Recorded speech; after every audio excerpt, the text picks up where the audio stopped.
This is No Soundbites Allowed, and I'm your host, Michael Voss, Dragon of the Southern Tier. I'm happy to be here with you today. It is June 11th, and everyone should be able to hear me. If you have any trouble hearing me, please let me know.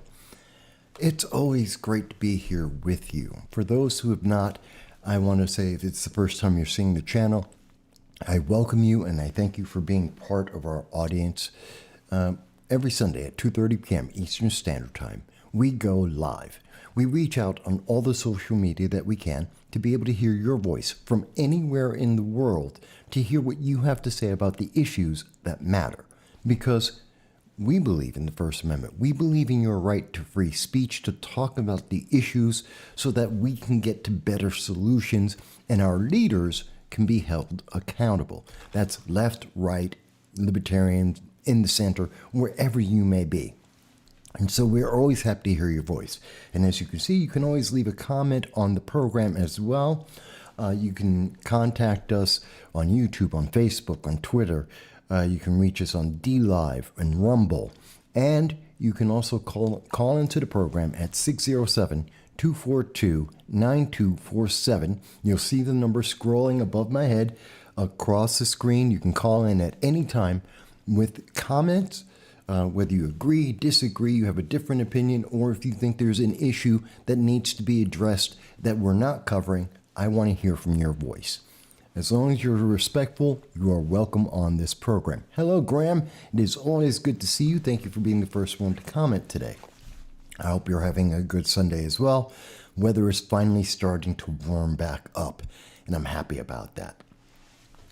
So it's going to be quite interesting the next couple of days. We see so much that is happening in our world as we are getting closer to and closer to the 2024 election, which I think is going to be critical. I think it's going to have a major impact in what we're going to be seeing going forward. But that's not the only thing that's happening here. Sorry, trying to tweak my audio as we go. But there's a lot more that's happening. We're seeing changes in our government, proposed changes to constitutional amendments, the 14th Amendment, the 28th Amendment. We're seeing that New York State is taking unprecedented actions to try and change, to micromanage the lives of its citizens and to change them forever.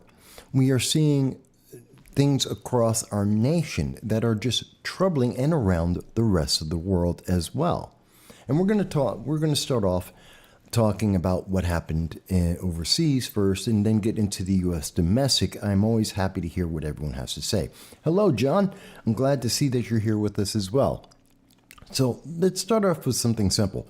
I know a lot of people often hear that, there are no mass shootings around the rest of the world. We often hear this from individuals who hate the Second Amendment. They love to tell us, well, the rest of the world is peaceful. They don't have any problems. It's only America. It's only because of guns. That's the reason why there are problems in the world. I want to take a moment to remind people that just last week in France, there was a guy, he was I believe it was Sudanese. He's an immigrant, and he's an immigrant from the Middle East. I just had it. Middle Eastern refugee who went to Sweden, lived there for 10 years, a Syrian refugee. So a Syrian refugee last week got kicked out of Sweden, decided to come to France, and he picked up a knife and he attacked children. When I say children, I mean under the 3 years of age, 3-year-olds. He attacked them with a knife. And some adults. And now there were several people who came together to try and chase him off, to hold him down so the police could pick him up. The police are saying that he technically is not mentally disabled, but anyone who attacks children, I think he's an actual nut job. But for those people who are out there who say, well, violence is only an American thing. You only see violence where there are guns. I want to remind you that there are these individuals from around the world in France, in Sweden, in Switzerland. They're around the country, around the world, that are not well. These are really messed up individuals. I mean, he's attacking children in a playground with a knife.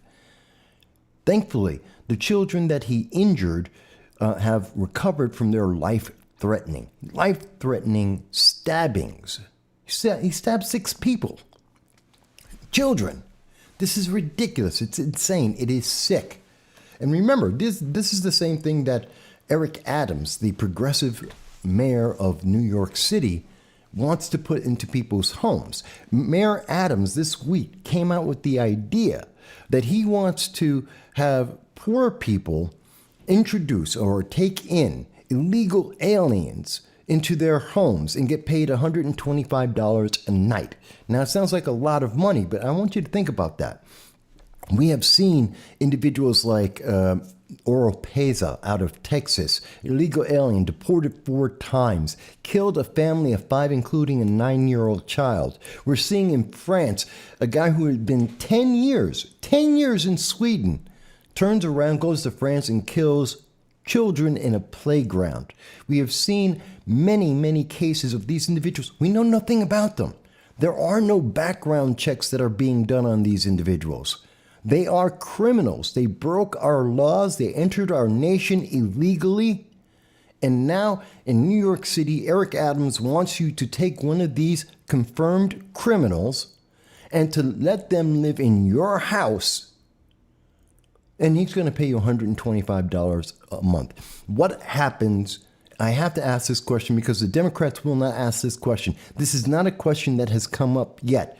What happens when one of these illegal immigrants, and it only takes one, is in a household and they decide to attack a child? That one of these criminals decides to attack a woman. One of these criminals goes crazy and is like Mr. Oropeza out of Texas and decides to try and kill an entire family because a baby was crying. And you're going to get yes, Lynn, it's $125. He worded it very vaguely, but he assumed, he mentioned it like it's $125 a night to pay people as if it were a hotel. Now, $125, what does that cover? No one knows. To answer your question, Hal, and by the way, Lynn, Hal, thank you for joining us. He was very vague. He didn't answer the question. He says he wants to send these illegal aliens to people's private homes, but he doesn't say, well, what about health care? What kind of living standards is it going to be? How long will they be staying there? What happens when the government decides that they can't afford it? He's going to save about $1.5 billion by having the illegal aliens in New York City live in these houses. But it's currently costing about $3.8 billion a year. But what happens when the money runs out? What happens if you have to try and kick this person out?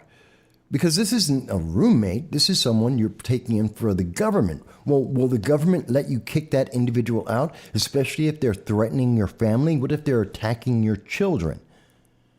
See, they don't think this through.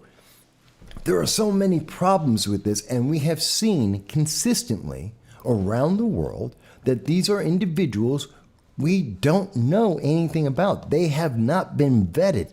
No one has checked out their histories or their past. Yeah, they would probably get squatters' rights. Yet another issue. There's several issues with this, yet they're still trying to move this forward. Yet we're seeing progressives that are not wasting time actually checking out the law and the ramifications. They're not asking, what are the consequences of doing this? This isn't like a hotel. This is someone's home. What if they steal from you? What if they rob you? They didn't think about that. There's no insurance for people on that. Maybe if you have homeowners insurance, but then again, it wouldn't apply because you let this person into your home. There are so many problems with this. Yes, it is ridiculous, Lynn. It stinks.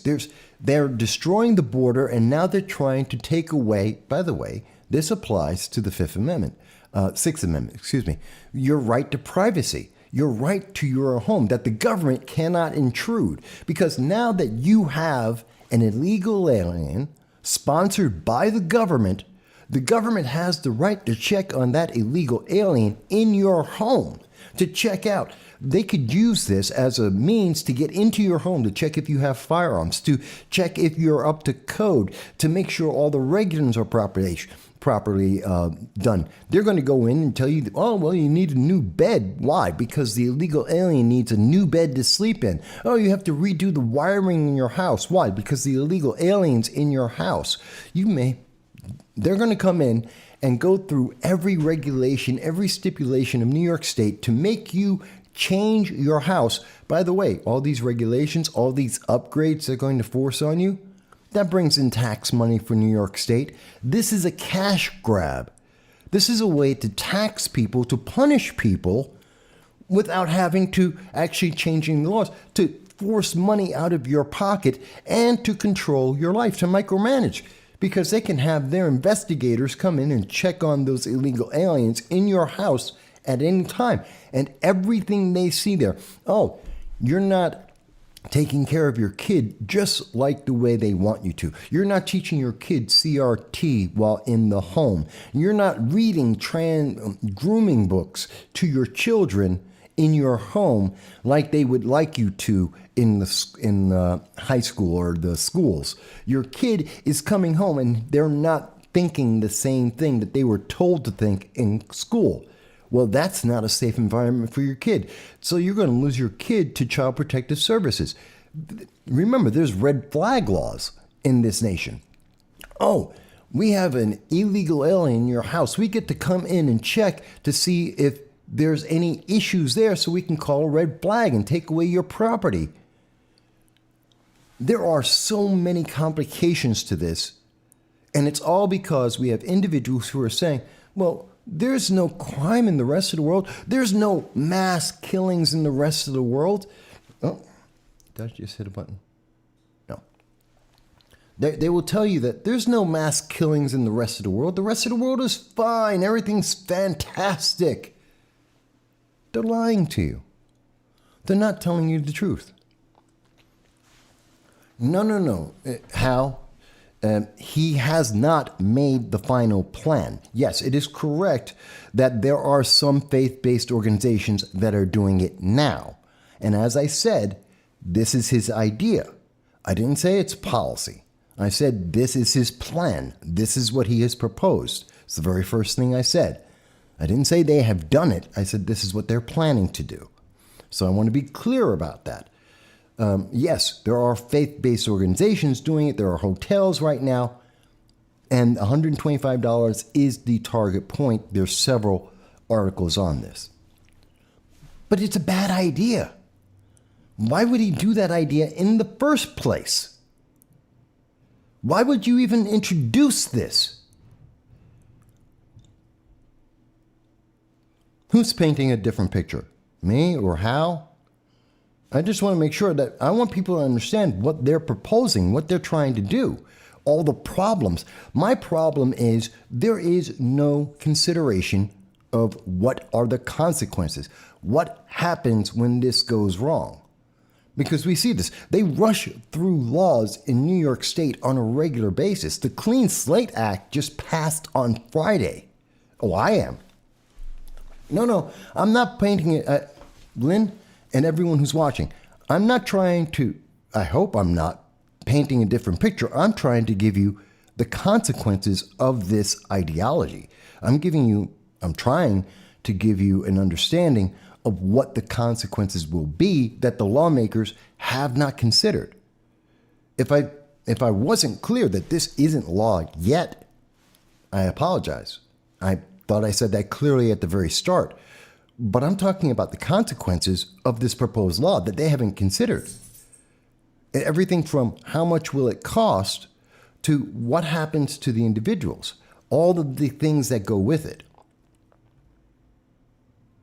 Yes, that's what I'm trying. Good. Okay. I just want to make sure at all times, folks, very often we will be talking about things that are coming up and the consequences. We often talk about consequences on this program. So I always want to make sure that I'm being clear when I'm talking about consequences, whether it's from an actual law or proposed idea. I want to be clear about that so that you can understand it, because the lawmakers haven't considered this. They haven't looked at all the ways this doesn't work. If Eric Adams had spent 30 seconds listening to this program, 30 seconds talking to someone who isn't in the progressive echo chamber, he would have run into the 5 different issues I have already identified and would have said, this is a horrible idea. We can't go forward with this. This endangers the public. We shouldn't even suggest this as an idea. It doesn't make sense. Why would we ever even suggest this? But instead, you can see that he's looking at the politics. Illegal aliens are a good thing, according to the progressive ideology. There are no borders, according to the progressive ideology. New York State infrastructure cannot handle the illegal aliens they have invited into our state and into our nation. And they need to do something. They've got to put them somewhere. And as we will talk about later in the program, they have several plans about these illegal aliens and how they're going to affect you. New York State's just passing laws. As we said, the Clean Slate Act passed on Friday night, the last day of the session. They passed this, and then they went home. You didn't even know about it. Most people in New York State don't even know what the Clean Slate Act is, let alone that it passed, that it was even up for discussion. They passed it and went home on a Friday night because they knew you would be busy and you wouldn't pay attention to it. And that's the problem I have with what Eric Adams is proposing, because we've seen Eric Adams do things like invite the illegal aliens into New York City, kick out veterans and Americans who are in hotels so that they can put in illegal aliens with your tax dollars. And we have seen them ship those illegal aliens to other counties like Rochester County, Rockland County. They have just shipped out the illegal aliens without telling anyone about this, just putting them on a bus and sending them over to other counties without anyone's permission or even asking, making it your problem because he doesn't want it to be his problem. It's kind of like with Martha's Vineyard. He didn't want the problem in his city. He wanted to make it your problem, to get it away from you, away from him. We've seen this happen, and this is because they don't consider the consequences of what they have said, and they expect you to just go along and never ask a question. And they justify it by statements like, well, it's not our fault. It's a problem with the guns. It's a problem with the law. Everyone is a saint around the world. It's just you people who disagree. You're the evil bad guys. And see, that's how they get us. That's how they attack us. They want to blame us. Sorry, I was just making sure the phone was on. They want to attack us for the failures that they have put forth. And they want to distract us to make us believe, oh, no, everything is perfectly fine. It's just your fault. Guns are the problem. And if you don't agree, you just don't understand, because there's no violence around the world. You don't see mass stabbings on a regular basis. They try and change the arguments because they don't want you to think about the consequences of what is going on. I'm going to come back to New York, trust me. I'm not done with Eric Adams. He's got a lot going on that is affecting each and every one of us, but illegal immigration is part of it. Remember, this problem only started because progressives like Eric Adams, like Kathy Hochul, like Kamala Harris and Joe Biden have increased the problem of illegal immigration in the United States. They have invited people to come into our nation illegally.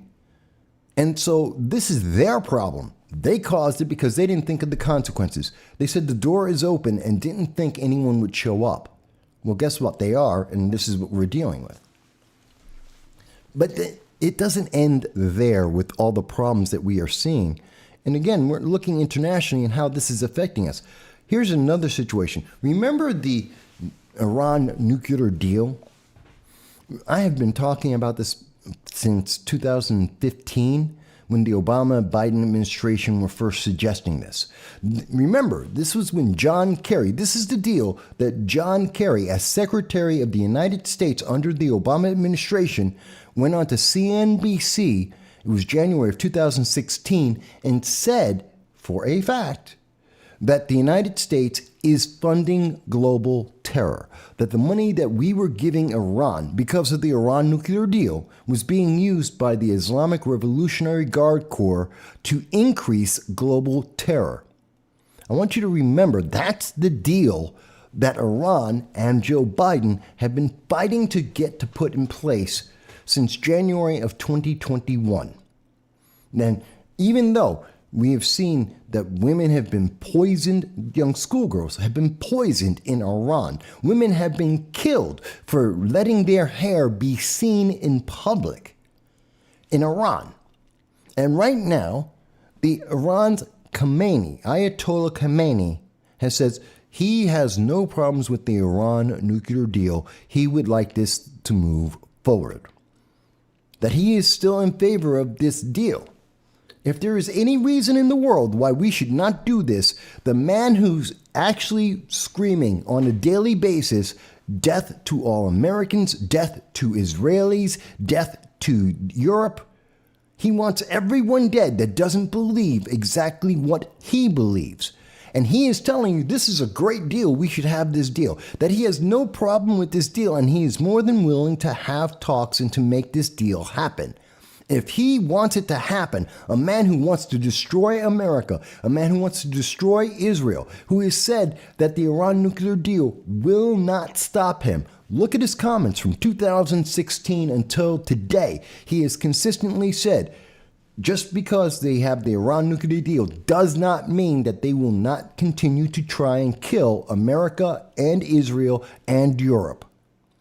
And he wants to have the Iran nuclear deal because Joe Biden thinks it will help him win an election. I want you to let that sink in. This is where the politicians don't expect you to think past, oh, it's a good deal.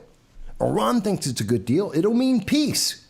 How can you have peace with someone who has consistently said, on the day that the Iran nuclear deal was passed, the Ayatollah Khamenei, same man who's now telling you that it's a great deal, went on to Iranian national TV and said, death to America, death to the Americans. By the way, they don't separate between progressives or conservatives, Democrats or Republicans. They don't care. You don't care about politics? They don't care.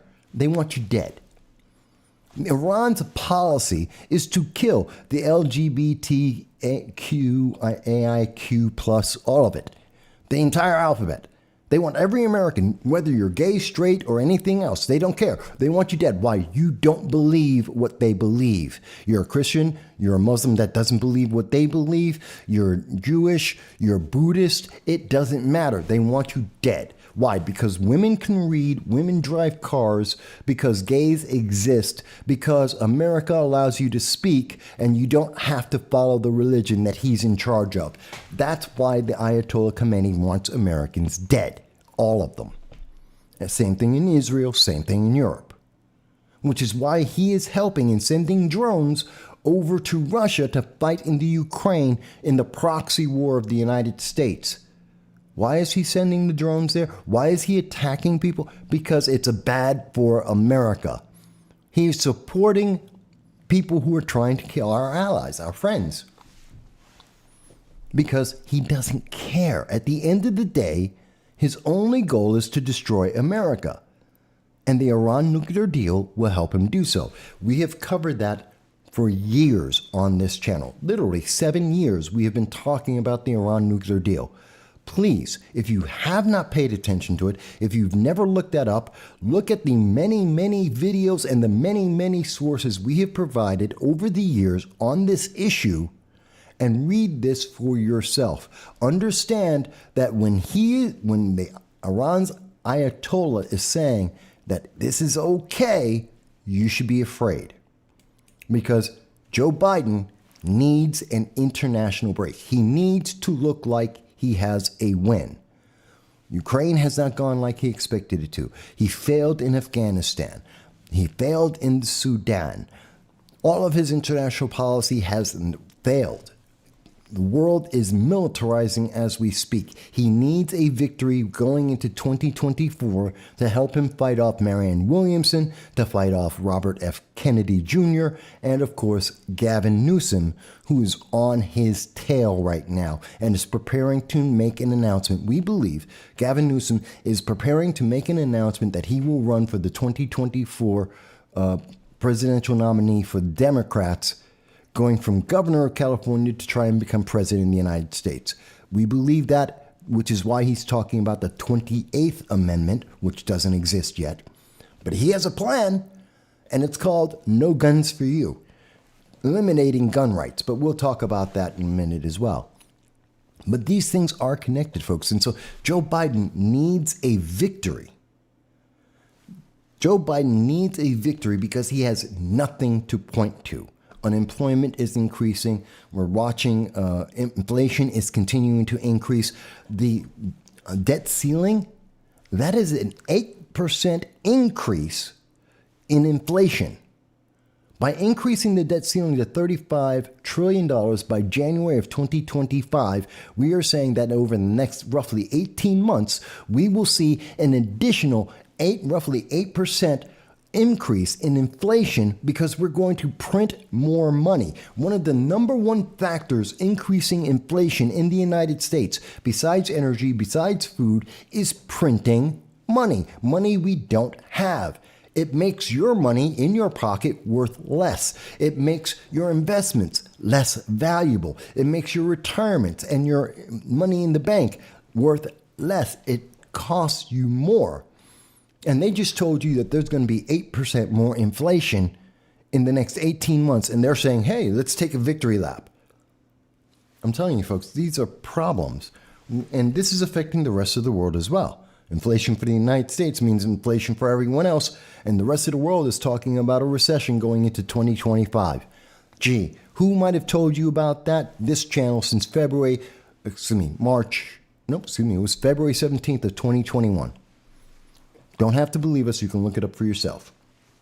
Graham says, I heard Colonel West entered the presidential race. I know he was talking about it.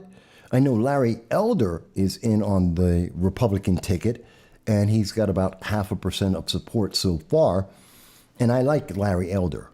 Cornel West, I was thinking of someone else. Yes, Cornel West did announce that he is running. He's running on a socialist ticket. He wants to have more socialism in America, and he's going to fail. And I'm happy about it. I want Cornel West to fail miserably.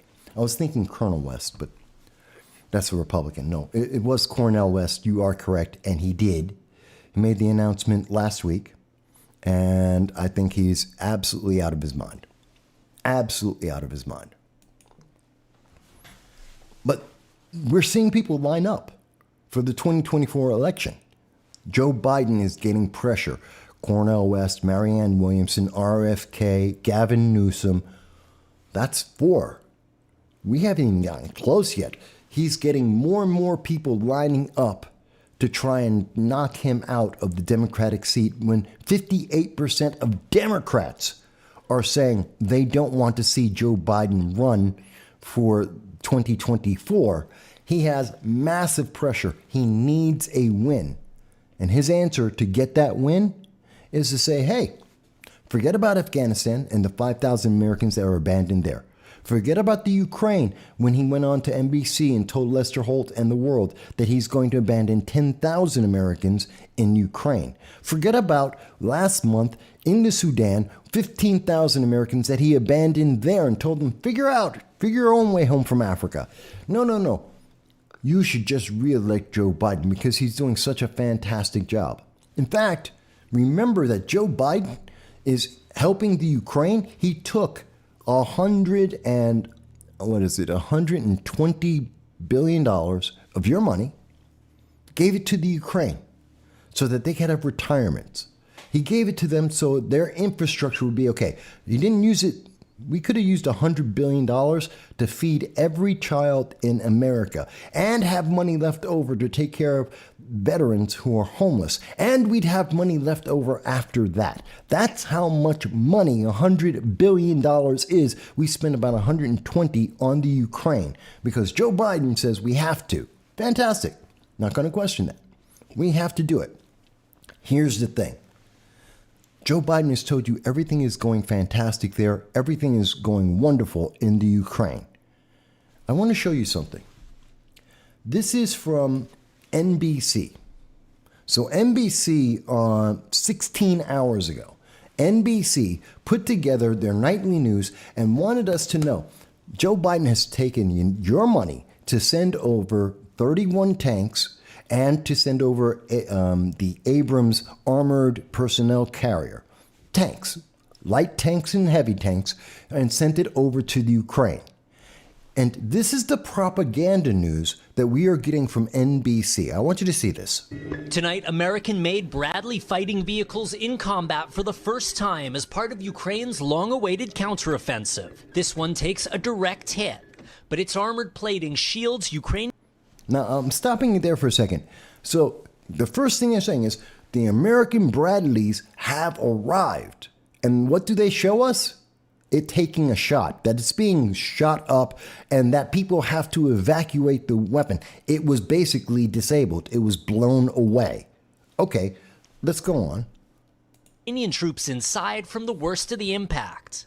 The presence of Bradleys on the battlefield alongside German-made Leopard tanks. Now, did you see that line that you saw there? I want to be very clear here. I want you to see this. You see this convoy that they're showing right here? I want you to keep an eye on that. This is a confirmed battle. This is in the Ukraine. There are roughly 5 Bradleys and somewhere between 7 to 9 Leopard 2 tanks. Those come from Germany. They are the equivalent of the Abrams M31 tank. This is what's fighting right now. And they're telling us how wonderful this battle is going. And I want you to keep an eye on this battle. This battle specifically, the reason for that is that's this battle, where the tanks were destroyed. The Leopard 2 tanks were utterly routed. I didn't make this up. You don't have to trust War Monitor on Twitter because you can see that's the answer that comes from Reuters. The very thing that NBC is telling you, everything is going fantastic, was a loss, a complete rout. And I want you, now that you understand, this is showing America losing. This is Ukraine losing. This is Germany losing. Let me continue to show you what they're saying here. Leopard tanks, a sign Kyiv is throwing its most advanced Western weapons into the fight to drive out Russian forces. Standing alongside Canada's Prime Minister, President Zelensky today giving... Did you notice? They didn't mention anything. They said, oh, see, Germany and the United States, we sent over our tanks. They're just getting involved. The counteroffensive has begun. Everything's going fantastic. Let's go on. His strongest hint yet that major operations are underway. Defensive counterattacks are taking place in Ukraine. At what stage, I will not say in detail. In the city of... Okay. So now they go on to something completely different to talk to a different guy. But I want you to understand, did you notice they didn't mention that the tanks, the United States armored vehicles and the German tanks were routed. They were destroyed.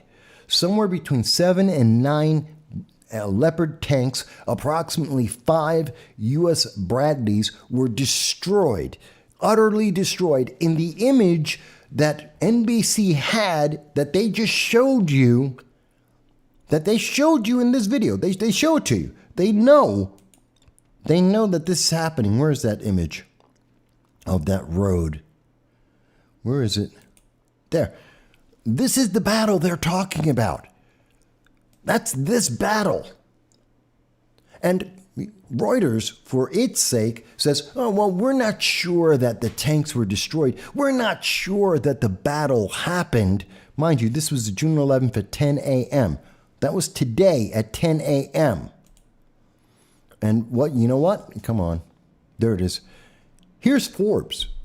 Forbes talked about this June 9th, 2 days ago. The Ukrainian army lost Bradley fighting vehicles and Leopard 2 tanks.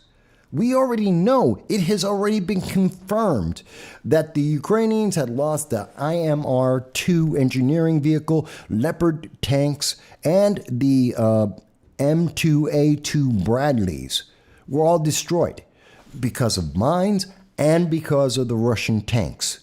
It was a rout. Now, why did I go through all of that with you? And by the way, Hal, I will get to your comment in just 1 second. Graham says, shouldn't those tanks be more spread out? They're all clustered together like sitting ducks. Yes, and that's why they were obliterated. Because they don't understand tactics. You can't teach someone in a month how to run a tank and expect them to go to war and be effective. I don't care how good the tank is. If you have people who are experienced versus people who have no idea what they're doing, and they have no one there who has the knowledge to be able to properly command the troops, you could outnumber them and still lose. This is like video game logic. Experienced troops know how to fight better. Yeah, they're in a straight line. How hard was it to send a drone, which the Russians did, and just strafe that line while they're being shot at? It's one thing if they're on the road and they get surprise attacked or they didn't know where they're going. No, they're staying on that road as they're being shot at. And they lost their tanks. They lost 5%, according to Reuters. This isn't me talking about it. This is Reuters. According to Reuters, approximately, you got to go down, I believe it's at the end of the article here, that 5% of the, was it in Reuters or was it in Forbes? That 5%, oh, here it is. It is a setback and potentially serious one if the Ukraine can't recover and repair some of the damaged vehicles, which we're not sure that they were able to do. Ukraine's allies have so far pledged to the war effort just 21 long gun Leopard 2A6s and 109 missile-armed M2s. Those are the Abrams. The 33rd Brigade, 47th Brigade Battle Group lost as much as 5% of each vehicle consigned in a single morning. In one morning, they lost 5% of their capability. And NBC News is trying to tell you that everything's going fantastic. NBC News today has put out, 16 hours ago, came out with a video telling you everything's going great. Don't worry. And we are winning that battle, and your money, $120 billion, is being well spent. And by the way, give us some more money. We have to replace a couple of tanks. We have to replace a couple of Bradleys. We need to send in more. And they need experienced troops. How long before you hear NATO say we have to send in troops to fix those tanks? Well, we have to send in troops into into Ukraine to train those people on active warfare, to have observers on the scene to help them better use tactics.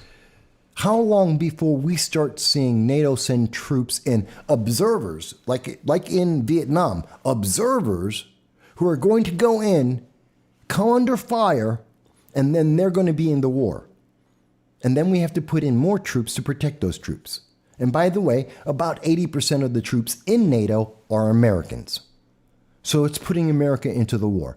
They are being obliterated, which means we're being dragged in, whether we like it or not. And you aren't being told that. NBC News is trying to make you feel like it's cheerleading and you're watching the Sunday football game. Sorry, it's not true. It's not real. This isn't a Sunday football game.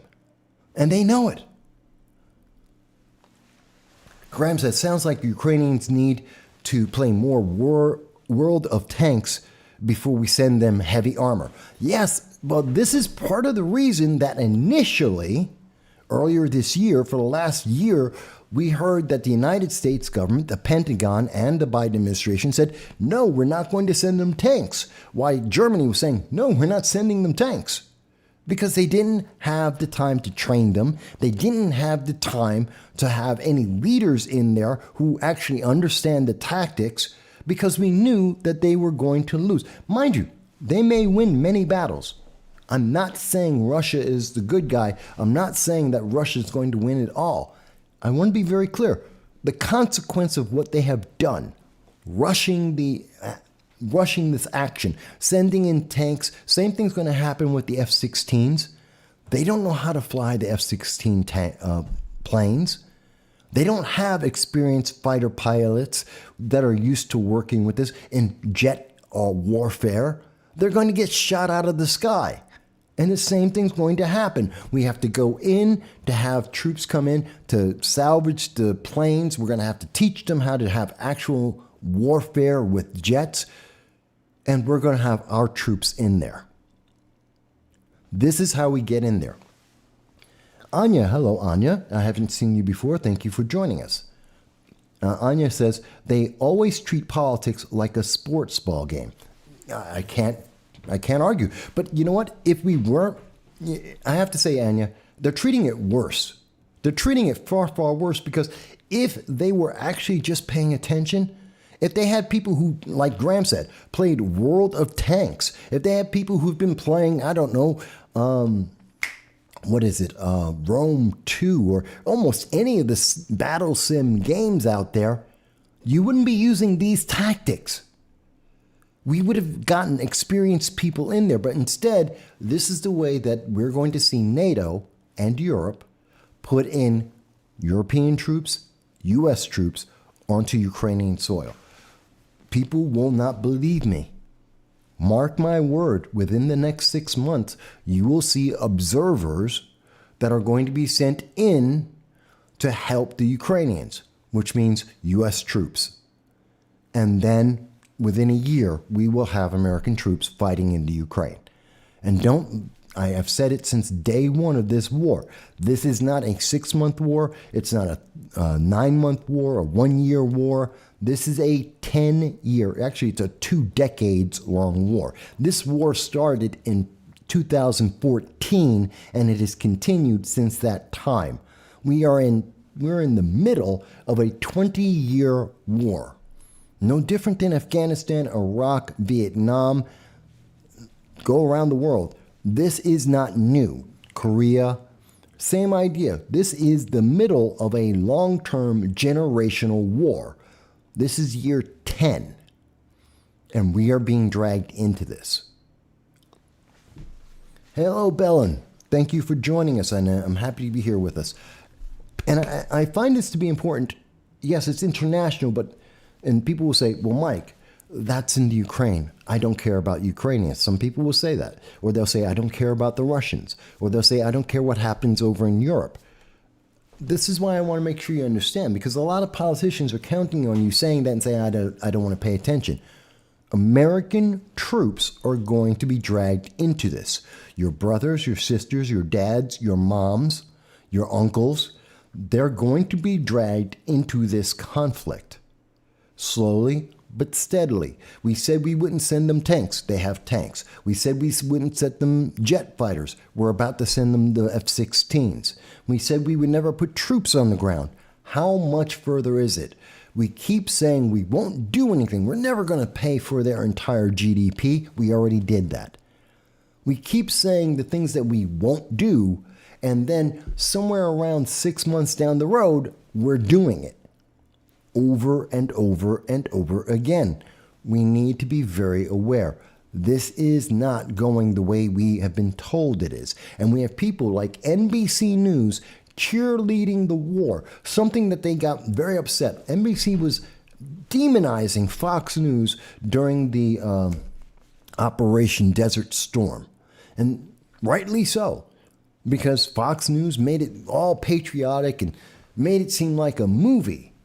And here it is, a decade later, and what are we seeing? NBC News is doing the same thing.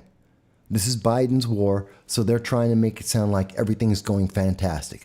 They're showing you in that little clip, in 2 minutes, they spent the first 15 seconds showing you how American Bradleys were being destroyed, disabled, how they're being improperly used, how the Ukrainians were losing in a rout, and they told you everything's going fantastic. They showed you the visual and told you something completely different in the audio. And you aren't concerned about whether or not your brother, your father, your mother, your sister, your uncle, your aunt, that they're going to be in this war? You're not concerned about where our troops are going to be sent? I am. It's very important. Let me pause for a second, because Hal had mentioned something earlier, and I did promise you how I wanted to get back to it. But I wanted to make my point about what's happening in the Ukraine and how we are seeing the propaganda from NBC News lie to people's faces, showing them video of a rout and telling them it's the best thing that could possibly be happening. They're going rah, rah, rah, send in more, as we are watching absolute devastation.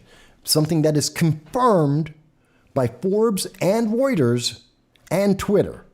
And we knew about it 2 days ago. And NBC News today decided, nope, everything's fantastic. Don't pay attention to the other news because you didn't notice it. It's sad. But I wanted to take a second because I do want to acknowledge, as Hal had mentioned, the Iron Sheik died. Now, I'm 55. I remember back in the 80s, there was, we of course had our initial problems with Iran, with the hostage crisis under President Carter that led us to Ronald Reagan, where Iran took over 425 Americans, and held them hostage for a year. And that started the problems. That's literally when the problems between the United States and Iran really took off, went into the stratosphere. And that's when Iran decided that they wanted to be radicals, that they pushed out terrorism around the world, and that anyone who doesn't believe what Iran believes needs to die. That was back in the 1980s. But in that same time frame, in the United States, there was wrestling. Hulk Hogan and Andre the Giant. A lot of people watched it. I remember watching it occasionally myself. And there was a gentleman. Now, you have your good guys and your bad guys in wrestling. And there was a gentleman who went by the name of the Iron Sheik. Now, this is incredible. He's an American. He went and he played a character, the Iron Sheik. He was playing as if he was from Iran. He wasn't part of the Ayatollah, but he was with the Shah. And he was the bad guy. He was the Iranian bad guy in the equivalent of WWE wrestling back in that day. Can you imagine the hate mail that man received? Can you imagine the way people were angry with him in the 1980s? And then he won them over because he wasn't the Ayatollah. He wasn't a radical Muslim. And he won people over so that people would say, well, maybe not every Iranian is the one who tried to kill our Americans, to take them hostage, that have been saying death to America. And he became a beloved character because he wasn't saying death to America. And because America, which some people would like to tell you is a racist nation, the progressives will tell you we're ingrained in your mind. It's subconscious that we're racist. We were such an open country that in the 80s, after an Iran hostage crisis, we had the Iron Sheik making millions, hundreds of thousands of dollars in the time frame, top dollar entertainer on national TV every week, had hundreds of thousands of fans, is remembered to this day because he passed away. And guess what? This inherently, intrinsically racist nation loved the Iron Sheik. And it made him have a quality of life that few in the world ever will be able to attain. It gave him fame, popularity, a fan base that has lasted for decades. The man was beloved. But they want you to believe we are systemically racist. We hate Iran with good reason, and Iran hates us. Iran started. They took our hostages. They screamed in the streets saying death to America. They burned down our embassy. We know this. They have been sponsoring global terror, and they started that in the 80s. And in that same time frame, America welcomed and made beloved the Iron Sheik. See, America is not intrinsically racist. It's not systemically racist. We have issues, of course. There are individuals who have issues around the world. That's not unique to America. You know what? Go and ask a bunch of Moroccans how they feel about the French. Ooh, you may find out something new. Racism isn't just an American thing. Talk to the Irish about the English. You can go to a lot of countries. Talk to the Aborigines about the Australian and New Zealand governments. Yeah, racism and issues like that, that's not new. That happens around the world. Ask anyone who's been to China about what China feels about everyone else, whether you're Korean or black or Japanese. Not very high opinions. Go around the world, you will find racism and division exist in peoples around the world. But that's not what our nation is about, because when we give people the opportunity to introduce themselves to us and we accept them, we allow them to have the opportunity to change our minds. And the Iron Sheik did that. And I really am glad that he did. I believe he was 91 when he died. And good for him. He is an example, point blank, and this is again why the progressives don't want to talk about these things. He's a wonderful example of the fact that America doesn't have a significant problem with race or religion or gender identity or all the stuff that the left is trying to divide us upon were all issues that were resolved, hell, back in the 80s and 90s. These weren't problems. I'm not saying everything was perfect, but as a nation, we were moving forward saying, hey, you're here with me. We had the Iron Sheik on TV, fantastic. He was famous. Where do you think Will Smith? When did he get his fame? 80s and 90s. Bill Cosby was the number one actor and program in the nation.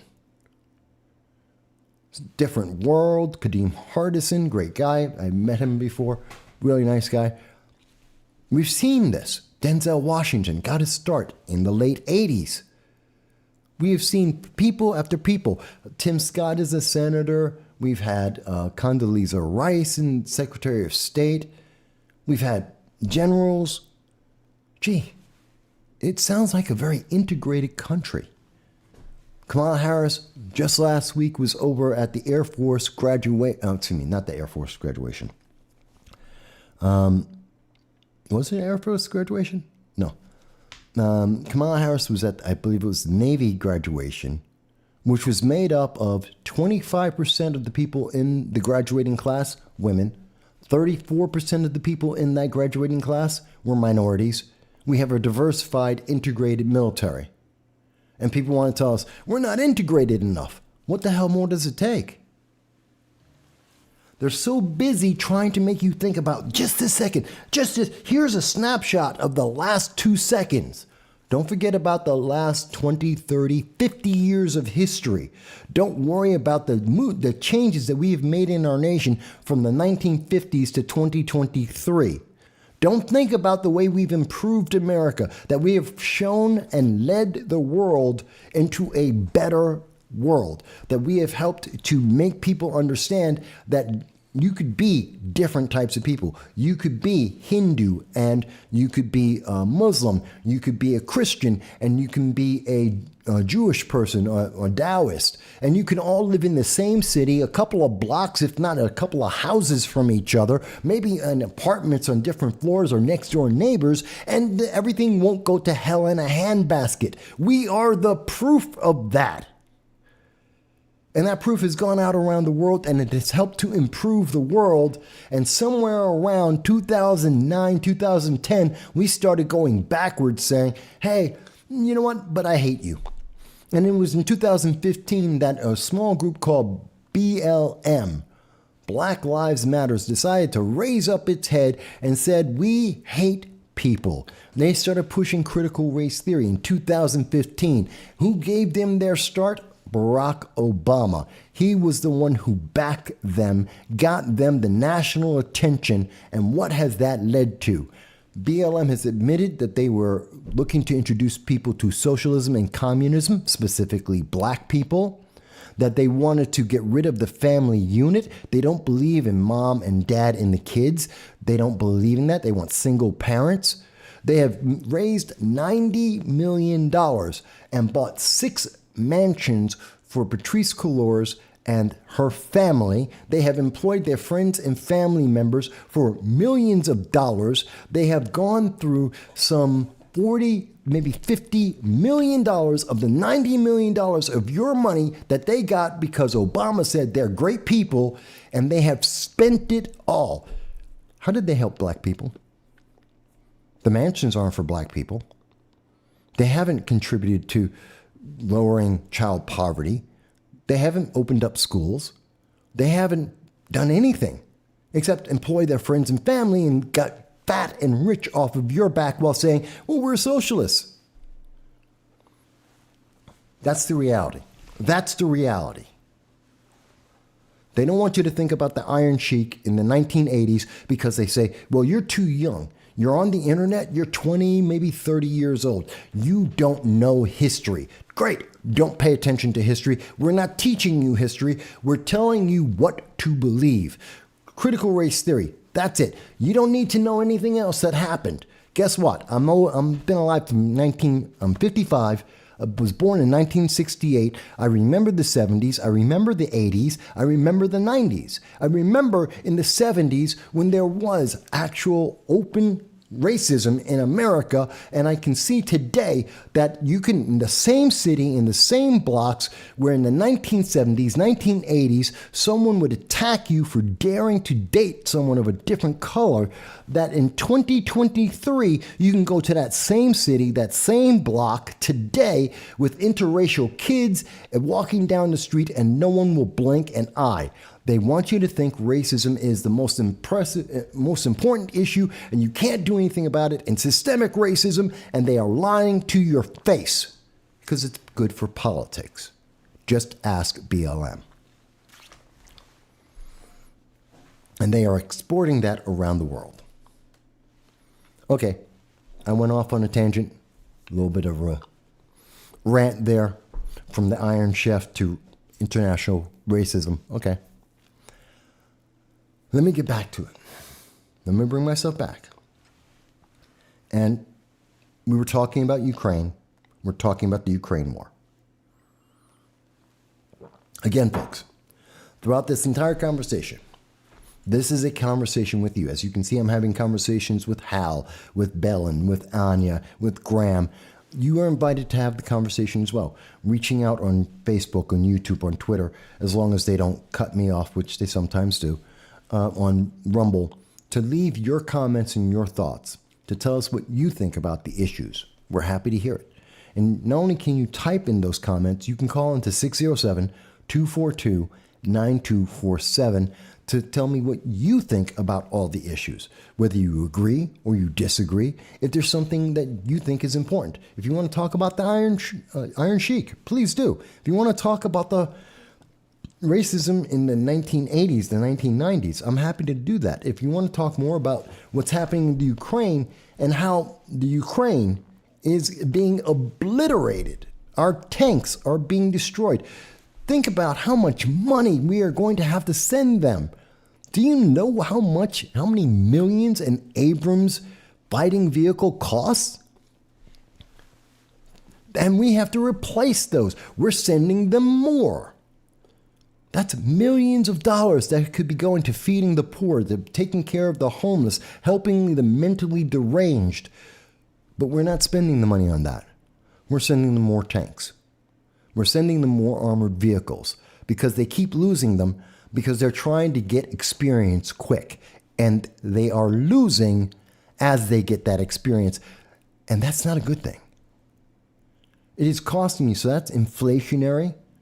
It's taking away money from projects you and I might think are very important, like taking care of the homeless, feeding our kids. Yeah, those are important issues. We can't spend the money. Why? It's going overseas. In a war that we will never get this. And I want you to always remember, no matter what, yes, I want to see Russia lose for many reasons. But Ukraine will never give us anything back. We are never getting this money back. We're not going to get these troops back. We're not going to get these tanks back. We're not going to get these planes back. Everything that's going out there is never coming back to us. So we should be very careful what we keep giving them, because we will never get it back. And the consequences of that, Ukraine was not a good government to start with. They were corrupt. They have a lot. You want to talk about white nationalists? They have an entire white nationalist movement in the Ukraine. There's a lot of not good people there, and they're going to have access to tanks and armored vehicles and weapons. God forbid, planes. Think about the consequences down the road, folks. We have to start thinking about that. We really, really do. But speaking about internationally what's happening around the world and what we are seeing and how NBC is lying to us, they are lying to you. I have shown you that. I showed you the video. It came straight from NBC. Lying to you. Well, why is my computer acting up? Okay. Well, let me show you this. I want you to understand. All of this is happening in an impact on the United States that the rest of the world is seeing. Remember, the world is militarizing. Guam, Iceland, Philippines, Japan, South Korea, they're all militarizing. Southeast Asia, in particular, is actively militarizing as we speak. And they're doing that not just because of some of the bad decisions made by the Biden-Harris, in fact, all the decisions made by the Biden-Harris administration. It's not just that. It's not just that we lost in Afghanistan, ran away with our tail between our legs, not just because we abandoned people in Ukraine and in Sudan. But they're seeing that no one trusts the Biden-Harris administration. And it's getting so bad that we are seeing that the United States military is now recruiting aliens, immigrants. We are asking people to enter the United States, immigrants. We're reaching out to people in foreign countries and saying, do you want to skip the line to be an American citizen? Join the military. That's it. We're buying soldiers. And this is really, really troubling to me. And not a lot of people will hear about this. It came out today. Join the military, become a U.S. citizen. That's right. Oops, sorry. Hit the wrong button. And this is a problem for a lot of reasons. But one of the biggest reasons that I have a problem with this, it's not that we've always had citizens, immigrants, legal immigrants in other countries that have joined the United States military and become a citizen. But the process to do that used to be a little bit more involved. But because the Biden administration has failed, the Air Force, the Army will not hit their recruitment targets. The Marines will. There you go. That's the Marines for you. The Marines will hit their target, but the Army, the Air Force, they will not hit their targets. The Navy will not hit its target. So our military is shrinking before our faces. And the only thing they can think of is to try and help it by getting in migrants, to give people a chance to come in. Now, this is the part of the program. Notice they buried this. They buried this. There's over a dozen paragraphs before they get to the most important thing, I think, in the entire article. This is from the Associated Press, left-leaning news media. Under the new program, the Biden-Harris program, recruits are quickly enrolled into the citizenship system And when they start basic training, an expedited process kicks off. By the way, it normally takes somewhere between 2 to 7 years to go through the background check process to become an American citizen. If you're a refugee, it takes 18 months before they're supposed to do 18 months of background checks before they will allow you to be a refugee entering into the United States. I want you to have that reference. It can take, so depending on how you're coming to America legally, you're looking at least 18 months of people checking out your background before they'll let you in. But let's see. An expedited process kicks off. How fast is this expedited process that normally takes 18 months, 3 years, including all required paperwork and testing? By the time the Air Force recruits finish 7 weeks, by the way, 7 weeks of training is just stupid. That's the first phase of the Marine Corps. My first phase training was 7 weeks long. You got to be kidding me. That's the Air Force. You're able to join the Air Force in 7 weeks? Really? That's a problem. But that's just a Marine talking, so there you go there. But by the time the Air Force recruits finish their 7 weeks of training, the process is complete and they are sworn in as American citizens. Think about that. A process that normally takes 18 months to 3 years at the minimum is being done in 7 weeks. This is coming from the left. This isn't a right-leaning talking point. This is from the Associated Press, a left-leaning news media agency. We are pumping people through the system at an incredible rate. Yes, some of them they're going through contracts that could be 4 years, 6 years. That's the standard military contract. It's not very long. But they are in America, and by the way, they're bringing their families with them.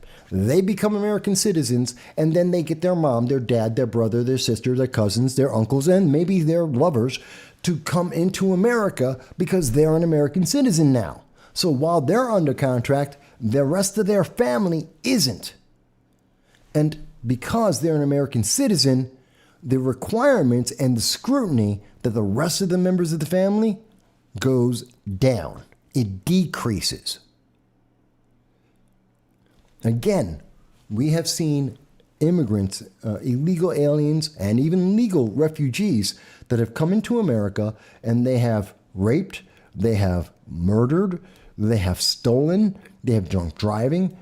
They're human beings. They have problems. Many of them are coming here with issues, whether it's PTSD, drug addictions, or anything else. They're coming into America, and we are allowing them in, and we are making it easier and easier because the Biden-Harris administration instills so little confidence that the Army, the Air Force, and the Navy are missing their recruitment targets, that we are shrinking our military, that the rest of the world is watching America have a weaker, less capable, smaller military, while the rest of the world is increasing their military. Japan is building an entire army, $325 billion. It'll be done in 2028. They're building an entire army while the United States is shrinking the Army, the Navy, and the Air Force.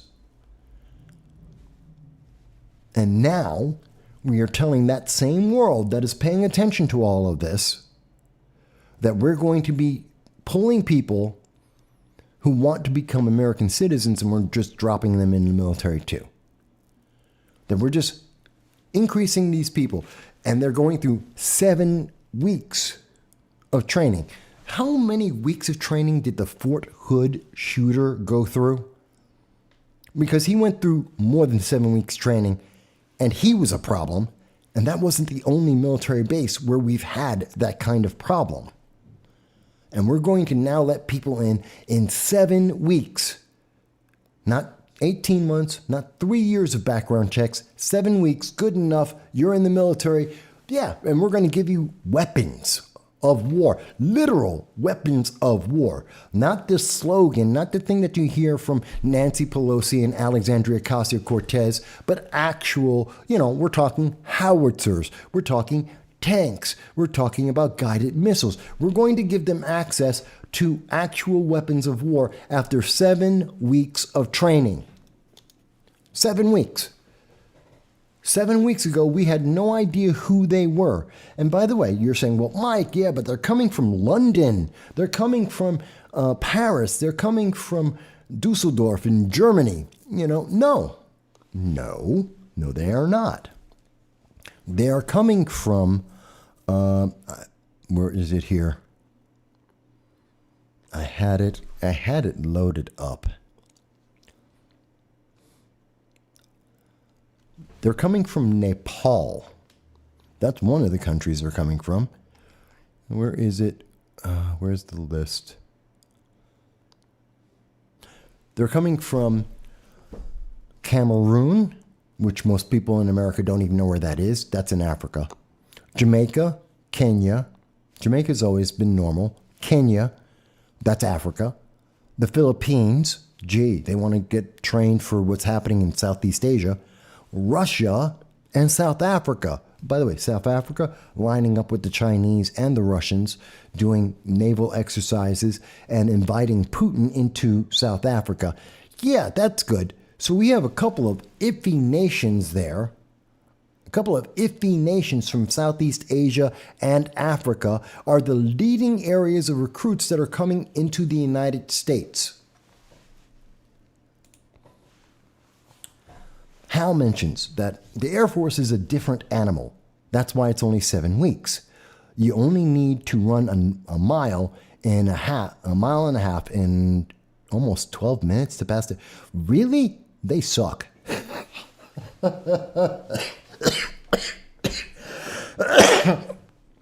Excuse me. If that's all the Air Force needs, that's just miserable.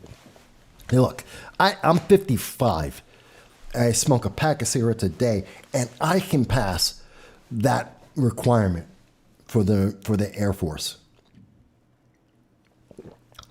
Anyone could walk it. It's ridiculous. That's useless. And I have a friend of mine.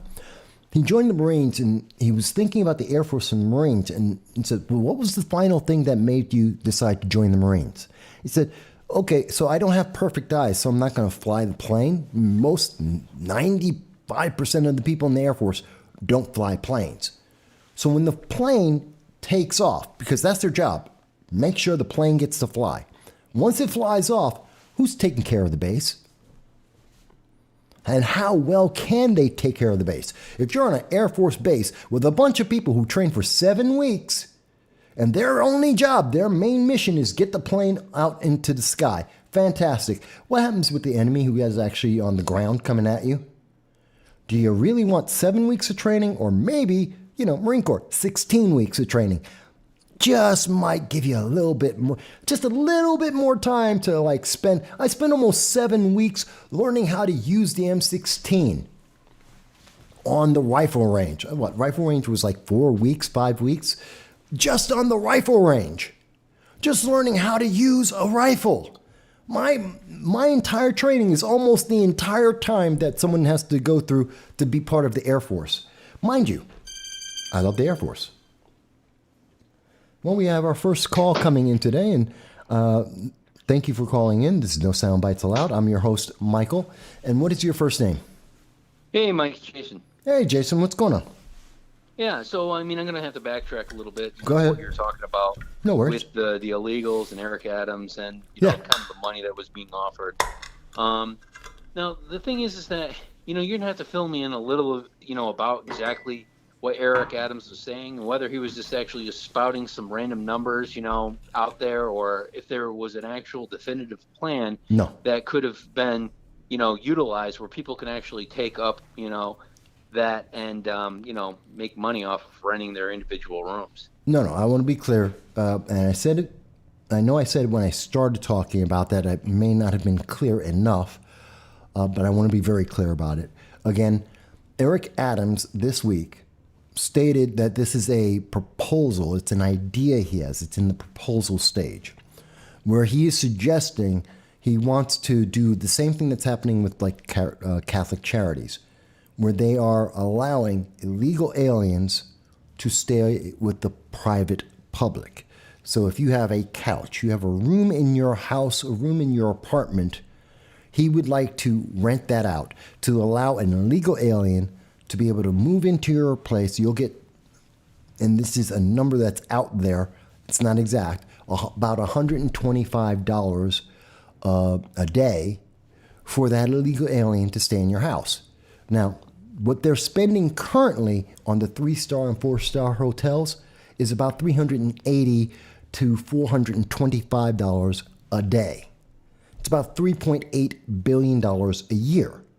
So if he could get them into the houses of poor people, he would save about $1.5 billion that he doesn't have, because New York City is bankrupt, just like New York State is. So it would be in his favor. Now, he didn't mention and didn't consider, and no one asked him about, well, what about the consequences of that? You're violating New York City law, because you can't have someone stay in your house in that manner. It's illegal. That's the first problem. There's another problem. What about the standards of these housing units? Who's going to check that? Is anyone going to check that? How are we going to pay for them to do that and keep up with this? Third problem, who are these people who are coming into your home? They could be rapists, they could be child slavers, they could be drug addicts, they could be mentally deranged, they could be perfectly normal people.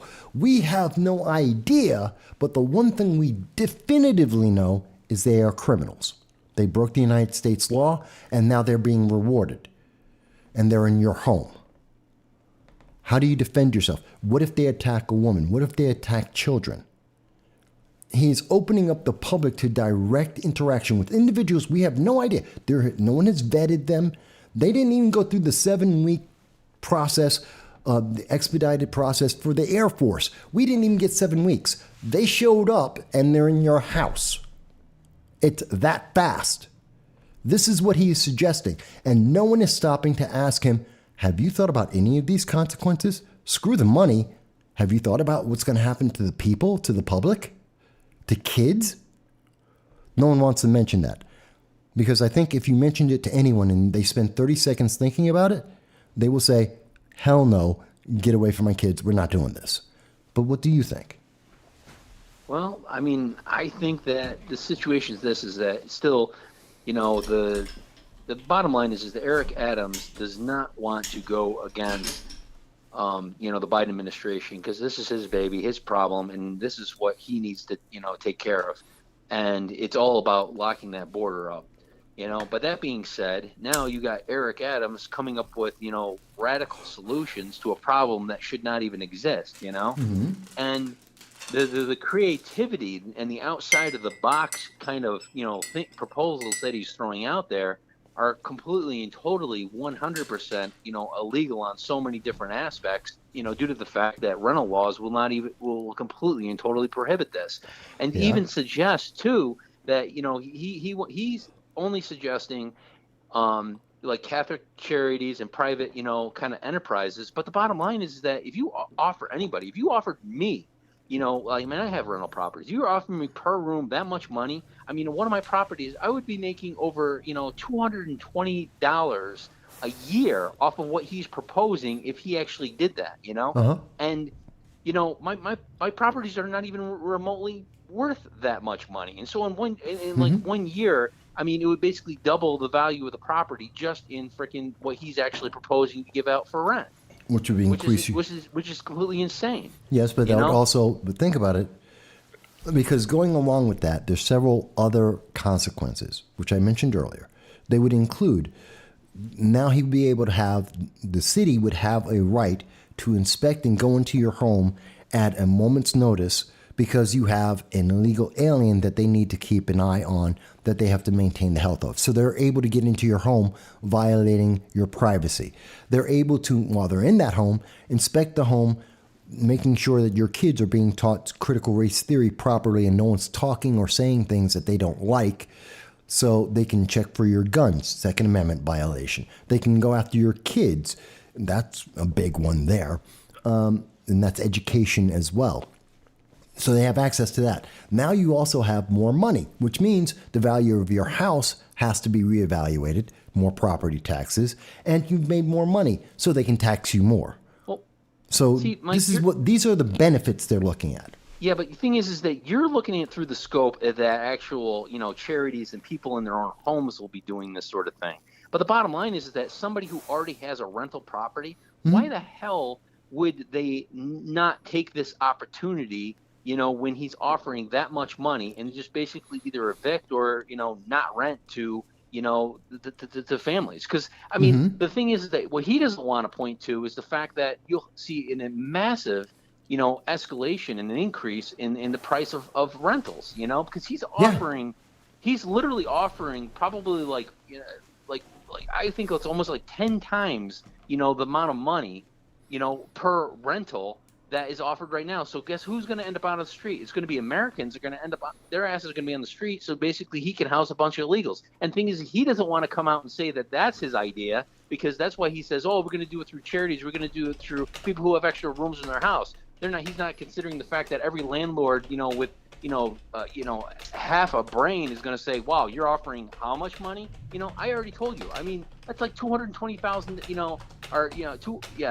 like $220,000 to be able to make. If I'm able to make, maybe, $30,000 or $40,000, off the same thing, I mean, that's a hell of a lot of money, but he's offering literally 6 times, that amount, so who the hell is not going to take that? And again, and then that's the whole thing, though, is just the left and the liberals are always like, oh, geez, you get all these poor Americans, they can't, they need housing, they need the fairness. And again, what is Eric Adams doing and the Biden administration's proposals? They basically want to throw Americans out on the streets, and that's what this idea is. But thing is that nobody's actually, pushing this or even taking it remotely serious, because if they did, or if somebody like me goes, hey, look, you know what? I can make a shitload more money off of Eric Adams' idea than what I'm currently doing. Why don't I do it? See, the thing is, I'm in the business of making money. I didn't buy a property, just to basically house a bunch of people because, I feel, in the goodness of my heart that they need a home. No,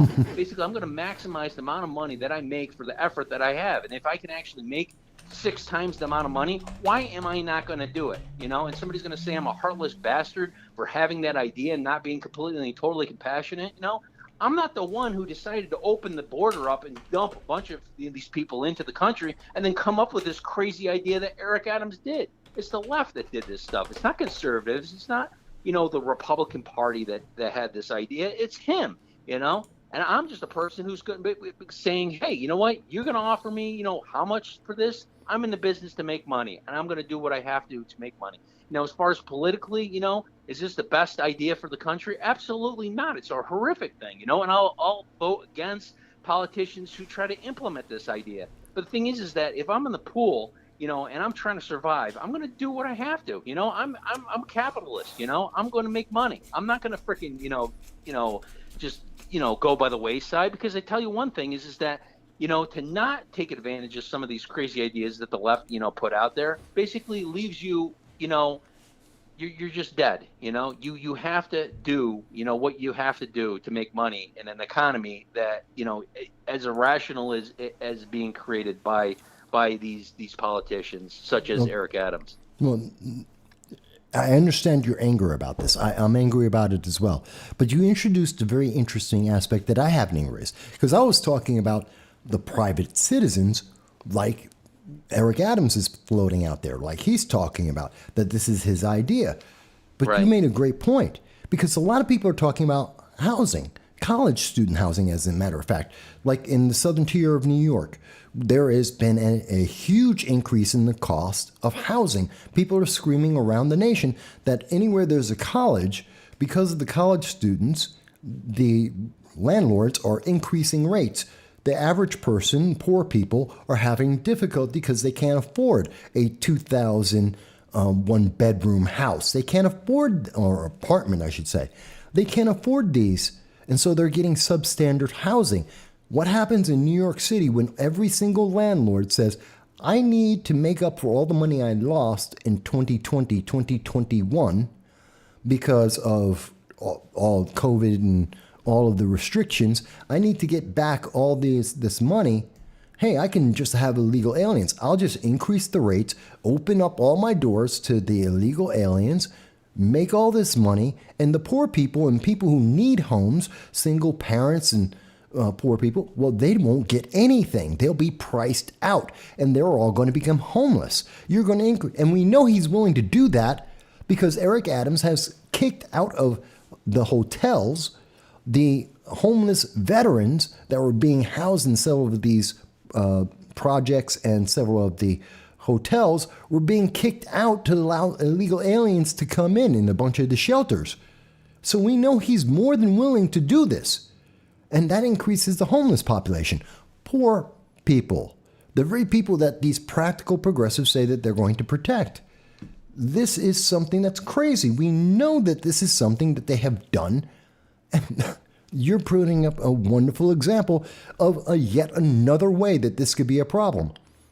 I mean, I hadn't even considered the commercial aspect of it. But, I mean, do you see how in very short conversation, you and I, and on this program, we were able to identify all these issues, and yet Eric Adams couldn't take 30 seconds to figure it out because his echo chamber says, no, this is a great idea. Yeah, tell people that we want to do this. This is crazy, I think. You know? Yeah, absolutely. But it's kind of like, do you know anything about the Clean Air Act? I know about what now? The Clean Slate Act. Excuse me, Clean Slate Act. Clean slate? No, absolutely not. It was passed on Friday. Isn't that fun? What is that? The Clean Slate Act. Excuse me. The Clean Slate Act was a bill that's been kicked around for a couple of years now. It's to if you are a criminal, a convicted criminal, you have your past history is hidden from employers, from the public. It's just wiped out. So your crimes are removed, essentially wiped clean. And they passed that on Friday night when nobody knew what was going on. And they went in and said, hey. Nationally, state? What? No, New York State. Just New York State did it. New York State did it. And then they went home. It was the last thing they did while the New York State legislature was in. Clean slate. I mean, look at literally like you get out of prison and your slate is clean, or is this something that actually, lasts like 2 days, or like a month after, or what? It's somewhere between, depending on the crime, it can be between 3 to 6 years. So it's almost like a bankruptcy then, It's just like, okay, you got bad credit, for what? I don't know how many years now, maybe 7 years, and then basically then you can reestablish. But now they're doing the same thing with felons and criminals depending on what they do. Yes. So okay. It is exactly the same idea. It's same idea. So the thing is, though, is we know where this is coming from. This is not, and this is the thing is that what bothers me about this situation is they want employers, not to discriminate, against people who are technically a higher risk than those who are not. And so if you're a good person, this comes back to the whole thing. If you are a person of integrity and you've worked hard and you haven't broken any laws, then you basically now are put on an even plane as somebody who basically is a criminal and has, done a lot of antisocial things, their entire life. Mm-hmm.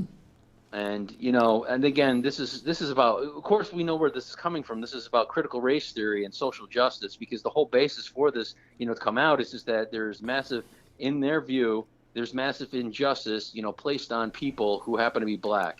And black people can't have an opportunity because of the criminal records that they have unless you wipe, their slate clean, to give them complete and total opportunity. Again, this comes in full circle, is completely and totally racist. Black people aren't the only Why do they always say, well, black people aren't the only criminals in America? Matter of fact, the majority of criminals in America are white. Let's be honest. Let's look at the numbers. The majority of criminals are white in America, not black. So they keep saying, but we have to help the black people. The majority of criminals are white.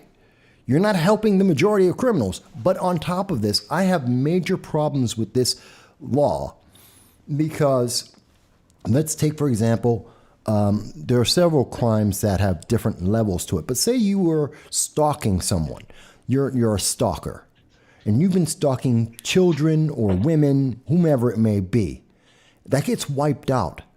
Does that mean you've changed? Or were you just waiting out the system? What about if you committed embezzlement?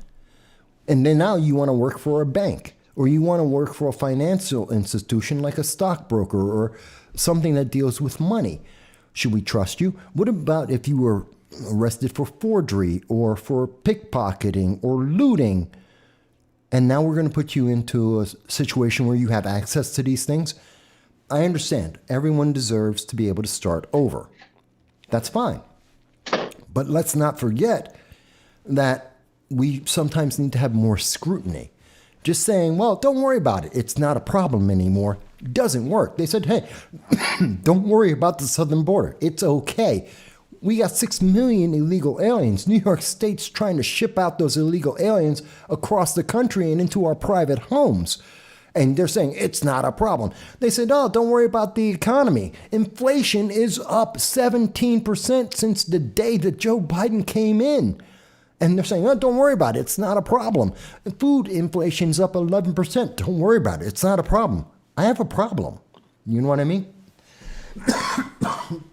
Yeah, I mean, absolutely. I mean, you're 100% right. I mean, not that I want to go back, on conversation, but, even with the Eric Adams situation where he, wants to, provide housing for all these illegals. I mean, you use the college town, example, which is a good example because a lot of people are complaining about the college students, basically taking their taking opportunity away from, families. But the irony is with that situation is that only extends so far because college students basically want to, stay centrally located around the college itself. So even locally, like in the Bennington region that deals with, Bennington University, I mean, if you go over even to like the east side of Bennington, or if you go to like to Endicott, those zones over there, they're not actually competing against, college students. But the thing is that this illegal immigration, what he wants to fund, those are definitely going to be, places that are going to be, dealing with this sort of thing. They're going to be competing. So places that generally don't compete against, something like the college type of town, no, now they're all competing against it because that's taking away all, the housing from the entire state, So people are going to be, I mean, they complain, like I said, about the college students, increasing rent in certain locations. No, illegals are going to, according to Eric Adams, the way he wants to put it, it's going to be the entire state. That's what he wants to do is the state, but he's starting with New York City. But we've seen... Yeah, but I mean, he's already shipping people up to different regions and counties. He wants to, and he will. Exactly. He's suing. I mean, he's suing places for not taking them, or he's suing, or other places are suing other individuals for shipping them to where these people want to go. No, that's coming from Eric Adams. Excuse me. Yeah. That is coming from Eric Adams. In fact, and we have it here, Broome County Executive is responding to the New York City lawsuit. This was on June 8th, 3 days ago. That was on Thursday night. There are 20 counties out of the 34 counties that put up emergency measures to stop Eric Adams from sending out illegal aliens to them. And, of course, we've seen that Chemung, Cortland, Delaware, Tioga, and Broome counties have all been sued. This is a big deal. This is a problem. This is a big problem. And again, it's related. We know that if Eric Adams is willing to sue people to force them to take criminals. Again, these are criminals. We're not talking about refugees. We're not talking about people we invited into our nation, legal immigration. We're talking about illegal aliens, people who broke the law, and he has unilaterally decided, hey, out in Broome County, you've never asked for illegal aliens. Well, here's a bunch of them anyway. Okay, here is Cortland, the city of Cortland, you never asked for illegal aliens. Here's a whole bunch of them anyway. Doesn't matter about your infrastructure, doesn't matter about your economy, doesn't matter about whether you have rooms available or not. We're just going to send them to you anyway. And you have to take them because New York City said so, which is a violation of all kinds of laws. It is an imbalance of the powers of the government. And if he's willing to do that, then why do we trust that he isn't going to try and pay for people, illegal aliens, to live in an apartment in Syracuse or in Utica or in Rome, New York, or anywhere else? What's the difference to him? You know what I mean? No, absolutely. And then what happens to the economy if he sends them over to Dutchess County and he's like, okay, and I'm going to pay for the apartments in Dutchess County $125 a day, and he's paying that. Now you're going to have Dutchess County has to compete with college students and the illegal aliens if you're just a regular mom and pop. You can't afford that. I mean, that has detrimental effects on, the local economy because basically local businesses are hiring people who are residents in that area that are paying those specific rents. And so once you price them out, then the businesses will no longer be able to find employees, at that rate, and they'll simply just go out of business. And so, and this potentially could be just, according to him, maybe just a transitory type of situation. And so for the momentary fact that he wants to basically flood, the illegals into these different areas, will have, maybe temporarily of what he might say that temporarily. It's never going to be. It's never going to be temporary. If we are giving people a higher quality of life and more money why would they? Than they have ever seen in their lifetimes. We're talking about the poor in America are at the top 80 percentile of the world. We're richer than all but 20%. The poor, if you are poor in America, you make $12,000 a year, you make more money than 80% of the world. You're considered rich. And we're talking about taking people from absolutely poverty-stricken nations. We are putting them in better quality homes with more access to technology and quality of life than they have ever had. And we are paying them for this because this is all coming out of your taxes. And you mean to tell me they're not going to turn around and go, hey, Mom, Dad, I want you to live a little bit better. Come to America. Yeah, right. Why wouldn't you? I mean, the thing is, too, is there's no incentive, for any sort of work to actually be done by them. I mean, it's completely total, complete social welfare on that part because the thing is there's no demands put on them, to produce. And the thing is legally, I mean, I don't even think they legally can produce because the thing is they're here illegally. They can't get a job. I mean, what are they? I mean, that's why what do you do with them? That's why they get public aid. They're getting money from the government because they can't legally get a job. They can't legally drive. They can't legally pay for insurance. They are criminals. They're not supposed to be here. So to do anything with them is a crime. So they're just going to sit in these houses, these hotels. They're going to just suck money away from you and me. Every dollar that we spend on them is money we're not paying for kids in education, for feeding the youth, for housing the homeless, and taking care of our veterans. And you already see where this line of thinking is starting to go because the thing is that they're illegal, they can't work, they can't get jobs. They're on the welfare toll. So the only thing that now can be done that they're in the country is completely giving them full ability, legal status, and then the ability to vote at the same time. Yes, it's a back-end way to get to a pathway to citizenship. Since we've been taking care of them, for them to contribute back, we have to give them the ability to work, so we got to make them citizens. Yeah, that's how they get this. And they put them everywhere, so you can't isolate them because they're in every town. They've been infiltrated into everywhere. This is a problem. This is a massive problem. And we're talking about why is Eric Adams and his team incapable of coming up with the simple common sense things that you and I are talking about right now, Jason? It took us, 5 minutes to figure this out? Yeah. And yet he's doing this, and we have a legislature that is willing to do things behind our back. They passed a Clean Air Act, didn't tell anyone about it, did it in the middle of the night on the last day that they were around, and ran away back home so no one can complain to them. And it's not being covered by the news media. They're suing us. Go ahead. Yeah, and you're right. And the thing is, though, is what is everybody talking about? What's the major distraction right now with the media? And what do they manage to do? Trump. It's all about Trump. Yeah. Which is, I guarantee people, if New York is doing this, California is going to do it shortly if they're not doing it already. Illinois is going to be doing it. Maryland will follow suit. New Jersey will do this. You're going to see the major Democratic strongholds will all follow afterwards. It happens on a regular basis. Same thing we saw with red flag laws.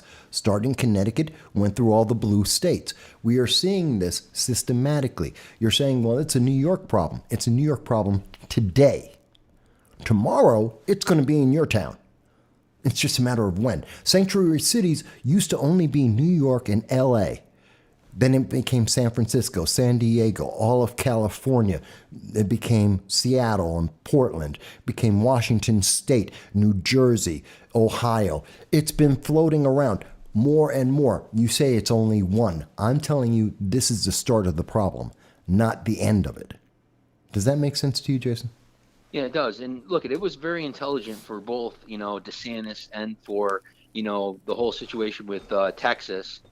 To be shipping the problem of the illegals, to liberal cities. Because the thing is that this was the only way, that the pain would actually be felt throughout the entire country. And then essentially, the consequences as well, too, would be felt throughout the entire country rather than just a couple states. And then eventually, because it never would have just obviously affected a couple states. It was going to affect the entire country anyway. But this just sped up the entire process to make sure that everybody now has skin in the game and has to deal with this problem. And the thing is that as voters now, we have to ask ourselves the question, are we going to allow, these progressive policies and these ideas, from these liberal, elites and these, liberal cities to basically dictate, the entire country. Well, and again, this is going to happen in this election. Well, no, people aren't going to pay attention because we already know how Democrats react to this. We've already seen. What happened to the illegal aliens, 60 of them, that were sent over to Martha's Vineyard, a place that has room for 15,000 tourists? They could have easily absorbed 60 illegal aliens. Within 48 hours, every single one of those illegal aliens was kicked out of Martha's Vineyard because they didn't want them on Obama's beach. They didn't want them frolicking with, what's her name from... the woman who she's got the show. I forget. Oprah? No. Oprah's there too, but it's the famous one. I'll remember her name. No. She's got the TV show. I think it's Martha or something or other. But all of the people in Martha's Vineyard, they kicked them out. They had the room. They have the resources. They have the wealth. They've got the hotel rooms. But no. When the illegal aliens came to them and the problem was on their doorstep, they said, get them out of here and send them to the poor people. Send them somewhere else. We don't want to see the problem. That's what Democrats and progressives do. They take the problem and they give it to someone else. It's not their problem. They're the elites. That's why they have walls and fences around their homes. That's why they have armed security protecting them, because it's your problem, not their problem. They're neo-nobles. They live a different life. You can't treat them like regular people. You can't let them deal with the same things that you and I are dealing with. They have a different quality of life. And how dare you put an illegal alien near them, even though when we look at San Francisco, we look at New York City, Austin, Colorado. When we look around the country, what are we seeing? Illegal aliens on the sidewalks all over the place. They're taking over our hotels. Are homeless we're getting more and more people who are homeless because of this, and we're not able to take care of the people who have the greatest need because of people who broke our law. That doesn't make sense to me. I don't understand it. But yet people are still going to vote Democrat and tell you and me and they're on the news, and NBC is willing to show us this on a regular basis, that they love democratic progressive policies. They're fantastic. They work so great, as long as they're not working in my neighborhood. As long as they're not working in my town, they're fantastic. As long as they affect you. Well, I mean, the thing is that the liberals and the liberal media have defined anybody who votes other than Democrat. Well, I mean, if you're black, you're not black. That we have to understand that. But also, too, is that, if you are, if you vote or you even think about voting for Trump, then you're an insurrectionist. And now with this, new situation, that they're indictment over the, these documents. Now, you support anything remotely not Democrat, then you basically are somebody who's treasonous, and that's a new scope, that they're going behind. Yeah, I'm going to get to the indictment. Yeah, I figured you'd get to that later. Yep. Hang on a second. We're going to talk about the Trump indictment a little bit later in the show, and what's not happening besides what has happened, right? Because that's very important as well. But I think, look at how this is our international policy turning around. This is how the world is reacting. Okay, you've got all of your people are coming here. We opened up the floodgates. We don't have the infrastructure to handle it. Our cities are saying, don't do this to us because we can't handle it. Broome County is one great example of that. Can't handle it. They've said that. They're using the law as it should be to say, hey, we need protection. And New York City is saying, we don't care. We're progressives. You're going to do what we say or else. Yeah. And, I'm very upset about this, by the way, because I even wrote to the local GOP. Where is the GOP on this, especially in New York State, but across the nation? I reached out to the chairman of the Broome County GOP on Twitter. And I know he got the message. I know the Broome County GOP got the message. I'm a member of the Broome County GOP. I sent them a message. Why aren't we talking about this? They're trying to ship illegal aliens into our neighborhoods, into our homes. We can't handle the overdoses that are happening in Broome County as is. We can't handle the homeless situation in Broome County as is. We can't handle the poverty in Broome County as is. We don't have the room, the infrastructure. We can't do this. And they're trying to send they're sending us illegal aliens into our community. Why is the Broome County GOP not saying anything? Why is the chairman of the Broome County GOP not saying something? This has been since May 14th. We first started talking about this on this channel on a live stream on May 14th.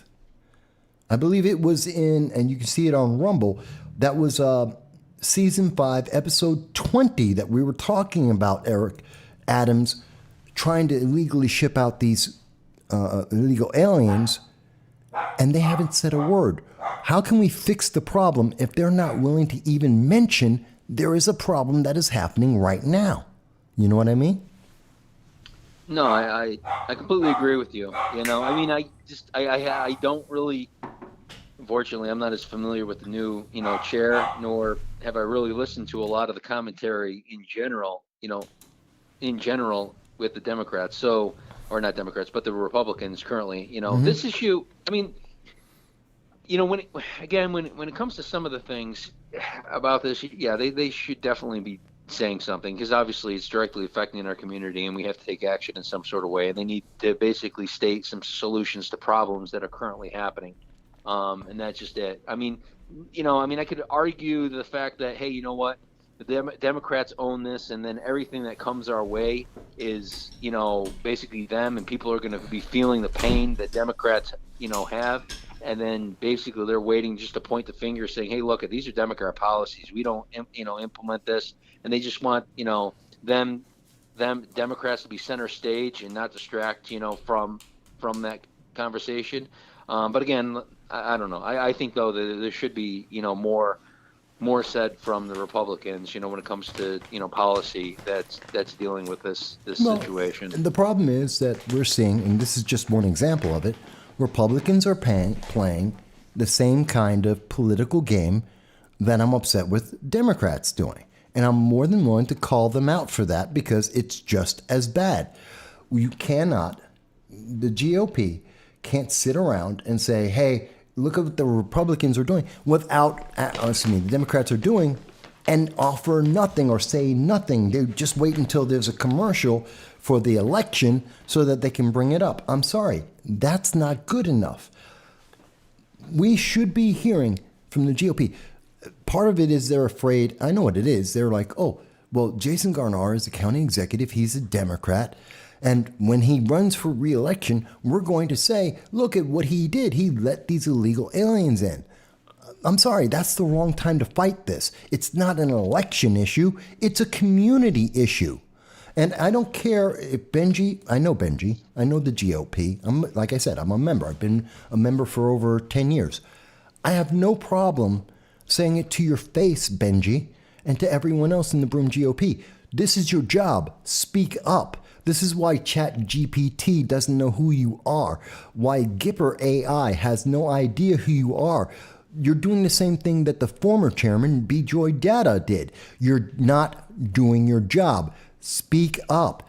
This is an issue that affects the community. Screw the election. This is more important. This is our community falling apart.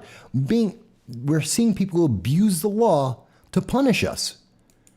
I'm more than willing to stand up and say, hey, when Republicans are screwing up, I will point them out too. And this is screwing up, I think. Or am I the bad guy here? What do you think? Yeah, I mean, look, it just, this, like I said, I mean, they should be making a statement and taking a stand. Then again, I would say too that Garner himself, I mean, he did put a state of emergency out as well too when it came to the legals, and basically was saying that we can't take him, we can't house him, so I'm not really sure honestly where the contrast would be in policy. Maybe that's why they don't want to say anything about it. But it doesn't have to be. See, here's the thing, and I think a lot of people miss this. Everything doesn't have to be a contrast. And here's the Republican view, here's the Democrat view, here's the progressive view, here's the conservative view. Not everything has to be that. America is not only just compromised, but it's also, we're supposed to be guided by the common sense of what is the good for the people. Regardless of whether it's left or right, is this the right thing to do? It's not the right thing to do is not to allow illegal aliens to swamp our city or to go into New York City into private houses with the government not considering any of the consequences of what they are doing. I don't care if you're on the left or the right. It's just a bad idea. And people should stand up and say, uniformly, the entire county, the entire city, the entire state are saying, no, it's not only illegal, it's a problem. And it's not going to get better. It's only going to get worse. And we should be able to speak up about that. It's not a left or right issue to me.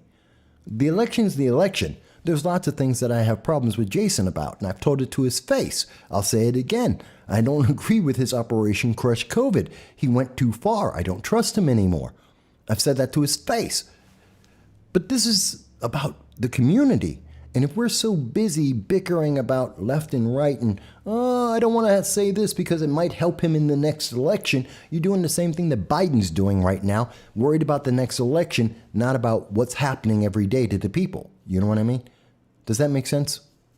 It absolutely does. I mean, the thing is that where the underlying the problem is basically the people get screwed, because the thing is the politicians are more concerned about basically, maintaining their ability to get elected rather than actually swaying, the policies to reflect, more of what the people want, even when they actually go in the favor, of the Republicans, and then they can't say anything, if a Democrat's doing things that happen to be, what they would, tend to consider more conservative. Right.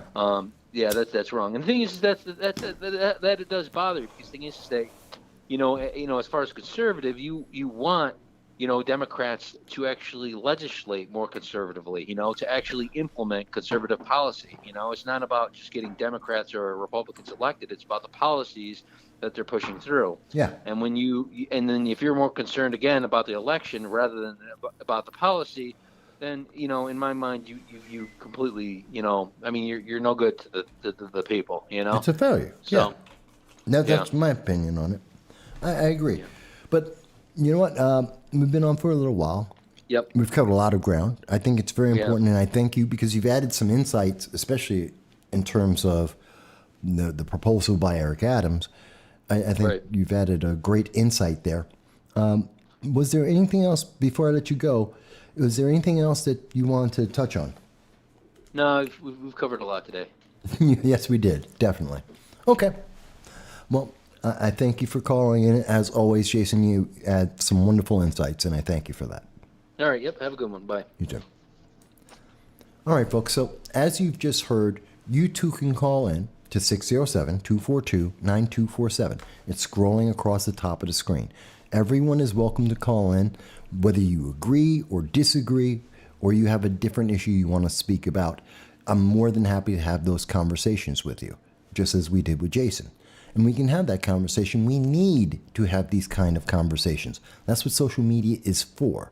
That's what the news media and politicians are afraid of, because you're not alone. You're not the only one with whatever idea it is that you have. I guarantee it. I talk to people around the country and around the world, privately and in general, on a regular basis. I'm telling you right now, you're not the only one who's having these conversations. You're not the only one who's having these thoughts. I talked to too many people. I can tell you, you're not. They just want you to feel like you're alone, like you're the only one. It's not true. It's just like they don't want you to think, oh, black conservatives don't exist. Hello, here I am. Larry Elder, he exists too. There's a lot of us. They just don't want you to hear. They don't want you to talk. They don't want you to think. They want you to obey. And when you don't obey, you're the bad guy. That's why Jason Garnar, a Democrat, is the bad guy. Why? Because he's not doing what Eric Adams, a progressive, wants him to do. And I can't wait. I'm sure at any moment now we're going to start hearing from BLM and Antifa and progressive leaders of tomorrow, otherwise known as Plot. And they're going to start saying that, well, Jason Garnar, he's a Democrat, but he's a racist because he's white, because he doesn't want to have illegal aliens swamp our community, overrun all of our facilities, and destroy our infrastructure because we can't handle it. He's doing it because he's white. That's what the progressives always say. And mark my words, just pay attention to progressive leaders of tomorrow. They will call Jason Garnar a white devil because he's the color of his skin, without considering we can't handle the illegal aliens. They're just going to go off on him. It's really sad. But I did promise we wanted to talk about Trump and the indictment a little bit. We've been talking about what's happening overseas. Let's talk about what's happening here in the United States. And we were doing that a little bit with Jason, and I want to talk a little bit more about it. As you well know by now, and it's across the entire news media, Trump is in trouble. Trump is going to get arrested. He's been indicted. He's going to get convicted. Trump is a criminal. On and on and on. You've heard it. You've heard it all. And they're going to keep pushing this throughout 2024. Why haven't I talked a lot about it? Let me start there. Because Trump was always going to get indicted, and Trump is eventually going to get convicted. That's just a fact. It's going to happen. They don't care. If they have to convict him on jaywalking, they will do it. The left. Why? Because this is how they win an election. They want to remove your choice. I had this conversation on the Liberty First Foundation Friday night, 9 p.m. And I was having that conversation. Frank Johnson was bringing it up as well. And Frank is right. That, let's be honest, they don't care what they convict Trump on. They just need a conviction so that they can say, see, he's guilty, which means he's guilty of everything, so he's always been guilty. We heard it from Nancy Pelosi when she came out and she said, well, Trump has to prove his innocence. That's not America. They're changing the rules before our eyes. They don't care. They will find something to convict him on. That has always been their plan, and they have been trying, going back to Russia collusion, that we have seen repeatedly proven to be false. We have repeatedly seen that in looking at Russia collusion, the Ukraine phone call, and each one of these scandals, Democrats are just as guilty, if not more. They're the root of the problem in many of these cases, including what we're seeing now. This whole thing with the Mar-a-Lago classified documents, I want you to remember something about this. This is from, and you have to go overseas to find this because in U.S. media, MSNBC and NBC, CNN, they don't want to talk to you about this. But do you remember, it was June 9th, 2023, Burisma, an executive at Burisma, paid Joe Biden $5 million, paid Hunter Biden $5 million into Ukraine. That was an abuse of his power. And people will say, well, Mike, you just don't remember that properly. That's not quite the way it happened. No, Mike, no. Let's think about that for a second. That is exactly what happened. In fact, let me show you exactly. Oops, I forgot to take that off. 1 second. I want you to hear this. Nope. Hang on 1 second. There it is. So this is Joe Biden speaking at the Council on Foreign Affairs. The Council on Foreign Affairs. Joe Biden talking about his time under Barack Obama with the Ukraine. And I want you to hear every word that he has to say here as clearly as possible. I'm not going to, or we're not going to give you the $1 billion. They said, you have no authority. You're not the president. The president said, I said, call him. I said, I'm telling you, you're not getting the $1 billion. I said, you're not getting the $1 billion. I'm going to be leaving here. And I think it was, 6 hours? I said, I'm leaving in 6 hours. If the prosecutor's not fired, you're not getting the money. Well, son of a bitch.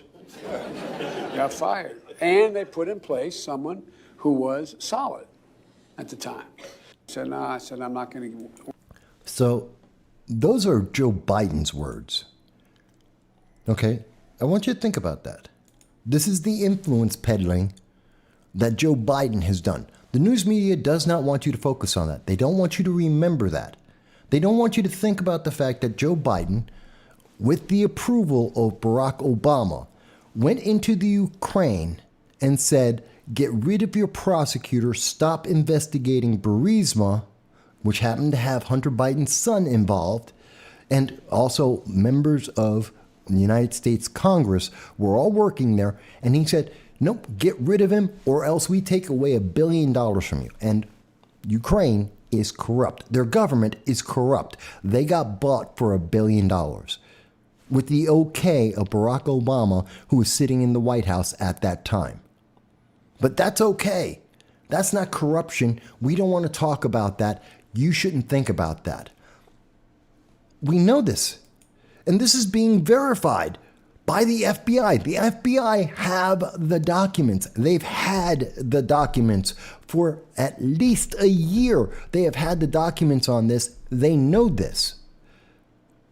Joe Biden thought it was such a joke. It was so openly known. It was an open secret. He went out and told people that he did this, that it was influence peddling. And it just took a while for us to find out the money part of it. But we knew this was a quid pro quo. You thought it was just him protecting his kid. No, it was him getting paid.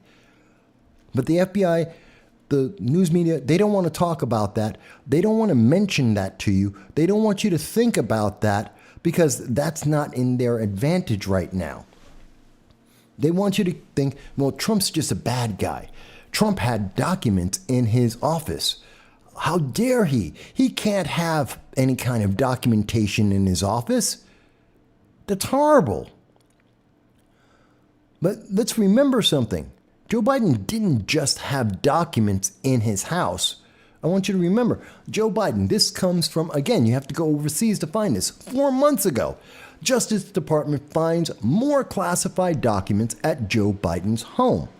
Some of the classified documents and surrounding materials dated from Biden's tenure in the Senate, where he represented Delaware from 1973 to 2009. Joe Biden confirmed it is a fact It is not an opinion. It is not a question. It is not a guess. Joe Biden had classified documents for over 40 years, since 1973. I don't care how you want to try and spin this story about Trump, whether he had classified documents or he declassified them as president. Fantastic. I will go with the Democrats, and let's just say that going with the progressive Democratic idea that President Trump couldn't declassify documents even though he legally has the right to do so. That's why they're in Congress right now trying to change the law. He has the right to declassify documents at any time. But let's go with the Democrat argument and say he doesn't. Joe Biden, as a senator, never had the right. He could never declassify the documents, not as vice president, not as a senator. He never had the right to have the documents, and he had the documents for over 40 years. He is the biggest criminal walking down the street. Forget about Burisma. Forget about the bank, the money that he got from Burisma. Forget about the Chinese connections that he had and the money he got from there. If you want to try and indict Trump, you have to indict Biden. You have to. Unless, if you don't, the justice system does not make sense. We don't have a justice system. But the Democrats are trying to say, but don't pay attention to Joe Biden. That's not important. Don't look at Mike Pence, who had classified documents. Again, the vice president can't declassify documents. If Mike Pence had classified documents, he also has to be. So does Barack Obama. He has classified documents. He has to be indicted. If we're going to play this game, let's play on an even playing field. Let's hold them all accountable. If you're saying we have to indict Trump on this, fantastic. Then line up Barack Obama, get Mike Pence over there, get Joe Biden, and let's indict all four of them.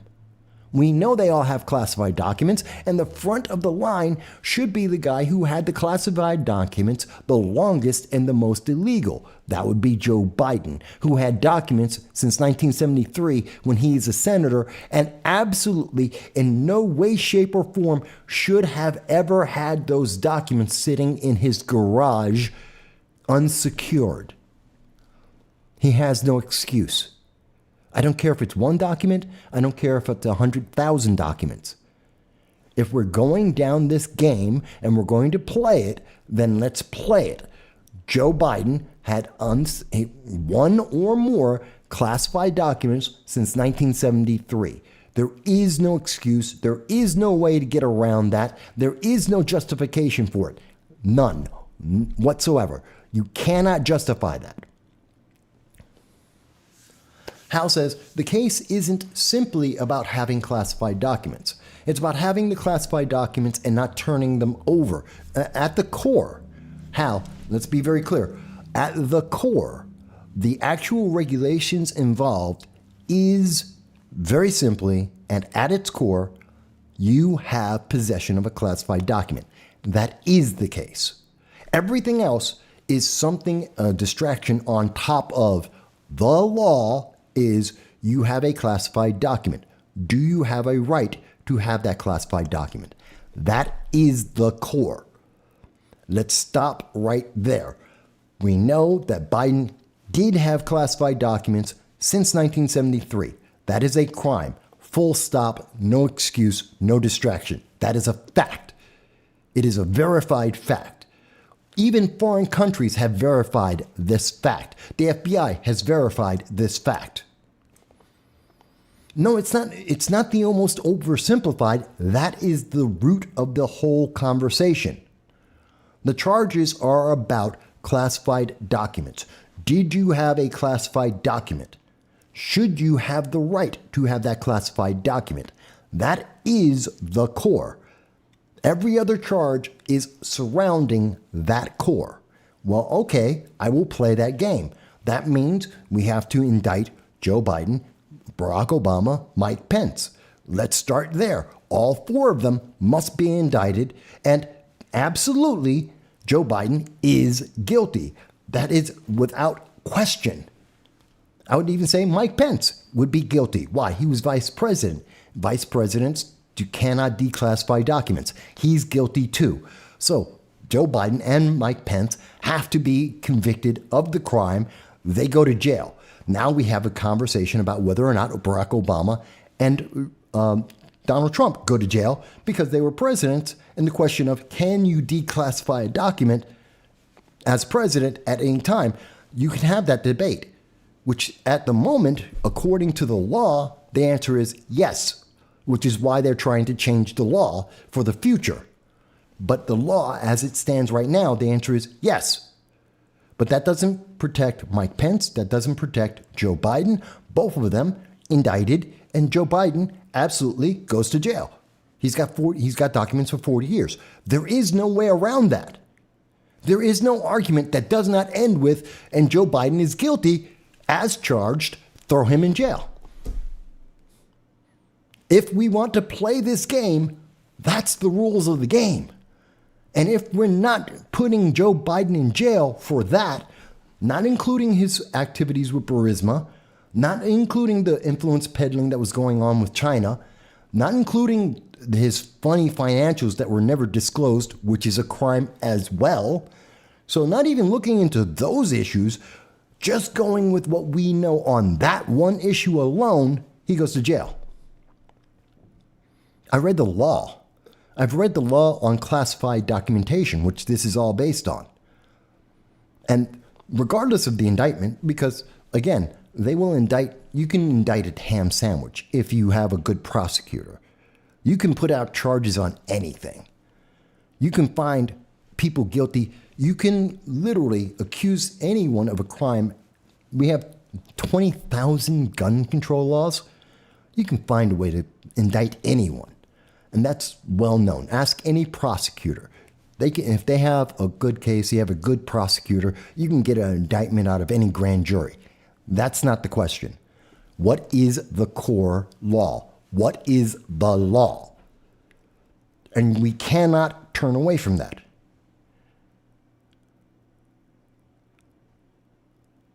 No, I don't have a misunderstanding. Hal states that, well, you have to read everything in the indictment so that you can understand every aspect of this. And that's the only way you can have this conversation. That's not true. I understand the law on possession of classified documents, which is the core of everything else. The core, the case, is classified documentation. And I have read the statutes on classified documents. In fact, I've presented them on this show several times throughout the entire Mar-a-Lago case. I've done several videos on it. I've shown the law on this. And Joe Biden violates the law. So again, I'm not telling you whether they should or should not indict Trump. I don't care. What I am saying is, right alongside him, Joe Biden should be indicted. And based on the law as it exists, Joe Biden broke the law. And so he has to be, if we're going down this route and we're saying that presidents, vice, and ex-presidents are not protected by executive privilege, they must convict him. Everything else is something else. You want to say, well, they can't indict. I didn't say they can't indict Trump. Fine, fantastic. Indict Trump. Indict Biden. It's the same rule, the same core legislation. It's that simple. It is absolutely that simple. He broke the law. Does that make sense, Hal?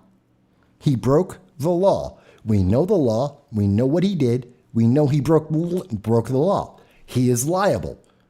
That if we are playing by the rules, which says you broke the law, we have to indict you, we have to charge you, and if you broke the law, you're going to be convicted. Same thing with Hillary Clinton, which should have been also convicted. She broke the law, and then they came up with a new rule. Well, intent. Intent is not part of the law. Did you have classified documents? Yes, you broke the law. You illegally had classified documents that you shouldn't have, and they were unsecured. That is a violation of the law, period, full stop. It is that simple.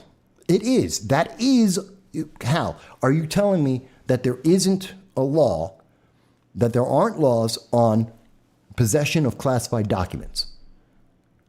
And that classification says, does not allow for a senator in 1973 to have classified documents for 40 years. Are you telling me that that doesn't exist? Because it does.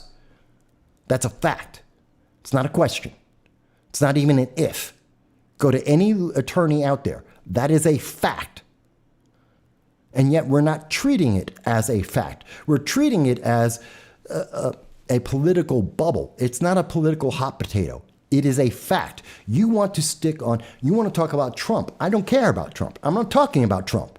You want to indict Trump? They were going to indict him anyway. I don't care about that. That's not what I'm talking about. I'm talking about Biden. I'm talking about the law.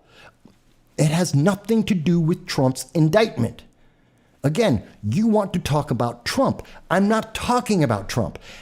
Hal's saying, read the indictment. I'm not talking about Trump. I'm talking about Biden. I'm talking about the laws on possession of classified documents, which is totally separate. Throw Trump out the window. It doesn't matter. It has nothing to do with him. The fact is, Biden had classified documents. Is that true? That is a fact. It's not a question. It's not an issue. The Guardian wasn't the only one to report this. This came directly from the FBI. It is a fact. He had documents since 1973 when he was a senator. He does not have the classification to have classified documents unsecured in his possession for 40 years. That is a fact. Full stop. I don't care who else you want to talk about. Jesus Christ may come back from the dead and come back to earth, and fantastic, it still has nothing to do with the law. No, I'm not talking about Trump. I'm talking about the law. Trump was indicted because they are alleging he broke the law. And I'm talking about the law. And this is a consequence of that law. I'm not using Trump to justify it. I don't need to. Because Hal is saying, but you're talking about Trump. You're using his indictment to justify an indictment of Biden. No, I don't need to. Biden broke the law. I don't need anyone else. It doesn't have to do with Hillary. It doesn't have to do with Trump. It doesn't have to do with Mike Pence or Barack Obama. Joe Biden had classified documents since 1973. That is a fact. Full stop. If we are going to enforce the laws, Biden is guilty. Full stop. It has nothing to do with Barack Obama, Mike Pence, Hillary Clinton, or Donald Trump. That has nothing to do with it. The fact is, the law states Joe Biden, as a senator in 1973, did not have a right to have classified documents, nor does he have the right to hold those documents for 40 years. That is a fact. Full stop. Doesn't matter. Nothing else counts. Why are we not arresting Joe Biden? Why is he not indicted right now? Why is he not convicted? Blaine mentions, hello, Blaine. By the way, thank you for joining us. Blaine says, Stalin, show me the man and I will show you the crime. This is where we're at in America. Very much so. This is why we hear people like Nancy Pelosi saying, you have to prove yourself innocent, because it's not the way the law is. But we don't teach the law anymore. And we don't want people to think about the law. And we're trying to distract people from the law. We're trying to keep people distracted so that we can play politics. So one side has a political advantage over another. And that's why right now, and again, I'm not angry with Hal. People may watch this, and if you're watching this, you may say, well, he's angry. No. I'm trying to make a point. I'm very passionate, and I am hearing what Hal is talking about, and I'm not disputing anything Hal is talking about. We're talking about two entirely separate things. Hal is talking about Trump and an indictment, and I don't care. I don't care. I'm talking about possession of classified documents, something that affects Mike Pence, Barack Obama, Joe Biden, and Donald Trump. And I have said, Put them all, indict them all, and let's have that conversation. We can have the argument about whether Barack Obama and Donald Trump, as president, had the right to declassify documents, which the law says at this moment, yes, they do. And that they can declassify documents at will. That's what the law says right now. That's why they're changing the law, because the law allows that to be done. That is a fact. So Barack Obama and Donald Trump, that's an iffy kind of situation. What isn't iffy is Mike Pence and Joe Biden, as vice president, don't have that right. Therefore, their possession of classified documents is criminal. And Joe Biden, as a senator, does not have any right whatsoever to have those classified documents. That is criminal. Joe Biden needs to be indicted right now. Period. Full stop. Has nothing to do with anything else. There's no way around that. That is a fact. There's no argument on that. That's what the law says. That is what the law has said. And say, well, we got to read the indictment. No, I don't. I read the law. The case law is clear. It is absolutely established in law. So the question we need to ask each other is, why isn't Joe Biden being indicted right now? Whether or not we follow that up with the investigation into Burisma, which is an entirely other case, and we now have both witnesses, we have evidence with the FBI that is saying that there was political malfeasance there. We have the evidence from Joe Biden himself talking out loud and saying that this was a political manipulation of an entire country that was authorized by Barack Obama. That's another question altogether.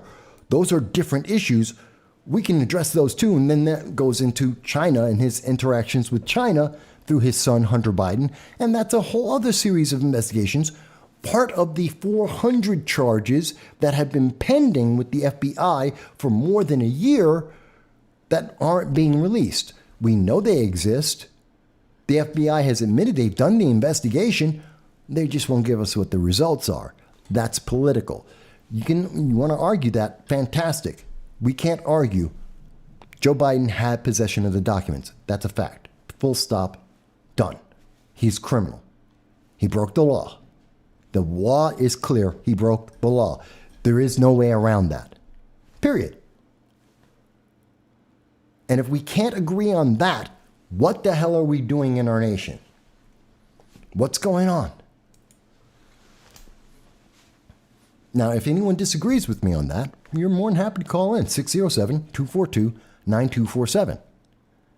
I'm more than happy to hear that conversation.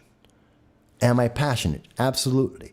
Because I'm trying to make a very clear point. And I'm trying to make a point that has nothing to do with the propaganda that is being pushed by the American news media. I'm trying to get to the root core of the problem. The way that we are being taught and told to obey and to be distracted, smoke and mirrors, don't look over to your left, look to your right. Don't pay attention. We have a two-tiered justice system that only applies to those who are in favor of the establishment and not those who aren't. That's my problem. That's the issue. That's the underlying problem that we have to address. That is the corruption in America right now. It's not about Trump. It's got nothing to do with Trump. I could care less. That's not the issue. As Blaine said, this is the days of Stalin. Show me the man and I'll show you the crime. And we're being told to accept that without question, without thought, without understanding the implications and the consequences of this. We're told, don't pay attention to everyone else that's implicated. Again, I'm mentioning Mike Pence, I'm mentioning Barack Obama, I'm mentioning Joe Biden. You can even put in Hillary Clinton into that if you want to. Again, this is what we're talking about. There's 4 or 5 people involved in this. That's it. And the law is clear. So my question is, with the law being crystal clear, with the violations being crystal clear in several of these cases, why aren't we seeing enforcement of the law that is clear? Politics. That's the answer. It's politics. is because one side is trying to protect their political position, and one side, and then we see on the other side that individuals being attacked because of their political positions. And this is about the 2024 election. It has nothing to do with the outcome. It has nothing to do with the law. It has nothing to do with indictments. This is about winning the 2024 election. That's what this is about. This is about an election. It has nothing, they could care less. This isn't about whether Trump wins or loses, whether he's guilty or innocent. It has nothing to do with that. Because if it did, there'd be 4, maybe 5 other cases that would be happening right now. The entire rogues gallery of the last couple of administrations of the United States government would be up and they'd be indicted and they'd be looking at facing charges right now. That's the fact. But they're not. Since they are not, we have to ask, why aren't they? Mike Pence turned tail against Trump, and he is now the anti-Trump. So that puts him on a winning box. Democrats would rather have him in 2024 running than President Trump. So Mike Pence gets a pass, even though he broke the law just like Joe Biden did. That's the reality. That is as blunt and as basic and as straightforward as we can get to it. Because that is what the law says. There is no more or less about it. It is that simple. And that is the problem. Again, I don't care if you like Trump. I don't care if you don't like Trump. I don't care if you voted for him or didn't vote for him. I don't care if you don't vote at all. None of that matters. They are trying to make this about 2024, and we have seen, as being detailed by the Durham report, we know for a fact that there is manipulation. We know for a fact that the FBI was involved in the 2016 election. We know that the FBI was part of the process that was manipulating some of the information the public was receiving. I have to be careful the way I say this because YouTube hates certain comments. I can say that the 2020 election was illegitimate, but I can't tell you why. Well, I can tell you what the Durham report said. And what we can say from the Durham report that was published very clearly, and as well as the Russia collusion reports, all 3 of them, we have spent over $50 million looking at this situation since 2016 to today. And what we can say with absolute clarity is that there are elements of the United States government that are actively involved in elections and the perception of the public about the candidates. That we can say without any question. There is documentation from the federal government itself saying exactly that. That is a problem. We should be talking about that. We should be doing something to fix that. We have parts of our country are running rogue, and they are destroying the infrastructure and, more importantly, the confidence in our nation. The public can see this. The public is asking the same question that I have asked. If we're going after Trump in this manner, we have absolutely credible evidence, and therefore Biden should be indicted too. If the law isn't about politics, if it isn't about preference, why isn't Biden being indicted as well? And if it isn't, and if the news media doesn't even want to mention with any credibility or any consistency the problems that the Biden-Harris administration has with our legal system, what kind of chance does any regular American citizen have? You're not a multimillionaire. You don't have political pull. What is going to happen to you? That's the underlying massive problem that Americans are dealing with. Blaine says, there was a case settled by the Supreme Court against Bill Clinton. Ex-presidents have the right to have documentation. I know. The case law is very clear. Presidents can declassify documents at any time. That's the law. That's why they're trying to change the law. Because as it stands right now, every president has the right at any time to declassify a document whenever they want to. That's the law. People don't like it, But that has nothing to do with whether or not it's a law. That's the fact. So again, the core problem of this case is null and void. Again, we can have that argument because Obama did it. Clinton has done it. I have no doubt that we could, if we looked hard enough, we'll find that both of the Bushes did it. Reagan did it. Carter did it. It's not a new thing. But if you want to have that argument about Obama and Trump, that's fantastic. You can. My point is, you can't have that argument about vice presidents. That's Mike Pence and that's Joe Biden. You can't have that argument about senators. He's not, a senator isn't even in the realm of a conversation. Doesn't even exist. Joe Biden should be indicted and he's guilty, so he should be charged with the crime. Because he had the documents. We know this. It is a fact. It has been published. Therefore, he's guilty of the crime. Period. The fact that we aren't doing that because we aren't having that conversation, because people are saying, but Mike, you just don't understand, does not change the law and the facts.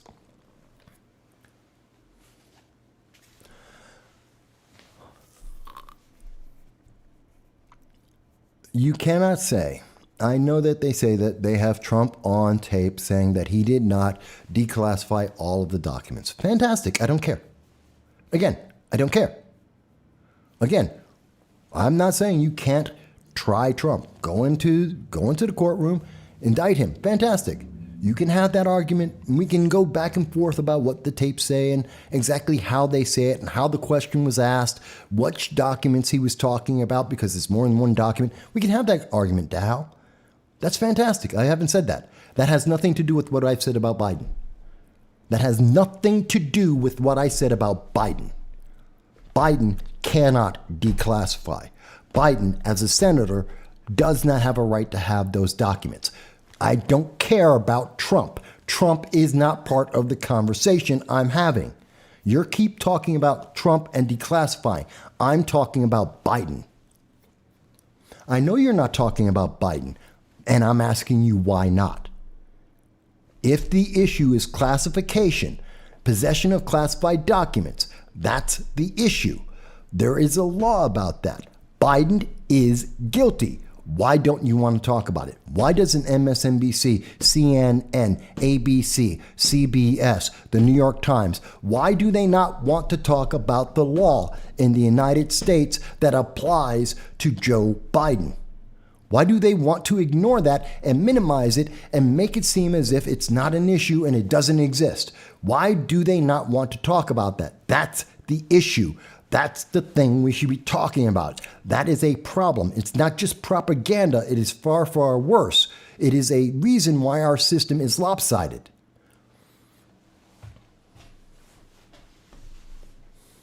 I'm not talking about Trump. I am listening to myself. I'm talking about Biden. There are two separate issues. I thought I've been very clear. You're focused on one thing. How? Understand, you have a focus. As you just said, you don't want to talk about Biden. You don't want to talk about the core issues of the breaches of our law about Biden. You want to talk about Trump. You're hearing Trump. That's on you. You're hearing Trump.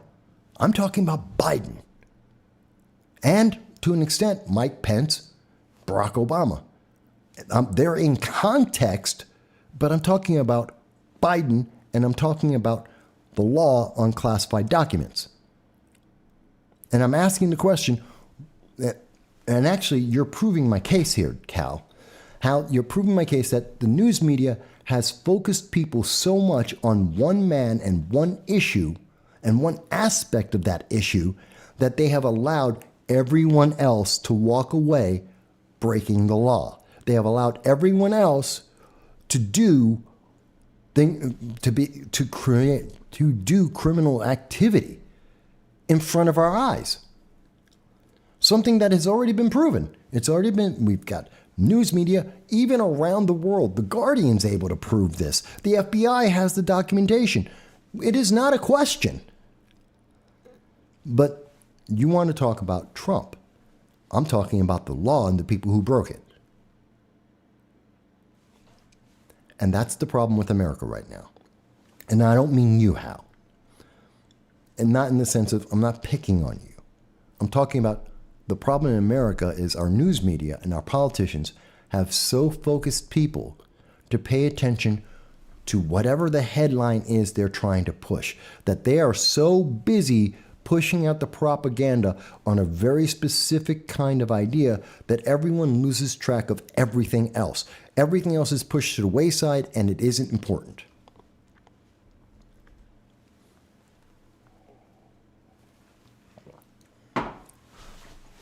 It's the focus because, Hal says, it's the focus because Trump was indicted. Trump has been indicted several times. Biden is still being investigated by Robert Hur. And we already have the evidence. We already have it. This is a conversation we should be having. Not Trump. Yeah, he got indicted. Okay, it's not the first time. He's been indicted multiple times. Fantastic. We'll go through that. When he gets to the court, we'll get there. Why isn't the conversation about Biden? We know, again, there is no difficulty. This is something that they've already been investigating. The FBI already investigated this. The Guardian knows about it. We already have the evidence. This isn't like, ooh, I don't know what case law this might fall under. We know exactly what it is. We know what the precedent is. This is the conversation that we should be having. Trump he's been indicted and he's going to be indicted 3 more times before we get to 2024. He will probably be convicted of at least one thing. I don't even know which one, but there will be a conviction of Trump to some degree somewhere in some court between now and 2024. That is a guaranteed fact. Doesn't even matter what it is. Doesn't matter if he's guilty or innocent. They're going to find him guilty. He's going to be charged with a crime, and they're going to say that everything that has to do with Trump is justified because Trump one time got proven guilty on some charge about something. It could be as simple as jaywalking. It means nothing.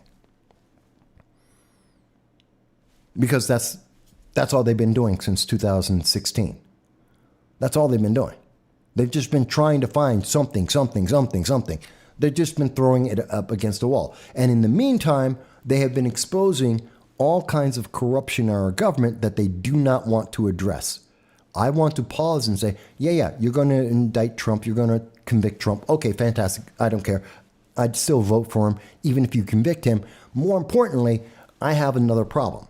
And part of this is also so that they want to remove, and the reason why Trump's going to be convicted somewhere between now and January of 2024, Trump will be convicted of something. I don't even know what it is. Doesn't matter. Guaranteed, there will be 2 or 3 more cases where he's going to be indicted between now and 2024, January 2024. And he's going to be convicted on at least one of them. Don't even know what it is. Don't know what the charges are. Don't care. It's going to happen. And people will still vote for Trump. They just don't want his name on the ballot. That's it. They just don't want his name on the ballot. And they're trying to take away the people's right to be able to have him on the ballot because he is popular. He's as popular, if not more popular, than Joe Biden, not just amongst, we're talking about within the party, but even more so in the general public.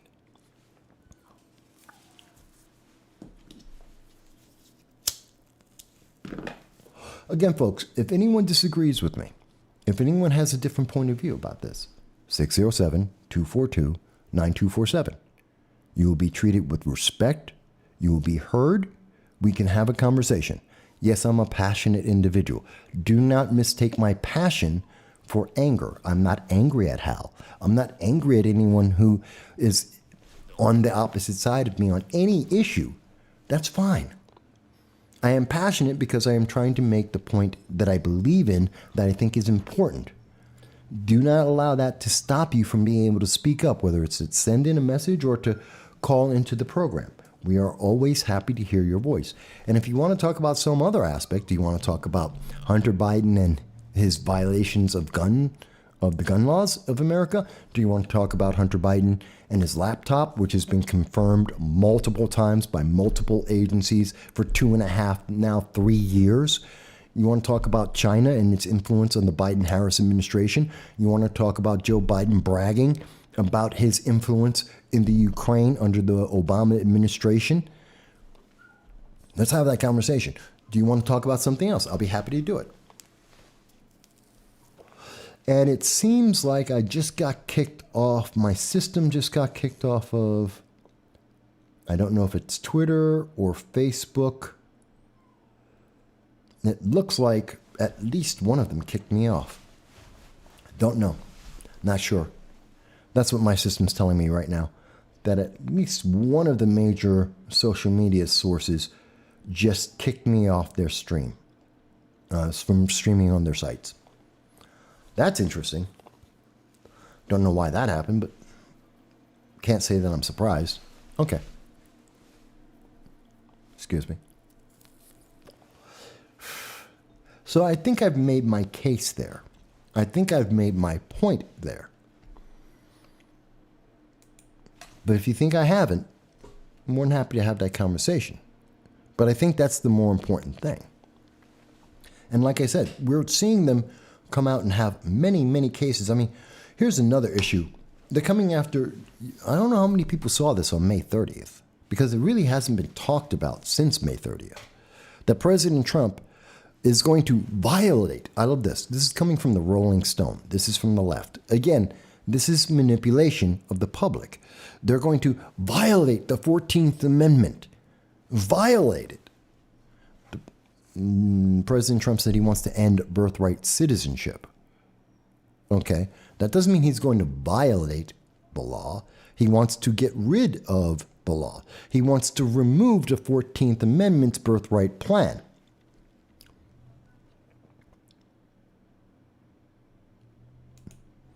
Blaine mentions it's out in plain sight now when they indict.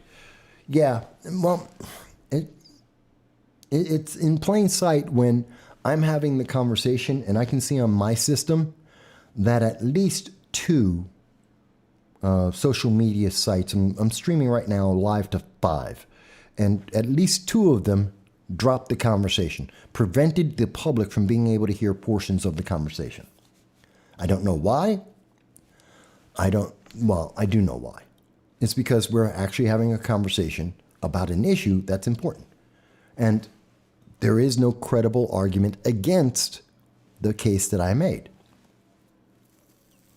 You can talk about other issues, but you can't say that I'm wrong. The issue I raised is a solid legal position, and that's why they wanted to kill it, because it's in plain sight. So they want to distract. They want to talk about everything else. They don't want to deal with this. It's kind of like when you see the Rolling Stone on May 30th, they're like, oh, he's going to violate the 14th Amendment, birthright citizenship. That's not what he said. That's not what he said. Anya says, birthright citizenship was a terrible idea. It made sense at the time. To be fair, Anya, if we go back in history with the 13 colonies, they're very small compared to every nation in the world at the time. They needed to build up the nation. They needed to build up their population. And they needed to be able to compete to protect themselves. What's the fastest, easiest way to do that? Birthright citizenship. And they're thinking about the people there. Rather than taking the time, they didn't have an infrastructure. They didn't have, most of the people in the nation back in the 1700s, they didn't have, most people couldn't read and write. Most were not, that was only the upper elites. So to grow the nation and say, oh, well, you've got to take a test, and they didn't even have established what the laws were. I mean, the Constitution didn't get passed until well after we actually started our nation. We had the Articles of Confederation first. So what rules are people supposed to learn? What history are they supposed to know? What are the things that you would test for as a matter of citizenship? How would you swear fealty? They didn't have an infrastructure to be able to quickly let people know this person swore an oath, that one didn't, this one's thinking about it, he tested well on a test. We didn't have that. So the answer in the 1700s, the easiest answer was, you're in America. You're on this soil. If you're born here, you have a right. And if you come here and you have a kid here on our soil because you immigrated and you decided to build up a homestead and make a life here, then you get to be part of our country. You're part of us growing. So birthright citizenship in the 1700s makes a whole lot of sense. Even in the 1800s, it makes a lot of sense. The 14th Amendment was then looked at and said, okay, what about the people who were taken and brought here against their will very often, and they were forced to be here, but they've lived here, they've been born here, they can't read, they can't write, they don't own property. What do we do about them? We just stop them from being slaves. How do we deal with them? Well, the answer is we integrate them into the system, birthright citizenship. They were born here. They have every right to be here because this is their home. This is where they've always been. Okay. And they were legally born here. Their parents were born here. Their parents were citizens as well. They've earned it through the pain and suffering that they have gone through. Not like illegal aliens that take a vacation, come over to America, have a kid and say, hey, see, I'm there. So does birthright citizenship make sense in the 21st century?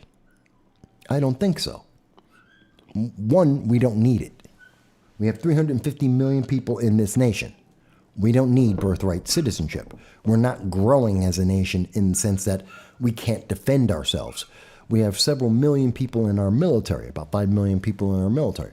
So it's not like we can't defend ourselves against other nations in the world. It's not like we don't have the ability to create goods to trade with other nations or to compete with other nations in trade.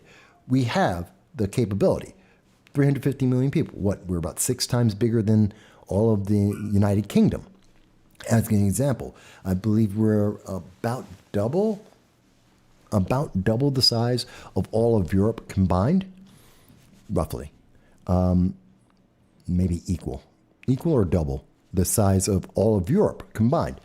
So we don't need birthright citizenship in the same sense that we needed it in the 1700s or the 1800s. We have grown. Does it make sense going forward? I'm stuck on this issue, to be honest, because I see the value of I was born here, so I'm a citizen here. And most nations have a similar aspect. You're born in the UK, you're a UK citizen. You're born in Germany, you're a German citizen. I'm not aware of additional steps necessary to prove your citizenship besides being born and you have your birth certificate. But the problem is, I don't think being born a citizen isn't so much the problem as people who are abusing the loophole that was established in the 17 and 1800s to allow a nation to grow. And that's the thing that, you see Rolling Stone doesn't want to address that issue. They don't want to talk about that part. They don't want to talk about the part that, well, hang on. It's about people who are coming to America simply to have a kid so they have an anchor so that they can justify their illegal occupation of the United States. See, that's where I think the problem is. It's the people who are abusing it. There are many, many tours that are built just for pregnant women so that they can come over to America at the end of their pregnancy, have a kid on American soil. That kid is now considered an American citizen, and they therefore have a right and justification for everything in America. They can ask for financial aid. They can stay in the country to take care of their child. The abuses that we're seeing, that's the problem with birthright citizenship. I think, we changed the law. I think the right thing is we changed the law that you cannot visit America, and just because of the moment of your birth coincidentally happens to be while you're on American soil, that's not enough for citizenship. I don't think we should have that. Coincidental citizenship should not be there. I mean, if you're here and your parents have been in New York or California or Wisconsin or Texas, Kansas, all your life. Your parents are born in America. You're born in the middle of America. I have no problem with you being a birthright citizen. I have a problem when you take a trip from Japan, you take a trip from Korea, you take a trip from Ghana, and you come to the United States as a pregnant woman in your 9th month, and you're planning to stay for a month, and it just so happens that in your 9th month of labor, while you're spending a month in America, you just happen to have a baby. Who could have guessed that that would happen?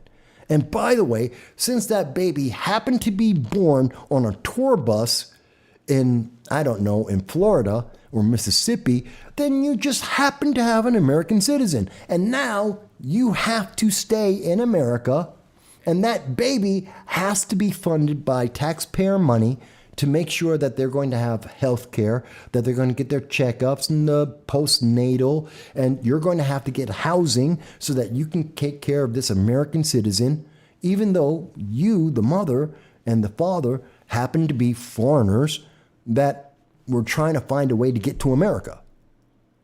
See, that's the problem. It's the loophole. Again, it's the distraction. We're seeing that. Again, Rolling Stone is trying to make us focus on, it's Trump. Trump bad. Trump's evil. Trump doesn't believe in law. When the law itself is flawed, when there is an underlying absolute problem, and the historical context no longer makes sense in the modern day, it is actually counterproductive to us. We should have that conversation. I don't see what's the justification for foreigner birthright citizenship. I think that's the key there. It's not just birthright, it's foreigner birthright citizenship. You just showed up just to have the kid. Why should I justify that? I can't go and, if I had a kid, if a woman in America went over to Iran and gave birth in Iran, that kid isn't Iranian. If you went over to Sweden and you gave birth in Sweden, that kid's not Swedish. That's not how they do it. That doesn't count.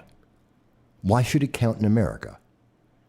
And that's the conversation the progressives don't want to have. They don't want to say, why is this special? Why are they special? They don't want to have that conversation because they can't win that. I don't think their arguments can win that. Well, there are no borders. I'm sorry, there are borders. 120 countries around the world have borders. 108 of them have walls. That's a fact. So that's not true. That's not realistic. Let's throw that out the window. Yeah, there is a such thing as borders, and there is a such thing as walls, and people secure their borders. That happens. Norway is doing it right now. Canada has done it with the United States. Borders matter. So that's not a reason to say it. Why should we? Well, because every child deserves a right to be an American. No, they don't. No. Just because you were born doesn't give you a right in America to my taxes or to my subsidy. I don't have to subsidize every child in the world. America's a very generous nation. We are the most generous nation in the world, privately and as a nation. No one in the world can come close. Most nations can't match the generosity of private American citizens, let alone the government. So you can't tell me, I don't have an obligation to some kid. You don't know most Americans don't know where Nambia is. Do you have a obligation to take care of the kids in Nambia? A place you can't even name? A place you can't find on a map? How about Moldova? Do we have an obligation to the kids and the people in Moldova? And again, another place that most Americans can't point out in a map. Don't even know, most Americans don't know that it even exists. There's 148 countries in the world. Most Americans can't name more than 7. And you're telling me that we have an obligation to these other nations so that when they show up on our soil, we must do it? West of Botswana, yes. But again, how? I didn't say every American. I said most Americans. There's very few. Dal, if he comes online, he's very familiar with South Africa and most of Africa. And I know several countries in Africa. Can't say I know them all. But here's the thing. Why should we have an obligation? We don't. We don't have an obligation to their kids. That's why they have a government. That's why they have a culture. They have a country. They have their own issues. So when you come here and bring your issues here and you say, well, this is my way out of my issues, I'm not obligated. You're not obligating me. You know, if someone has, I don't know, if someone is laying on the street in front of my house, I have no obligation to take them into my house to heal them and let them live in my house rent-free forever. I don't have that obligation. That's not an obligation. I can help them, and I may choose to help them. I may help them in the middle of the street. I may take them over into my yard. I may help them. I may even bring them into my house and help them because of my kindness, my generosity. But that doesn't then obligate me to take care of them for the rest of their lives or to take care of them through their illness. I'm not obligated. So why do we have the 14th Amendment that's obligating us? Isn't that a conversation we should have? And what is the argument from the left who are upset about this, as Rolling Stone is? What's the argument to say, well, we have to keep doing it? Again, not for Americans on American soil. I'm talking about foreigners. I'm about foreigners coming into America. Rights, user has been banned. Hey, user. You've been quiet all day. Okay. User has been banned says rights and citizenship without duties seems wrong. Well, that's another part of the whole thing. So again, using my example, parents from Nambia fly over to the United States. The mom is 9 months pregnant. They're staying in somewhere in Kansas for a month. The mom has the baby. The parents have not paid into taxes, nor are they obligated to. They're citizens of Nambia. Their income goes to Nambia, not the United States. So they can be in America. They can ask for taxpayer funding for their child, for their health care, for their housing. Meanwhile, they don't have to pay into the system at all. That's not a requirement. They're not citizens. But they're protecting and taking care of a citizen. Here's another way to look at it. How about we don't have to change the 14th Amendment. Let's change our rules about the parenting, about how we take care of the kids. How about this? If you are a foreign citizen and you come into the United States in the 9th month and you have a baby on American soil, fantastic. That child is a U.S. citizen. But the state will take care of that child. The state will take your baby and the state will raise that baby. You have a choice. You can go back to your home country with the child, who is an American, or you can give up the child. You can go back to your home country and America will take the baby. Would they say that's okay? Where's the left on that? There's my compromise. Fantastic. We have the 14th Amendment. Everyone has birthright citizenship. You can have a baby on American soil and they're an American. And America will raise that child, not the parents. Because the parents still aren't citizens. They get to go back home. They go to their country. The baby is our country.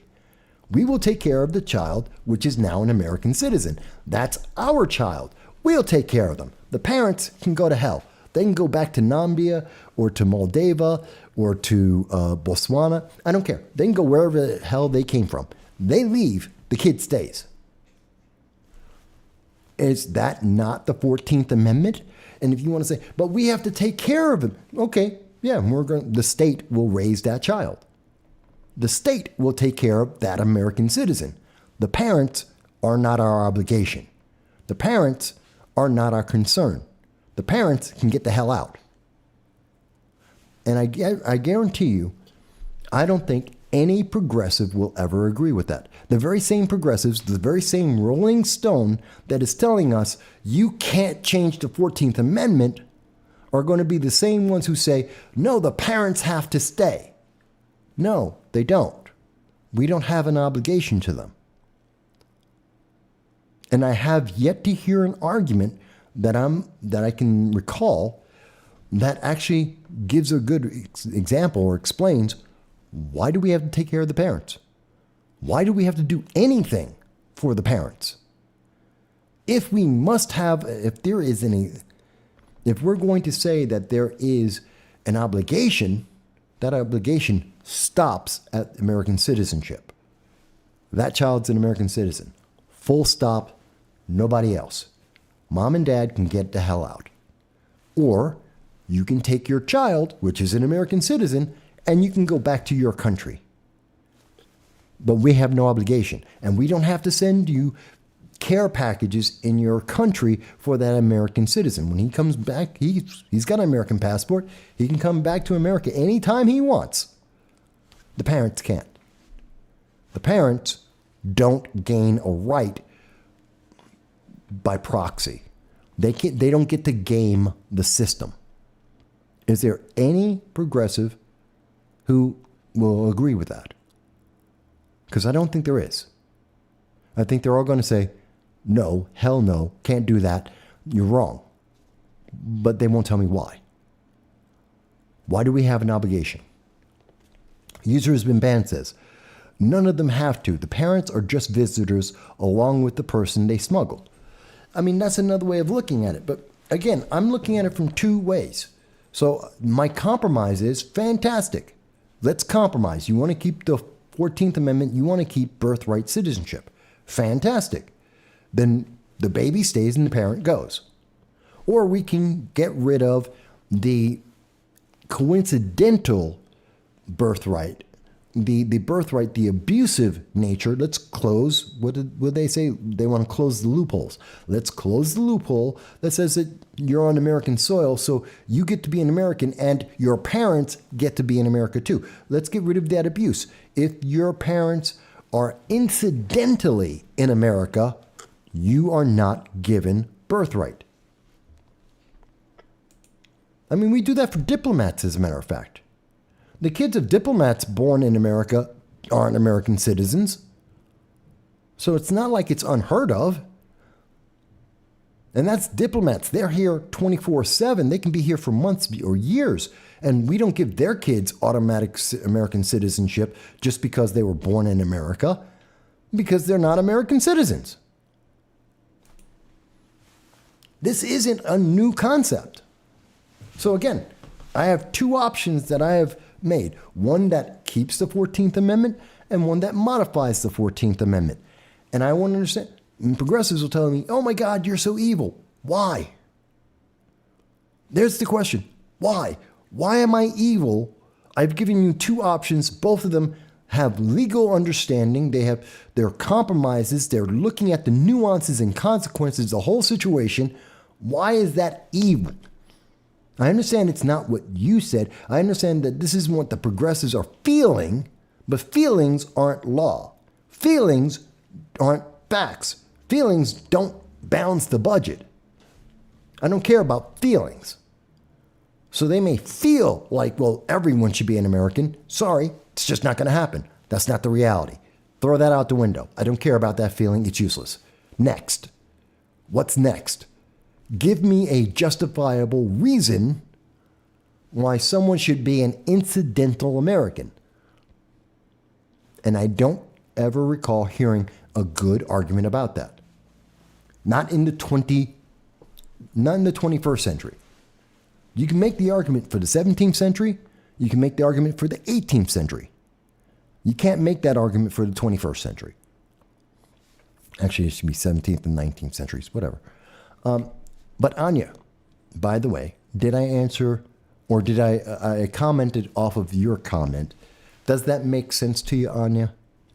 Does that make sense about why we had it, birthright citizenship, back in the 19th century, and why, and actually even before in the 18th century, why we've had it and why it doesn't work today, and the way that we can modify it? Again, nobody has to agree with me. I'm not a Democrat. I'm not a progressive. You're not forced to agree with me just because of the color of my skin. You're an American citizen or a member of the world. We get people who are watching this in Peru and India, United Kingdom, Germany, Sweden, Canada. I know people are watching this around the world. And I'm happy to hear from people around the world. If there's someone who's right now in South Korea or North Korea, someone in Venezuela, if there's anyone out there that says, oh, no, Mike, you just don't understand, you should allow this, please pipe in. If you're from another country and you think, no, there should be a birthright citizenship, and you have a reason besides my feelings or your personal advantage, I'm happy to hear it. But if you're going to tell me, well, it's good for me, it's good for the kid, and it's good for you, that's not an answer. And if you tell me, well, it's because of how you feel, I could care less. What's the benefit to America? Why should we do it? And no one's willing to have that honest conversation. You ever notice that? CNN won't have this conversation. MSNBC won't have this conversation. ABC, CBS, New York Times, Rolling Stone, they won't have an honest conversation with people about it because they will lose.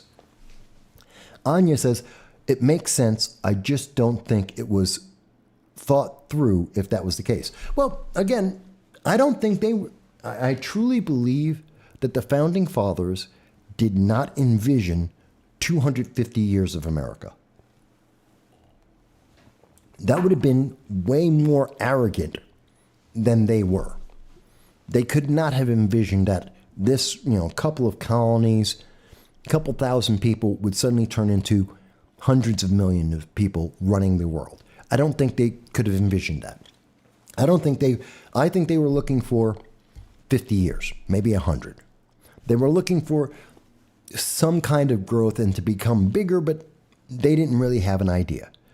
I think they were just trying to give the best chance possible for the best growth possible. I really do. I don't think they could have. There's so much about the modern world today they could never have considered. Never would have come into their mind. Hell, in my lifetime, in 55 years, the world has changed astronomically. I mean, if you were in the 70s, 80s, and you were talking about the internet like we have it today, you wanted to talk about streaming services, that would have been straight out of Buck Rogers. That was fantasy. Look at Star Wars. That's fantasy. And yet several aspects of what we see in Star Wars and Star Trek and Buck Rogers, they're realities today. That was all fantasy. That was just in 55 years. Imagine 250 years ago. They had no clue that we would be anything like this. So I think they were thinking, they were trying to give as many options as possible to let us last as long as possible. And here we are 250 years later because they seriously sat down and thought about the consequences. They really thought out and said, what's going to get us to 50 years? I think that's what they were. I believe when they were in the convention, after the Articles of Confederation, when they were sitting down, and we know they had many arguments about the Constitution, for and against. And so we know what they were thinking. They were thinking about, how do we keep this going? What gives us the most options with the most freedom? I think they did a great job. Since that time, most recently in the last 20, 30 years, we have completely screwed the pooch on everything that they did. We've got people who are redefining. I mean, there is no way up until 5 years ago, not even 3 years ago, everyone in the planet knew what a man and a woman was. Everyone knew that. Within the last 3 years, we suddenly lost all idea of what is a man, what is a woman. We no longer can say definitively, or we're told that we can't say definitively what a man and a woman is. That's stupid. We turned the definition into, a man is the opposite of a woman. A woman is the opposite of a man. That's not an answer. But this is what they're doing. We have lost our minds. And I think part of the problem is because we are at the top of the hill and there are a bunch of people who are trying to knock us down. And they're trying to knock our legs out from under us They can't fight us. They can't beat America. There isn't a better system out there. No country has the combination of the freedoms and the quality of life and innovation and upward mobility. No one has all of the things that we have all at once in America anywhere else in the world. Doesn't exist. So there are people who are jealous and hungry for power that are constantly looking to try and take our legs out from under us because they can't fight us dead on. They would lose. And that's why I think, in part, many progressives want to keep birthright citizenship as it always has been, because that lets them, there's 6 million illegal aliens. Let's assume that 4 million of them are of childbearing age, couples that could make babies. That's another 4 million. And then and you keep adding to that, and they keep adding their numbers, and it whittles away at America. It is a percentage. You start hitting percentages, which is able to change elections. I think ultimately that's why Rolling Stone wants to keep the birthright citizenship, because they believe that the population numbers will shift, that this is a way to manipulate elections going down the road just by population control. I truly believe it. I believe that there's a few very smart individuals on the left, absolutely. And I think there's at least a few of them, especially out of China, who are thinking very long term. And they're thinking, all right, change the population. We change the population, we change the votes, we win. Scary thought. Speaking of scary thoughts, we've been talking about a bunch of things. I wanted to talk about another scary thought. Since we were talking about the 14th Amendment, let's talk about the 28th Amendment.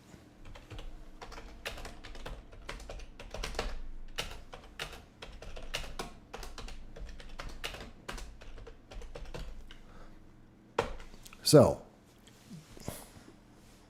did I not type that? I thought I had typed that. Hang on a second.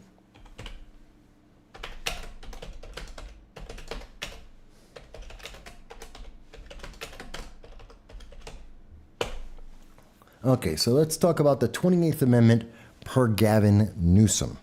Gavin Newsom thinks that he has the answer to gun control in America, or rather, gun ownership in America. His goal: universal background checks, banning the sale of assault rifles, requiring a waiting period, raising the minimum age to 21.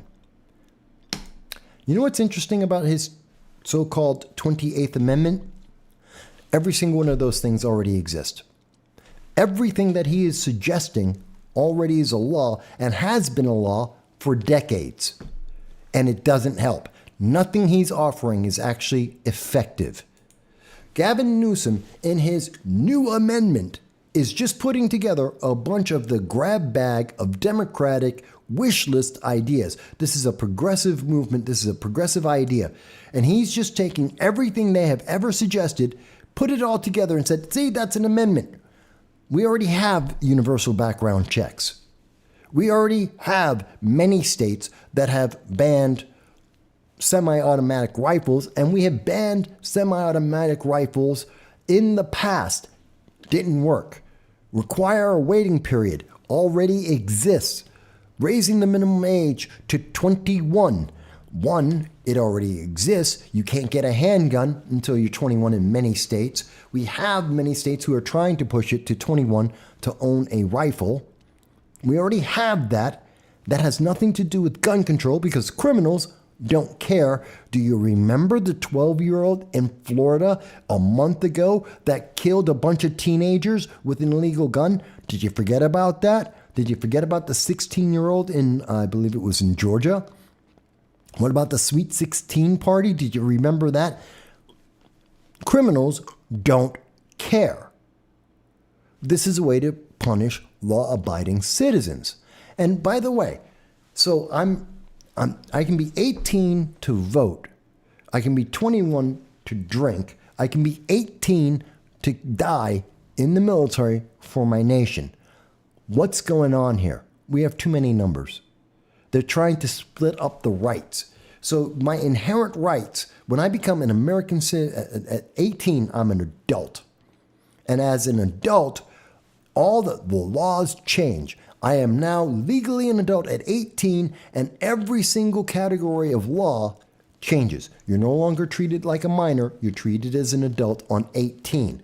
But you don't, and you have the right to vote, to influence what laws are going to be in the nation and not in the nation. You have that right. You have the right to die, but you don't have the right to drink, and you don't have the right, according to Gavin Newsom, to be able to defend yourself. Why in the hell would we ever do this? It doesn't work. It has never worked in the past, and we have no reason to believe it will work in the future. Does this make sense? And again, this isn't new.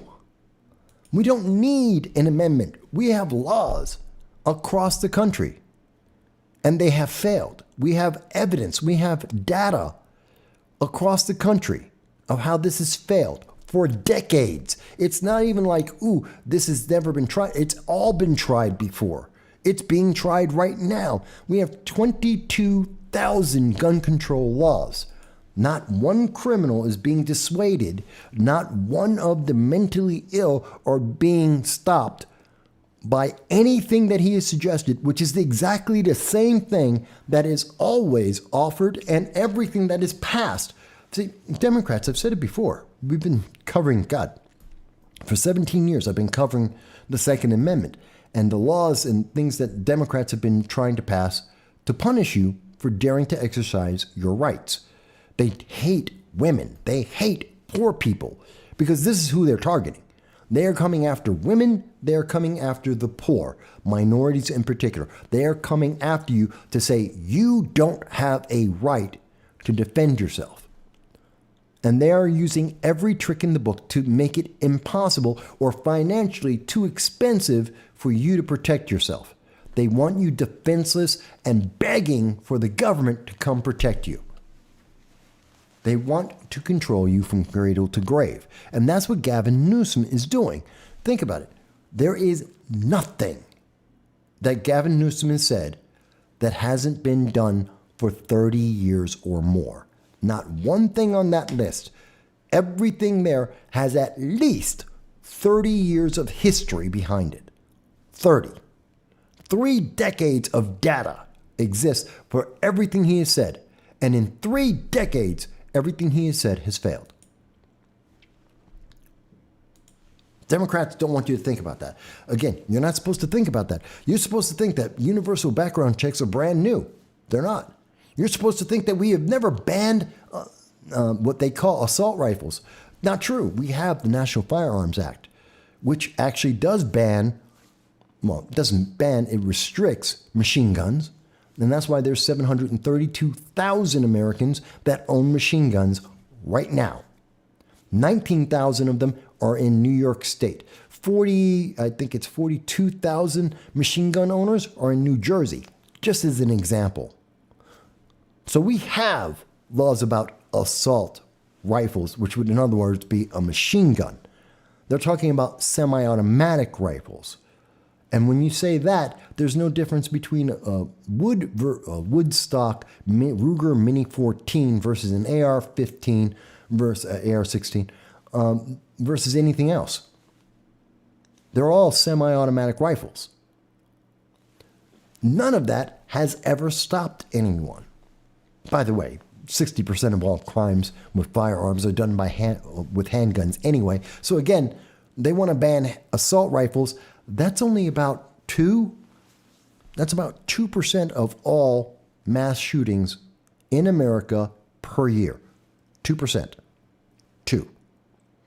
They account for approximately 20 to 30 deaths a year in America.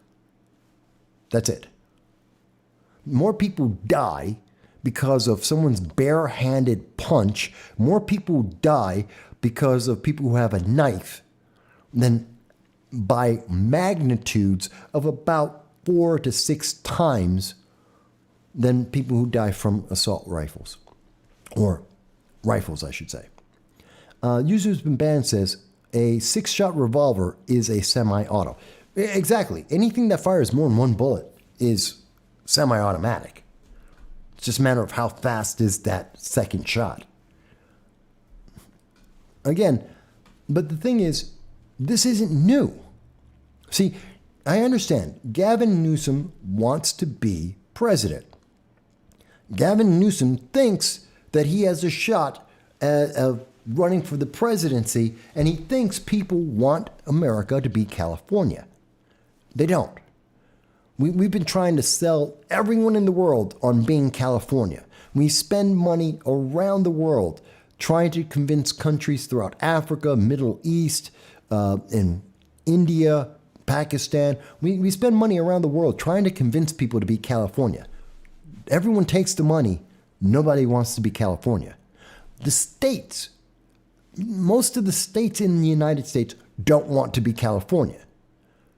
Even the people who were born and raised in California don't want to be Californians. There is a massive exodus. They're the only state that sometimes has more people leaving than New York State. Okay? So you can't even say that Californians want to be Californian. They don't.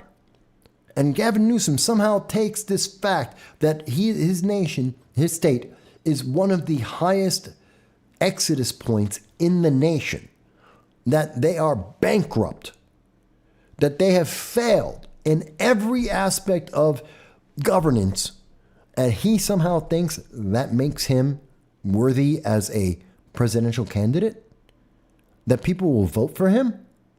This is the guy, Gavin Newsom, is the guy who was going out during the lockdowns, the pandemic, as he told his constituents, you can't go outside, you can't go to a store, you can't go to a restaurant, and he would go out and go to a restaurant around all of his friends without a mask, having a big dinner party and getting checks for donations. That's what Gavin Newsom did. And he thinks people love him because he had a different set of rules for him versus everyone else.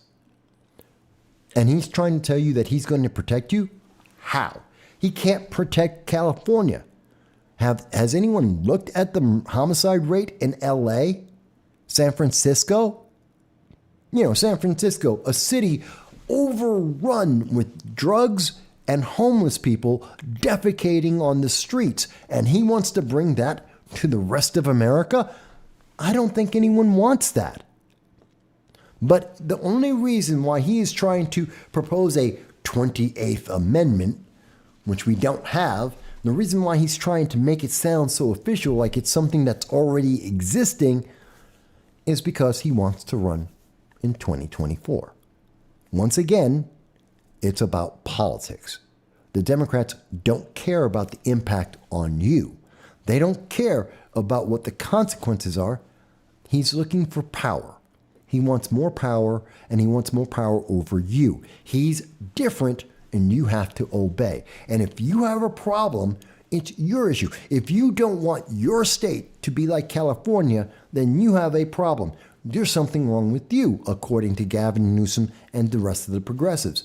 There's an issue inherent there because you don't want a bunch of homeless people defecating on the sidewalks. You don't want to have people overdosing in massive quantities because of their drug policies. You don't want to have children chopping off their genitals before they even hit puberty. Well, then you're the bad guy, according to Gavin Newsom. We spent $200 million trying to convince Pakistan to be like California. They laughed in our face. We've spent billions trying to convince Africa to be like California. They laugh in our face. There's a reason why the world rejects California. California is the butt end of the joke when it comes to politics in America, when it comes to governance in America. And we can look at this economically, socially, you name the way you want to look at it, California sucks. That's why people are leaving. And he thinks that makes him presidential? This is him trying to gaslight Americans. This is him trying to pull the wool over Americans.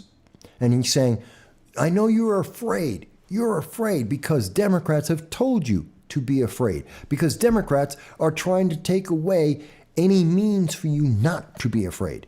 He wants you to be terrified. And he's like, you're terrified. And now that you're scared, now that we have screwed up the society, now that we have messed up your life, you're going to come begging to me and I'll take care of you. Because the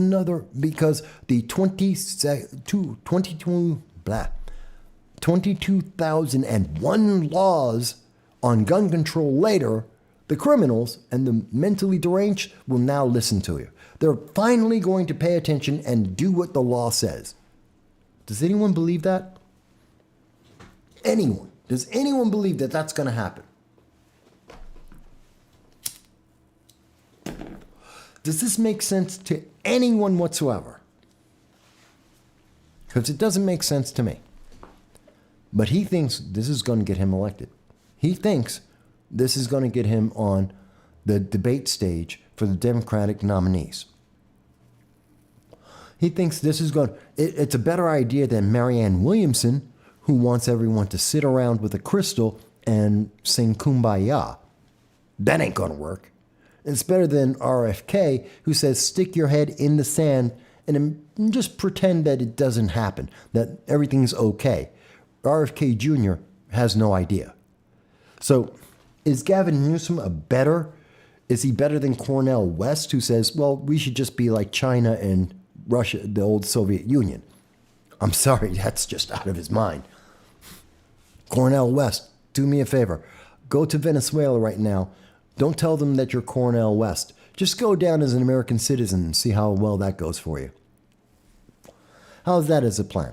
Don't tell anyone you're famous. Don't go down there with a bunch of riches. Go down as a poor slob making $20,000 a year. Go down to Venezuela. See how well that works out for you. By the way, pack a lot of burgers. You might get hungry while you're down there. So, among the Democrats, is Gavin Newsom a better choice?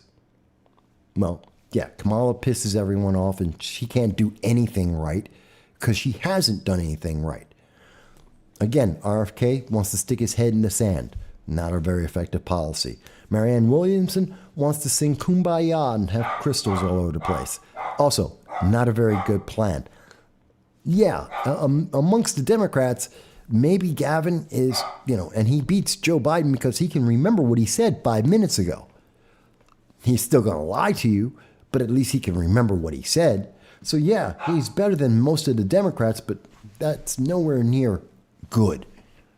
That's nowhere near qualified. That's nowhere near effective or efficient. He's just a horrible choice. Is there anyone who disagrees with me on that? Is there anything that Gavin Newsom has done that is of value? You can call in to 607-242-9247. I'd be happy to hear you tell me what you think. If you think I've misunderstood, if I have forgotten something that he has done in terms of the economy, which is bankrupting California, in terms of his pandemic policies, where he lived the life of Riley and everyone else had to stay in solitary confinement in their homes.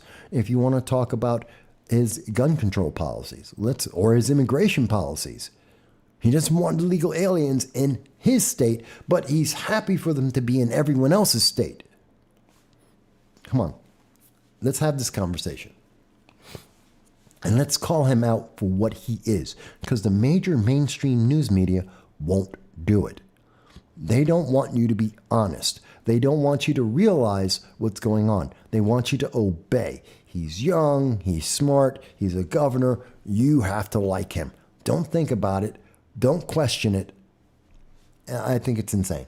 And I look forward to Larry Elder debating with Gavin Newsom. I'm looking forward to Larry Elder getting on a national stage and embarrassing Gavin Newsom for all of the failures that he has done to California before he can do that to the United States. I hope Larry Elder is able to do that with a quickness, because Larry Elder is running for the Republican nominee, but I think he's more so looking to take on Gavin Newsom, and I hope he does so.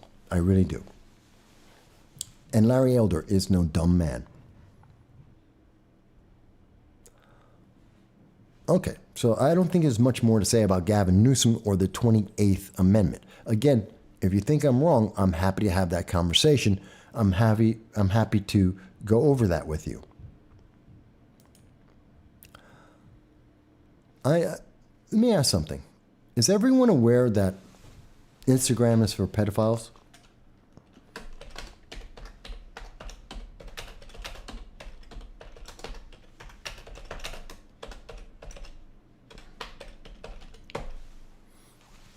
Apparently, Instagram is for pedophiles. Did everyone follow that in the news? Did everyone see that? Because, I find it interesting because, and I will do this, this is live, so I'm going to update this. This is live. This is news off of, matter of fact, I typed it in wrong, so let me correct that. This is from, I'm on Google. I'm looking up Google News live with you. And let's see, Ars Technica, Relevant Magazine, Fox News, Newser, whoever they are, Mint, don't know them, the Jerusalem Post, TechCrunch, Hindustan Times. Do you know what you don't see on the first page? You don't see that MSNBC, CNN, the New York Times, the Washington Post, ABC News, CBS News. Do you notice not one of those are telling you about the fact that there has been an investigation done and the probe has found that Instagram is filled with pedophiles, that they are using Instagram to spy on your kids, to contact your kids, that there is a problem that is algorithmic there. And notice, we are seeing this news everywhere except on the left. All of the major, this is an international news story. The Jerusalem Post, the Hindustan Times. We are seeing countries around the world that are making the first page that are talking about something that is intensely American, and yet none of the major American news media, except Fox News, is willing to touch it. The left will not tell you about this. How many times today have we gone over example after example after example where the left-leaning news media does not want to tell you what is happening in the country? They do not want you to think. They want you to obey, and they want to maintain their power. They don't want to tell you about pedophiles on Instagram because it's minor attracted persons, and you have to accept that because the WEF have backed a report that says that children can consent because the left, including Gavin Newsom, wants you to believe that your child, your 8-year-old, has the right and the foresight to be able to chop off their genitals, and you have to let them do it. And you're the bad guy if you don't do that. And by the way, it's okay because pedophiles are part of the rainbow flag. They're part of all the LGBTQAI++ toaster. They're part of that whole thing, and you have to just accept it. User has been banned says they changed it to YAP now, or youth. Minor, so it's youth attracted persons now because they're trying to change the wording. Why did they went from minor attracted persons? Because one, everyone paid attention to that and everyone knows what it means now. And two, it's very explicit, minor. minor, someone who is below the age of consent, someone who has to be protected by law and by government and by society, something that is universal across the globe throughout history. Human beings protect children. So when you say minor, they got upset. So they changed it to youth because everyone wants to be youthful. Everyone feels youthful because youth is not a legally protected group of individuals. I'm 20, you're a youth. You know what? I call people young who are 25 and 30. That's because I'm 55. That doesn't mean they're a minor. So that's it. Again, I'm sure they'll go with YAP, and once people connect youth with minor, they'll go on to another term.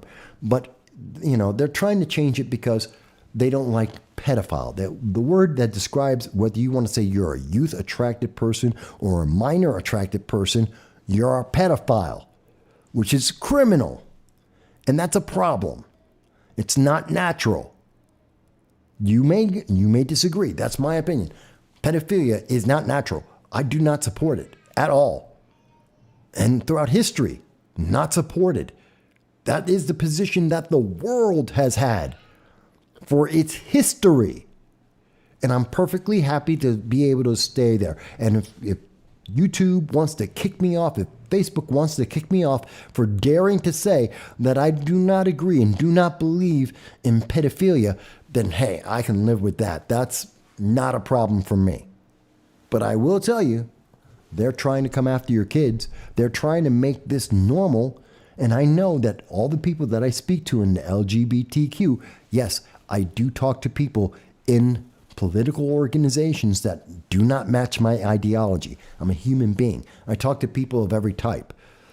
And when I talk to people who are in the LGBTQ, not the political movement, but the people themselves, yes, that includes trans. When I talk to people, they all uniformly tell me pedophiles are not part of the movement. They did not want them. They do not want to have them in there. They do not share ideology with them. They do not support this. But yet politically, we're seeing them being linked up day in and day out. You know why? The same reason why you can't find out what's on Epstein's black book. The same reason why there isn't an investigation going on for every politician that went to Epstein's island. You can't talk about that. It's something that's hidden. They don't want you to think about that. Why? Because all of those political pedophiles that exist, they're being protected. And they won't mention a single one of their names until the day after they normalize pedophilia, which I believe is what they're trying to do. They're trying to normalize being a pedophile so that all the politicians and people in Hollywood can then turn around and come out and say, well, I'll be the spokesman. It is normal. It's natural. I would have told you sooner, but, I was busy.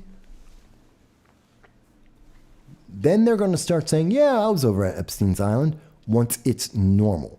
Once we see that the WEC continues to tell you, no, it's perfectly fine. The UN will tell you, yes, children can consent. Yes, that 8-year-old that yesterday told you that they wanted to grow up and become a frog. Well, yes, of course, that child can consent. They can go out and have sex with a 40-year-old. Seriously, folks. And they're getting these kids off of Instagram. Instagram, the same channel that has gone in front of Congress at least 3 times that I can think of, because they are harming young girls by giving them bad body images, that they are making them, have a complex. They're giving them young girls complexes about their bodies and body positivity. That's Instagram. It's the same Instagram. And are we surprised that the same Instagram that is harming young girls is also helping pedophiles go after children? And the mainstream news media doesn't want to tell you. The mainstream news media wants to avoid this, that they are hiding this from you. Why in the world would they hide this news from you? Why isn't the Wall Street Journal #1? Why isn't the Washington Post right up there? Where is MSNBC? Where is CNN? ABC News?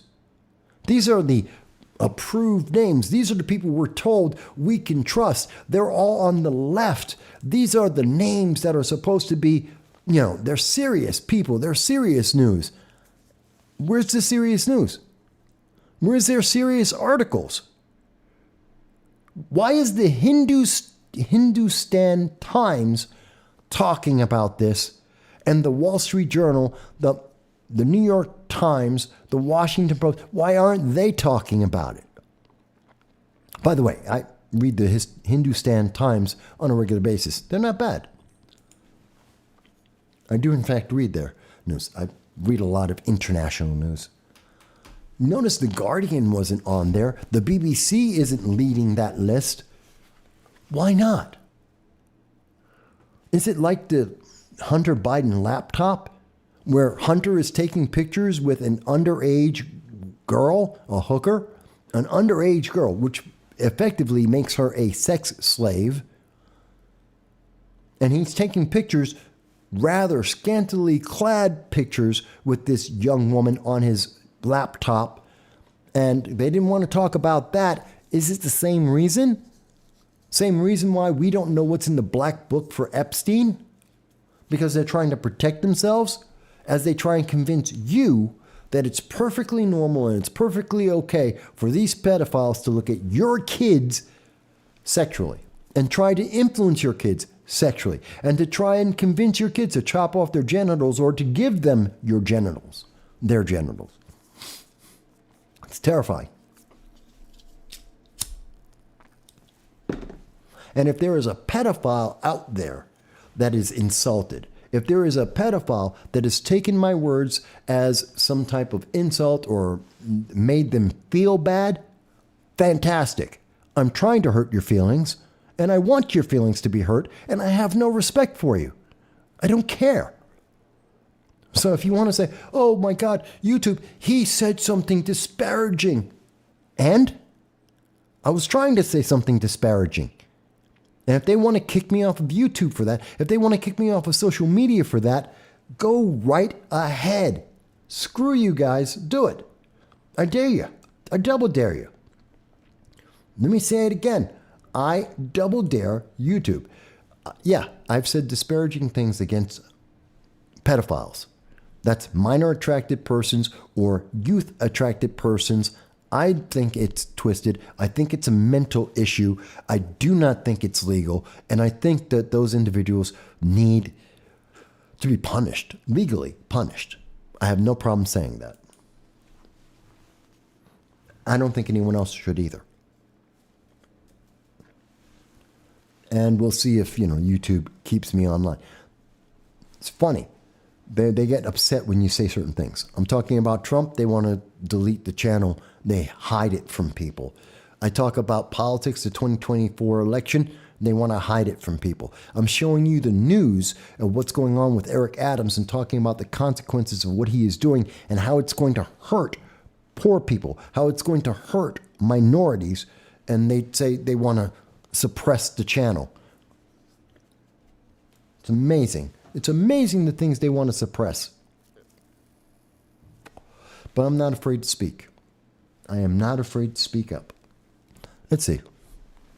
And I don't think anyone's going to disagree with me on the channel, but you can. You can always call them to 607-242-9247.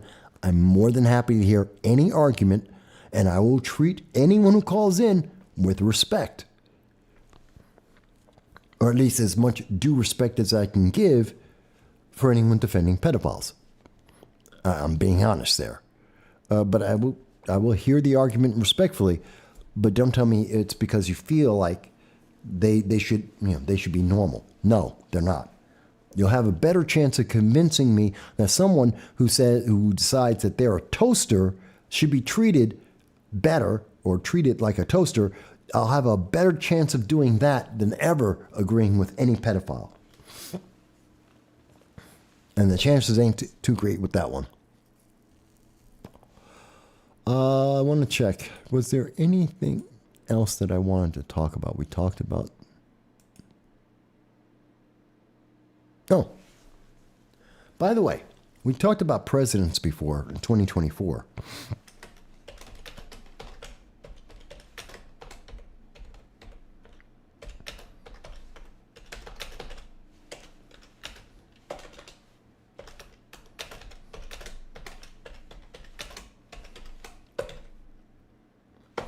So here's something that's interesting.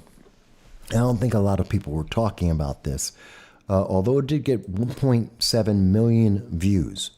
Tulsi Gabbard came out, and this was on June 10th, yesterday, and she says the bottom line is that we have a sitting president, Joe Biden, using the power of the federal government, Durham report, to indict his political opponent before a presidential election.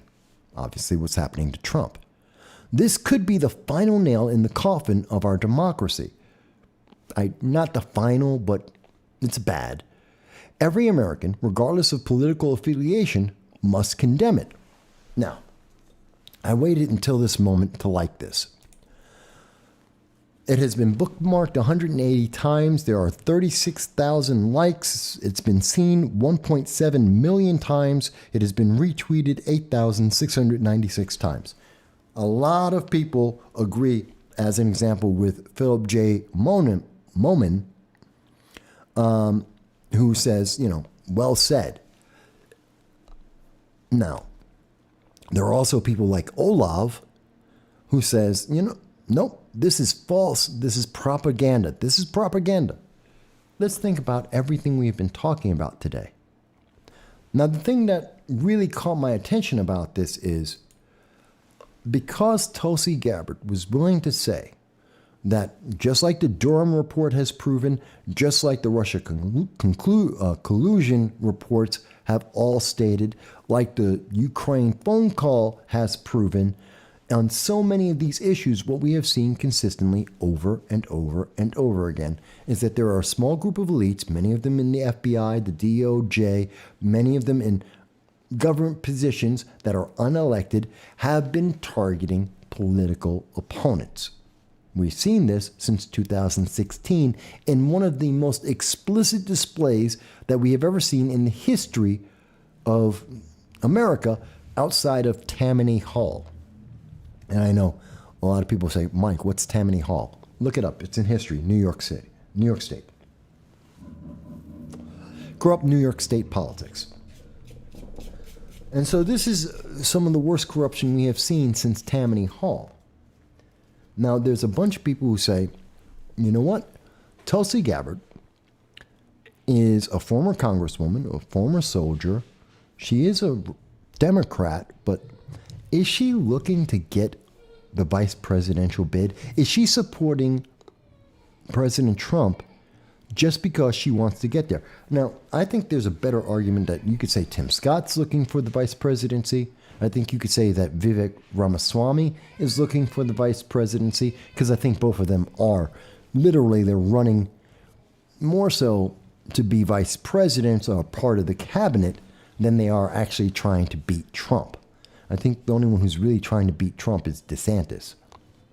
But I think they're running for a position in the cabinet. Same thing with Larry Elder, in my opinion. But I think Tulsi Gabbard, I think she actually wants to make a difference. I don't think she wants to be vice president, but I have seen from several left-leaning outlets that they're saying, Tulsi, she's just saying this just so she can get it. But have we listened to Tulsi for quite some time now as she was debating Kamala Harris? Did we listen to her when she was on the debate stage with all the Democrats in 2019? No. She actually believes this. I truly do. Now, I know some people say, well, no, Tulsi, she's a Chinese spy. I've heard that. I've heard that she's actually a progressive just trying to twist the minds of the conservatives and the right, that she's not really as America-driven as she likes to present herself. I've heard all the arguments. I've heard all the rumors. I've heard all the gossip out there. But from all evidence I can find, Tulsi Gabbard's very straightforward. And this message, it's there. We have shown you the evidence of this, that we have a sitting president who has broken the law. That is a fact. We went over that with Hal. It was very clear. It's a fact. He's broken the law. He should be indicted. He should be convicted. The evidence we have in our possession. We know for a fact that there are many other issues connected to his son and the Ukraine, connected to his son and China, with influence peddling that is being investigated. We know there's 400 charges that have been sitting on the sidelines with the FBI that Merrick Garland will not move forward on. We know that Joe Biden is corrupt as well as being mentally deficient. We know this. So she's not saying anything new there. She's saying what is happening in our politics right now. Hell, I've been saying this for years. I don't get 1.7 million views, but then again, I'm not a woman in the Democratic Party. If I were in the Democratic Party, I'd get a lot more views until the moment that I actually got honest with people and told them my conservative values. Then I would be demonized like I am already. But this is crazy. But there are a lot of people who are saying, no, Trump is going to look at Tulsi Gabbard as a vice presidential pick. It's already coming out. So the bets are already starting. Mike Pence, I don't think, has got a shot in hell. I believe that Tulsi became independent, as I recall. As I recall, Tulsi, about 2 months ago, went independent.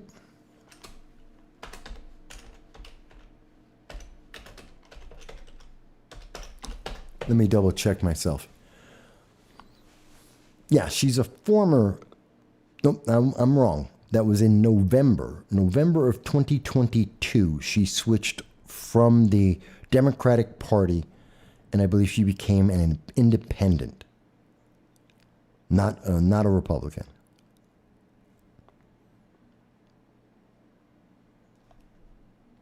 So here's the article from NPR. Thank you for catching up, Graham. She's a former presidential candidate. She left the Democratic Party. And she did so because it's now the Democratic Party is now under the control of an elitist cabal of warmongers driven by cowardly wokeness. I can't say she's wrong.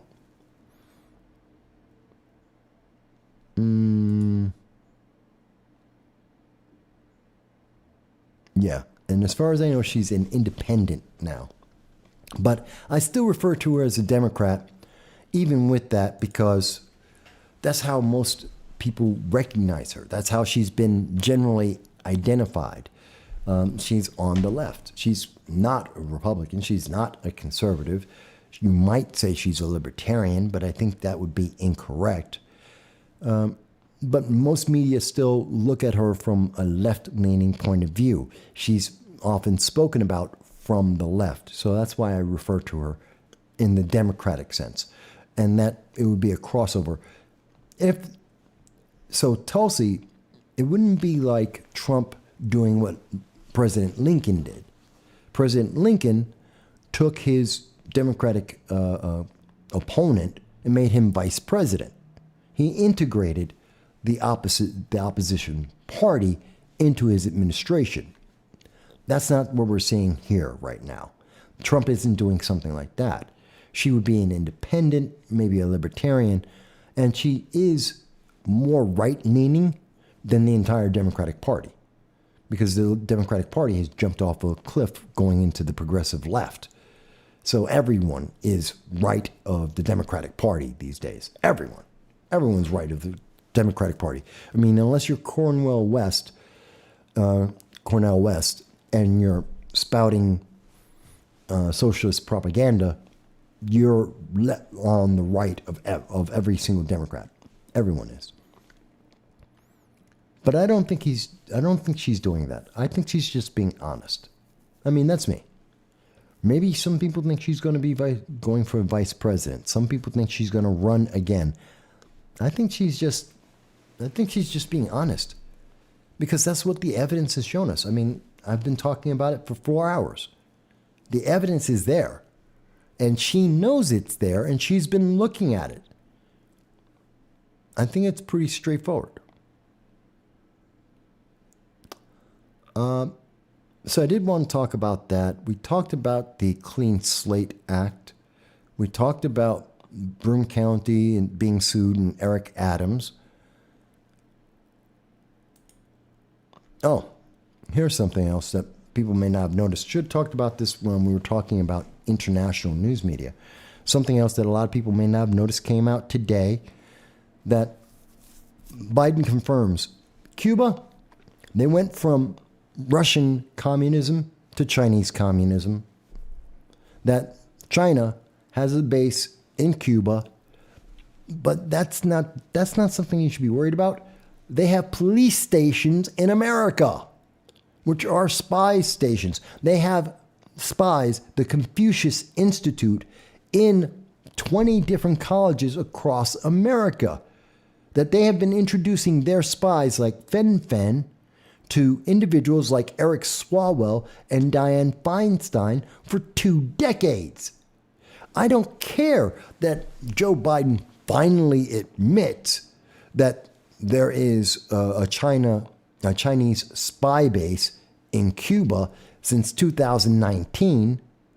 That's not important. Who cares? They've always been a communist nation. They've always been against the United States. I don't care about Cuba. I care about the fact that they have spy bases in our universities, including Binghamton University. Everywhere that there is a Confucius Institute in America, it has been seen in countries around the world. In fact, at least 50 countries have said they kicked out the Confucius Institute because there are a bunch of spies engaged in espionage. And they introduced Fen, a Chinese spy, to Eric Swalwell. And I believe they were linked to, or may have been linked to, Dianne Feinstein's former driver, who is a Chinese spy. That's 2 decades that he was working with her. I'm more concerned about that. I'm concerned about the fact that the Biden administration doesn't want to talk about, and has only just started to look into, the 4 Chinese police stations openly working in the United States on U.S. soil. 2 of them in New York City, 2 of them in California. That's the problem. But, news media says, there's communism in Cuba. No kidding. Are we shocked? Are you really, truly shocked that there is communism in Cuba? Of course the Chinese are in Cuba. It's a communist state. When Russia fell apart, what did Cuba do? They went to the next communist that can take care of them, that can keep giving them money, because their communist economy cannot support the people. They're falling apart. Because communism and socialism don't work. They have never worked. So are we truly surprised about that? No, of course not. But it's another distraction away from the pedophiles on Instagram. It's another distraction from Eric Adams trying to take away your rights. Eric Adams trying to force you to do something that he said he wanted to do, not that you wanted to do. He wants to endanger people's lives. And you need a distraction from that. So let's talk about China being in Cuba, a communist nation. What a shock. They don't want you to talk about what's happening around the world. They don't want you to talk about what's happening with Iran. They don't want you to think about the fact that if Iran is saying they want the deal, the Iran nuclear deal, so that they can fund global terrorism, as they shout at the top of their lungs, death to America, death to Israel, that maybe we shouldn't make a deal with them. They don't want you to think about that. It's amazing some of the stories that are out there that they just do not want you to think about.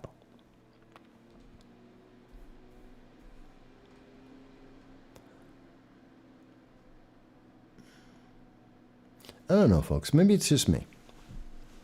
Maybe it's just me. Maybe I'm just too sensitive.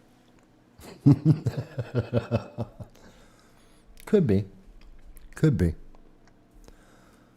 Wow.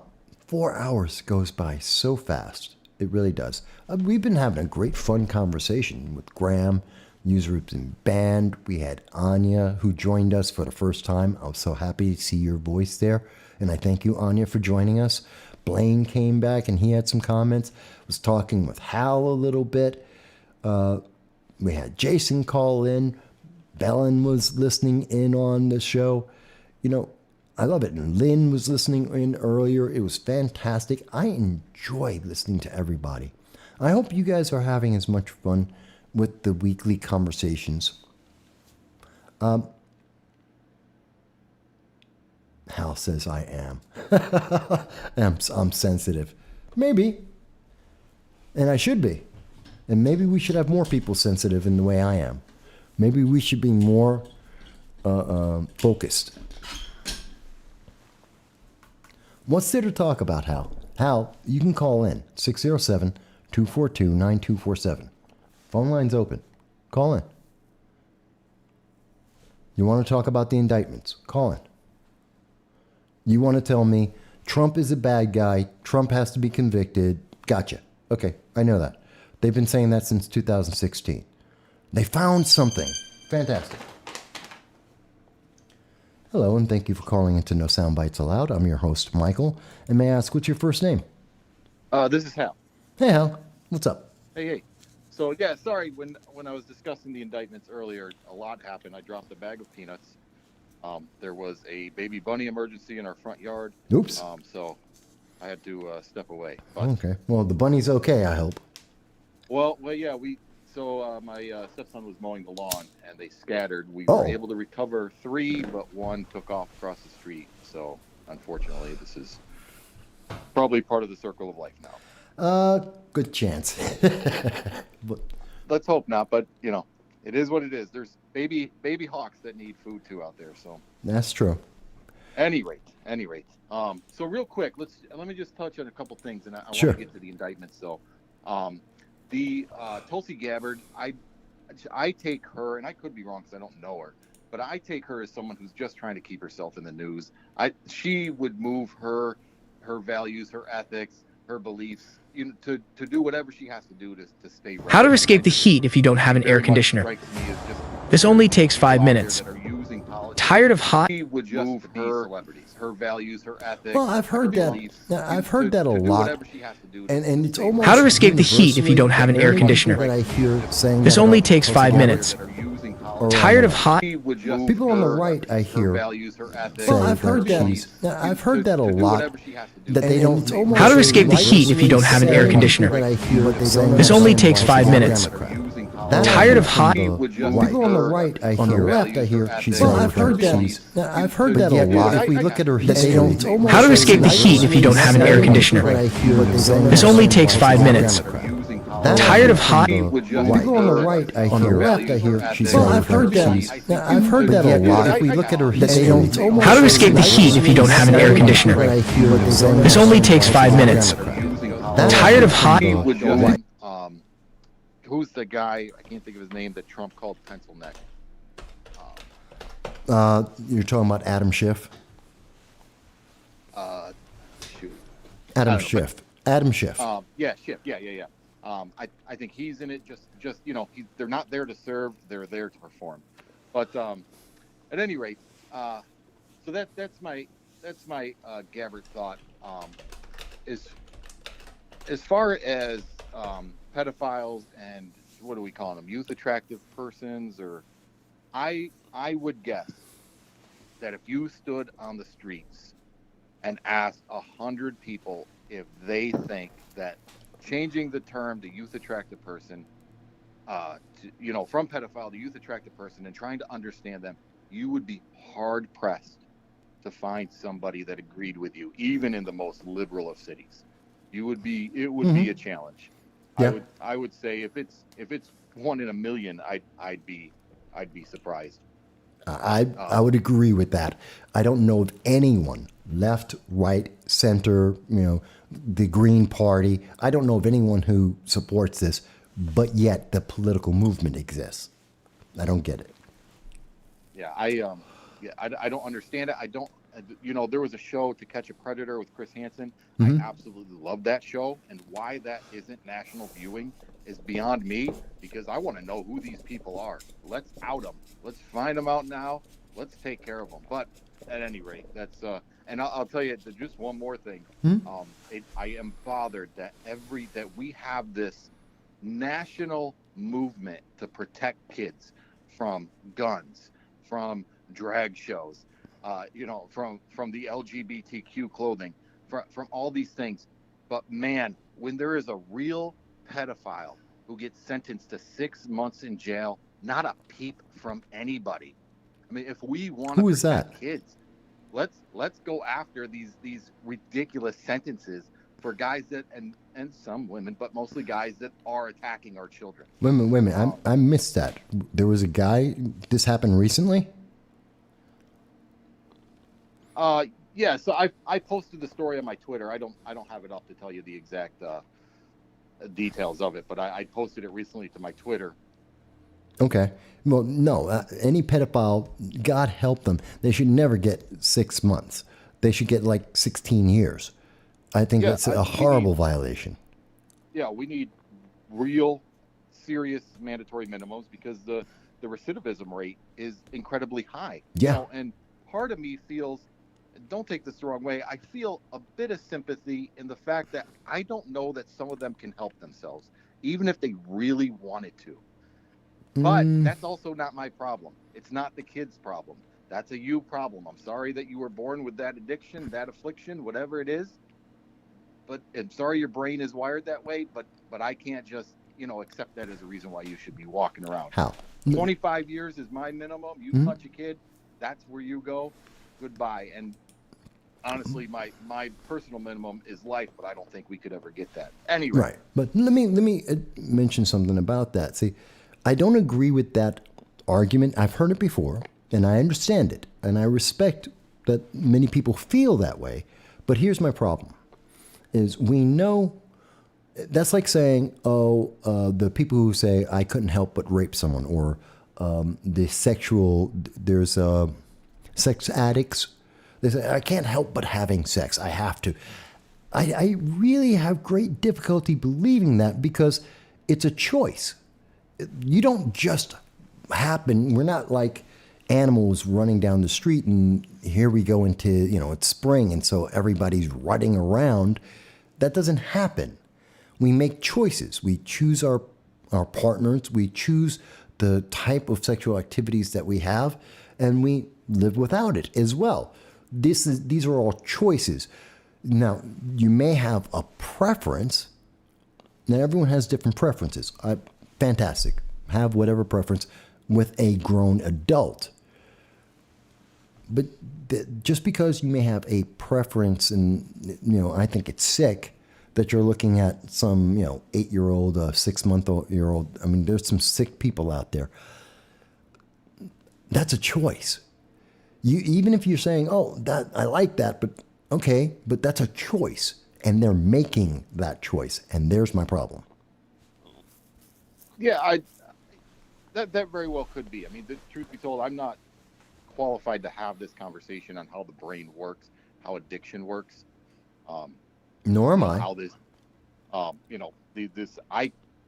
understand what an endorphin release is, but I couldn't really explain it to you. I don't understand the parts of the brain. So, but either way, again, whether it is that case or not doesn't matter to me. Right. At the end of the day, we need to protect the kids. Absolutely. We've got guys in jail spending 20 years in jail for weed convictions, and guys on probation for touching children. There's something wrong there. But at any rate, let's get to the indictments. So let's talk Biden first. So with Biden, the reason why he's not indicted right now, of course, is because two reasons. One is because he's currently under investigation by the special counsel, which I mentioned. President Biden his lawyers found documents at an old office that he used while he was vice president. One of and they several turned them places. in. That's one of several. Well, this is the first instance was in his office, and then they did a search of his home, and correction. lawyers found documents there. Correction. They found, wait a minute, correction. They found the initial Biden documents were found at his old University of Pennsylvania office in a closet that was empty, and it was one of the cleaners that found it that then turned it over to the university, which gave it to his lawyers, which he then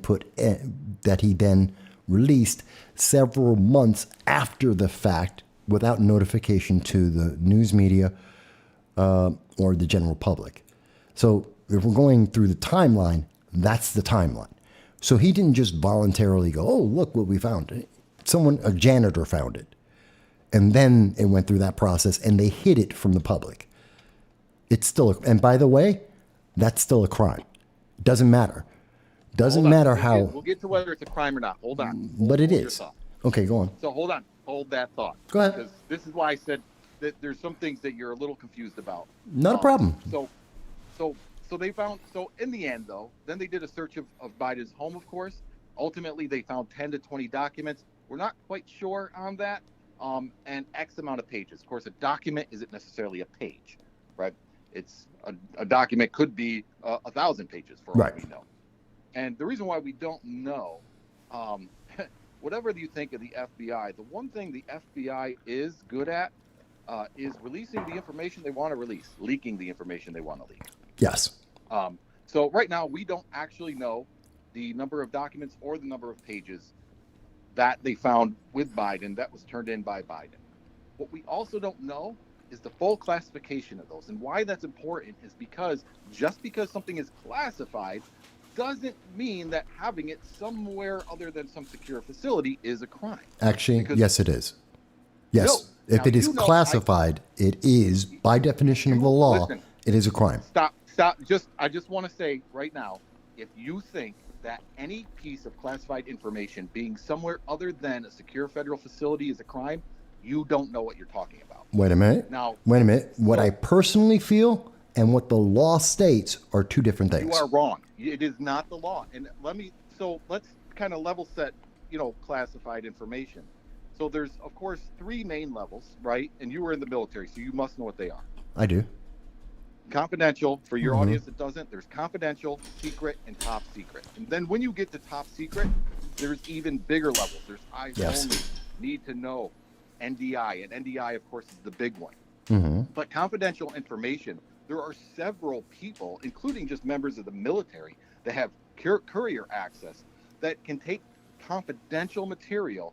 They can take it to their home for a night and then continue on the traveling. They could travel with it across country if they have to, and it not be at any point in a secure federal facility. So just because something is classified and it's at an office or it's at the home of a vice president or senator, not necessarily a crime. No, that's not why correct. The investigation is taking place. It's 100% correct. No, it is not. And this is not even a discussion. It's not. We are not agreeing to disagree. You are just wrong. No, I'm not wrong. One. Yeah, you are 100% wrong. Let me speak for a second. Doesn't compare. You're just Mike. We could continue to argue. It's not an argument. Same reason why I don't argue with people who say the Earth is flat or not. It's just not. You are factually incorrect on the transportation of classified documents under I'm 100% authorized. Correct. I know this from personal experience. So do I. I am 100% correct. So do I. It's like not even up for debate. You are wrong to say that just because classified. Now remember, classified involves a lot of things. It doesn't now. That's not the case. Transportation of classified documentation and authorized transmission of classified documentation is not possession of classified documentation. Again, the key words here are authorized. What we're talking about, especially in the case of Biden, and the example from 1973 of the documents he's had for 40 years, is that is unauthorized possession of classified documentation. And all classified documents, all of them, whether we think it should be classified or not, or what level of classification, is immaterial to the law. The law states clearly, definitively, and they have thrown people in jail for this multiple times, is possession of classified documents is a crime, regardless of the level of classification, when it is unauthorized. Biden unauthorized had possession. Right. Yeah. So unauthorized possession is a crime. Yes. But just possessing it doesn't mean it's a crime. Doesn't mean it's unauthorized. So we're saying the same thing. You're adding this unauthorized. No, that's a key word, because Biden does not have authorization as a senator to have classified documents for 40 years. Right. We agree that unauthorized possession of classified documents is a crime. We agree on that. Right. There's no separation between us on that. Right. But I think where we're disagreeing is just because something is classified and you possess it doesn't mean a crime is taking place. If you have authorization, then no, that's entirely a different thing. Right. So right now in offices across the country, there are senators, congressmen, aides, cabinet members, et cetera, that are in possession outside of secure federal facilities of classified information, which again, that designation of classified can mean a lot of things. It doesn't necessarily mean this top secret, need to know NDI level of confidential information. They wouldn't be able to take that information outside of a SCIF. And if they did, that's endangering national security. There's a whole other set of regulations on that. But the documents you're talking about would still need to be secured, and they would have to be authorized to have those documents in their possession in those facilities, which normally is not a long-term possession. It is usually once they read it and then the document has to go back. Sometimes it will be overnight, but that is highly regulated and it is authorized. Being in Biden's garage for 40 years is not authorized. Right. So here we go. So this is, and again, with these documents with Biden, right now, all we know is that they're labeled classified. Now, there are documents from 1958 that would be labeled classified, but are declassified, but they would still be labeled classified. And if they found something in your home that was labeled classified, they would look into it, right? There'd be an investigation, and maybe it turns out this is declassified. And so you wouldn't be charged. And so that's where we're at. That's not correct. Biden. That's not correct. They would determine the charge based on the time of possession. Did I get the document when it was classified? It may be declassified today. We're assuming in this hypothetical that this is a document that you came in possession of that's been declassified, and it's no problem for you to have it because the information is no longer classified. Then that would be something different. Yes, that's not the case with Biden. Yeah, that's so, but we don't know that. And that's why right now Biden is under investigation and not being charged at the moment. Now, the other unfortunate thing for us, for the American people, is even if they find that he wasn't allowed to be in possession of it, he won't be charged because, unfortunately, we learned in the last administration a sitting president can't be charged with a crime, which, by the way, needs to be changed today. And I would challenge our Representative Molinaro to put forth a bill now that says the sitting president can indeed be charged with a crime. I wouldn't do that. And I'll tell you why. Because that'll open up the presidency to political abuse. It'll be used as a weapon. The reason why, and this isn't new, it isn't new with Trump, the president has never been liable for charges while in the presidency. That has always been the position, legally position, throughout the history of the United States. That didn't start with Trump. It's just that Trump was the first one where they tried to change that. Now, going forward, again, I wouldn't do it, not because of Trump or Biden or anyone else. I'm looking at every president. I don't care what president it is. He could be a libertarian. He could be Green Party for all I care. That if you open up the president to lawsuit and arrest while they are in the office, then what we will see is there will be scandals. There will be people looking at minutia of laws every single day to find any and every charge they can throughout a person's entire lifetime to be able to dredge up something, to politically attack them and remove them from office. It will turn America into chaos. It will be worse than most banana republics and dictatorships. That's the reason why I would say no. Now, if we want to talk about once they are out of office, should that be something that is possible? We can have that debate. That's a different thing. While they're in office, absolutely not. After they're out of office, maybe we could have that conversation. Do you see where I'm saying the difference is there? Yeah, no, I understand that point of view. I certainly do. But what has me bothered is that, one, look, I agree that a president can't be charged with every accusation that someone wants to come forward and make about them. Especially he said, she said type accusations. But where there is a special counsel and a full investigation being made, I certainly think that they should be charged, that they can be charged, especially. And if you don't want to do that, at the very least, your statute of limitations while you're president needs to be suspended, because in many cases they can run out the clock. Well, yeah, I could, depending on the crime. So, but I can understand that. Mm-hmm. But that's Biden. That's where we're at with Biden. It's right now he is under investigation with a special counsel for this issue of having the classified documents in his office and at his home. So that's Biden. Now here's Trump, and here's why you can't, when you say, well, if you're going to charge Trump, you got to charge Biden. It doesn't quite, they don't equal up. Now, it is true that at the core, it is handling of classified information. Yes. That's true in the same way that if I robbed a candy bar from a store and my brother robbed a bank, I don't know why we're both criminals, but my brother robs a bank, at the core, we both committed robbery. No. But they're not the same. No. One has grand larceny, one is petite larceny. Right. There But are at the two core, different they're both class. robbery, No. right? They're both robbery at the core. The action is a robbery, So, but there legally there right, is a so you big understand- definition. There's a Right, so distinction. you understand what I'm saying then? No. That they're not the same. No. So here's why. But here's why. Here's the big difference with Trump.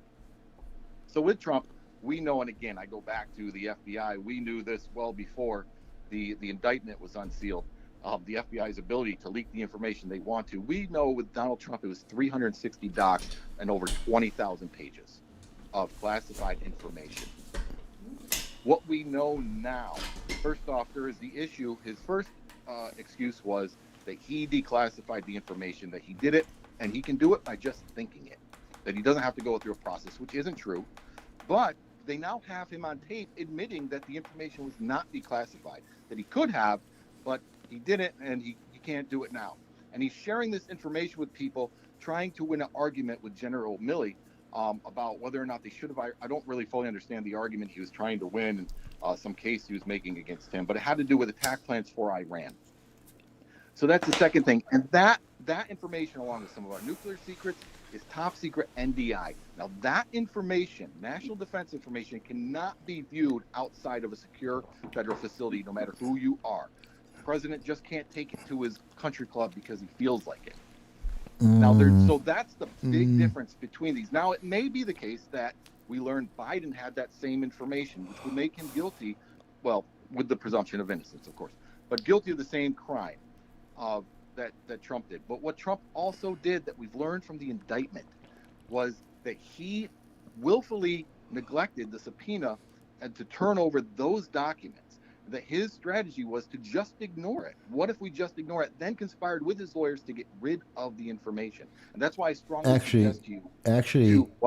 Actually, during the time, now there are many documents involved in this, but we know for a fact that at least in terms of the documents at Mar-a-Lago, that the FBI and the document department had been there 3 times, that they had documented every document he had, that they had access, that they had negotiated to remove and did in fact remove many documents before they did their surprise raid for whatever reason, which is when they came in and said, oh, you need an additional padlock on this. It's even though it's locked in a secure room inside another room, put an additional lock on there. They knew exactly where the documents were. They knew exactly what the documents were because they had already run through the documents 2-3 times prior. So there are problems with this. Now, in terms of the conversation, I don't like clips. I need to hear the whole conversation. I need to hear the beginning to the end. I need, especially when we're talking about classifications and whether someone is declassified or not, it's too easy to play games with here's a 30-second, here's a minute, without the full context, without clarification either before or after.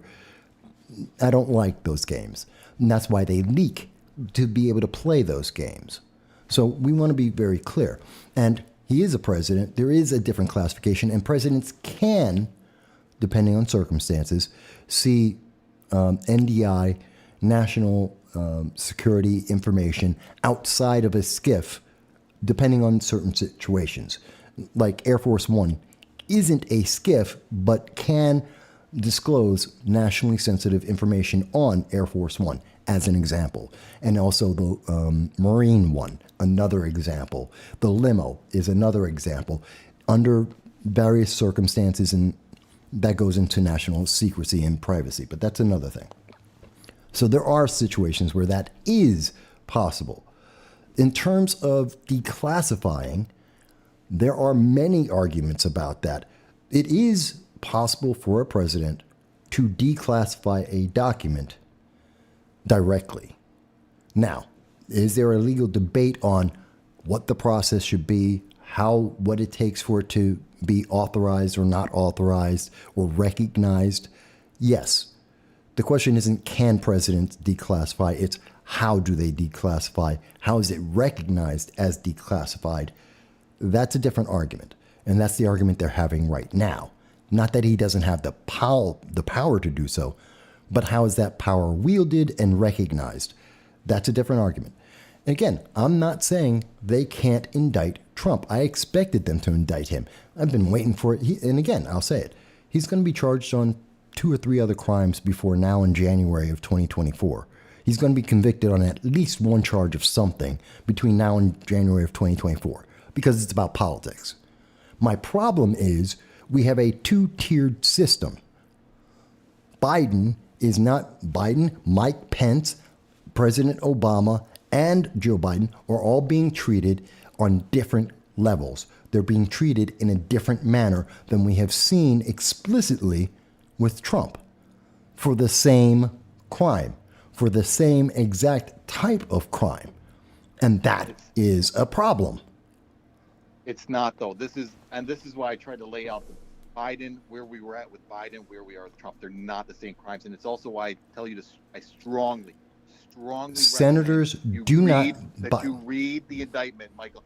I wish you would read the indictment. Senators, so you could see all the charges that Trump has been brought up on. It's not simply he had classified information. That's not it at all. That is oversimplifying and ignoring everything else that he did.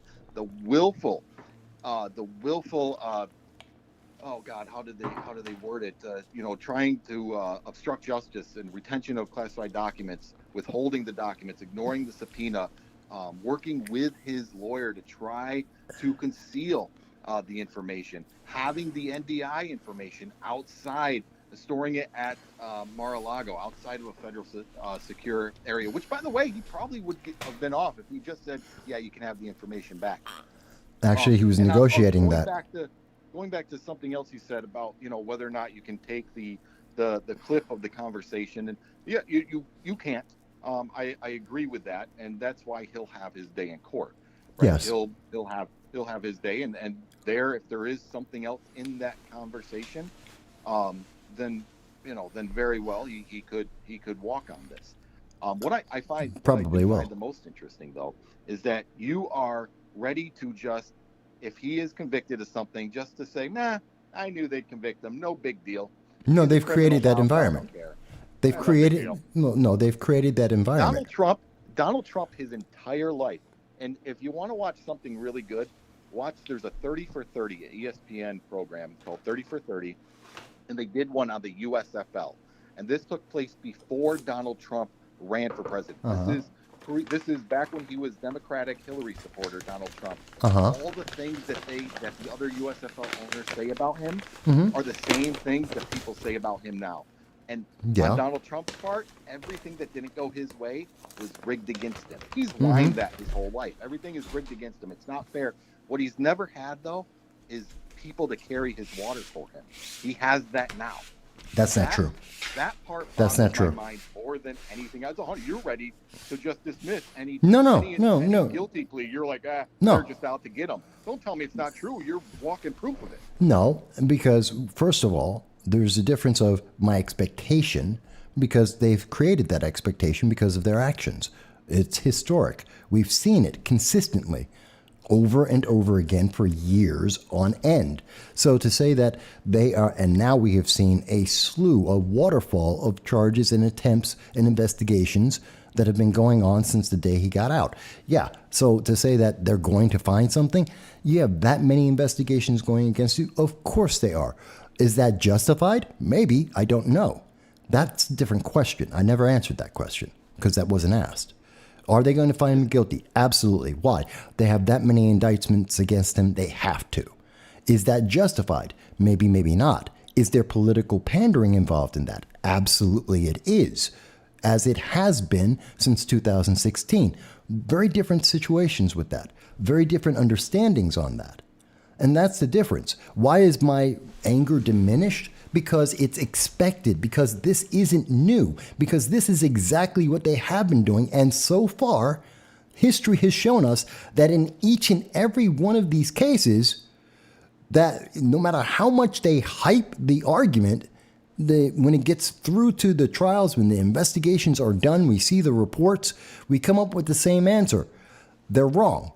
That they hype this beyond any level of credibility, and what is the reality is actually well within the realm of reasonable, and more importantly, not criminal, and they have failed because it was a political attack. So for me to take that instance to say, this is the history, this is exactly what they have done repeatedly, and this is the same hype propaganda machine doing the same thing on a very debatable issue, yeah, I have no reason to say, yeah, why would I not have this reaction? That's the one that they have built up. That's their own fault. That's their own fault for chasing at windmills, trying to find anything and everything just to discredit him, because this is all political. They're not doing this because he committed a crime and they want to punish him. It's about getting him out of an election. Well, let me ask you an easy question. Do you think Trump could have avoided these charges, this indictment? Do you think there's anything he could have done to avoid this? No. Say cooperate with the subpoena and return the documents. Actually, he was in negotiations with the FBI and read the indictment. Mike, you got to read the indictment. You're echoing these talking points, these sound bites. This is the news. This is what was reported. This is reported by the. This is reported by the New York Times. He tried to hide the document. He worked with his lawyer. I mean, you have to read the indictment. Okay, first of all, maybe you'll come out. Listen, maybe you'll come out of after reading the indictment, and maybe you'll say to yourself, "This is all BS. These are lies that are in here." But I strongly recommend you. I don't care about indictments. I care about the trial. Indictments are easy to get. Every prosecutor can get an indictment for almost anything. It's a grand jury. I don't care about the indictments. I care about the trial. And that's what I want to pay attention to, because that's going to be where the evidence is. The indictment's just a charge, and anyone can get a charge for anything. That's not hard. So that's why I don't care about the indictment, because indictments are easy. So I want to see the trial. I want to see the trial. I want to see the evidence. I want to be able to make up my mind based on the evidence that's presented. The good news for Trump, if it turns out that the indictment is full of lies, then he'll walk free. If it's just a blistering packet of falsehoods that they sent to the grand jury, then yeah, he'll walk free. But the recordings that they have. The lawyers have worked with the prosecutor. It's not good for Trump, and I think maybe. But again, I'll make up my my decision will be made at the time of the trial when all the evidence is in there and they can refute and show us all the evidence. I don't care about the charge. Again, that's hype. That's hype that they're pushing out, not any evidence. The evidence comes out in the trial. We'll work on that. As for what I quoted, that comes from the New York Times. So I'm quoting the New York Times. If you're saying it's a bullet point, I don't think the New York Times gives bullet points for anyone on the right. They're a left-leaning organization that has a bias and a preference towards left-leaning. So if I'm quoting the New York Times, I don't think it's a bullet point. It just happens to be a fact as reported. The idea that he was in negotiations when they raided. That's what was reported by every news media, every credible news media organization, not just in the United States, but in the UK, in Israel, and in India, all reported the same thing. They all reported the same thing. That's news. That's the facts as reported by the news. I'm not doing an investigation. I understand there's an indictment saying something else, but that's what the credible international news media said. Yeah, I guess it all depends on what your definition of a negotiation is, but it's not mine. That's not up to me. That's what the news media, that is what the credible international news media said. Yeah, you can use your green screen to show that they were in good faith communications that when the raid happened on Mar-a-Lago, and I can be proven wrong in an instant. But but that's where we are with Biden and Trump. They are two completely different situations. They have a shared similarity, of course, because they both, just like my case in my two situations of the robbery. By the way, I do not steal candy bars, and as far as I know, my brother does not rob banks. That there is a similarity at the core, but they are completely different cases. They're not similar. Different. They're not similar. And I've demonstrated. You haven't. That I'm not, again. You haven't. How? With all due respect, you haven't. They are different. No. They are the same in that there's classified information involved. And the law does not. The law is very. I understand what you're saying, Hal, and you're trying to find a loophole. It's the law in terms of classified documents is very clear. The fact is, I'm not comparing the two. I'm looking at them as two entirely different entities. But the core thing I'm asking for is the same reaction on both of them. But it is clear that Biden, as reported by international news media, credible international news media, that Biden had the documents as reported by The Guardian from that he had documents from 1973 that are classified. That is illegal. That is a crime. Point blank. It doesn't matter. We don't know. That's what we don't know. It's a crime. Yes, it is. He's had it for 40 years. That's a crime. He's not authorized to have classified documents in an unsecure location or at all for 40 years. That's a crime. Point blank. He was a senator, not a president, not a vice president. Vice presidents, by the way, don't get the same privileges, but he was a senator. It's a crime. Point blank, by definition of the law. No, you're just wrong. You still keep saying that it's just so cut and dry that all classified information is exactly the same and you can't have it. And it's just not the case. I mean, you got to know that. I mean, that's why. No, that's what the law says. I don't have to know it. That's what the law says. Then why do we even bother with different levels of classification? Why not just call it all NDI and be done with it? Because in the military, the law applies to all of them equally. No, because the law on possession. How do you get a confidential security clearance? A confidential. They do a background check that Best Buy does on you. Well, no, a little bit more than that. It's a little more intense. Actually, more than that. Secret? I mean, it's actually more than that. All treated the same because it's not the same. Well, no, the law looks at possession the same. The classifications are based on application of those security clearances and how it's being applied. Two entirely different things. Possession has nothing to do with application. Yeah, and that's why there's clearances. That possession is somehow by itself illegal. Yes. Yes, it is. Somehow unauthorized. No, it's not. That's why we have clearances. No, what are you talking about? If you have possession, It's very simple. If you have possession right now of the lowest level of classified documentation, you have committed a crime, period. Yes, you and I. Yes, because we're not authorized to have it.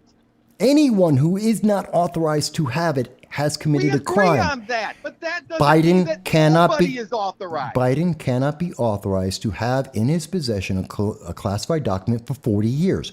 That's not how classification or authorization works. He had it in an unsecure, in addition of having it in an unsecure location. That is a crime, period. I don't care what level of classification because the law doesn't care. The levels matter. No, the levels it does matter not. Because what you need to do it does not. to secure them changes based on the level. You should talk to some military lawyers. No, it does not. What do you mean, no? It does not matter. Absolutely. You can keep a confidential document on the bridge of a ship, but if it's top secret, it's got to stay in CIS. It's completely. I mean, the level of classification matters, 100%. Only in the application, not the authorization of possession. Oh my Possession God. is not the same thing. I don't know. I can't keep going with this. That's all right. I advise you to talk to a couple of lawyers, in particular, a couple of military lawyers. I don't have to lawyers. talk to anybody, Mike. I'm just here to tell you we don't agree to disagree. You are just flat out wrong. I understand that's your opinion. Wrong. I can't do anything else, and I'm not saying that because it's what I think or what I feel. I'm just telling you you're wrong. I understand that's your opinion. Maybe you disagree that you think that there aren't different ways that you handle classified material based on their level. You want to believe that, that's fine. I have made my case explicitly clear based on the law. To make in this. There is. This is like not even like part of Trump Biden. This has nothing to do with Trump and Biden. Classified information that there's different levels and how you handle those levels vary based on the severity, and that some of our lower level classified documents don't require huge amounts of security.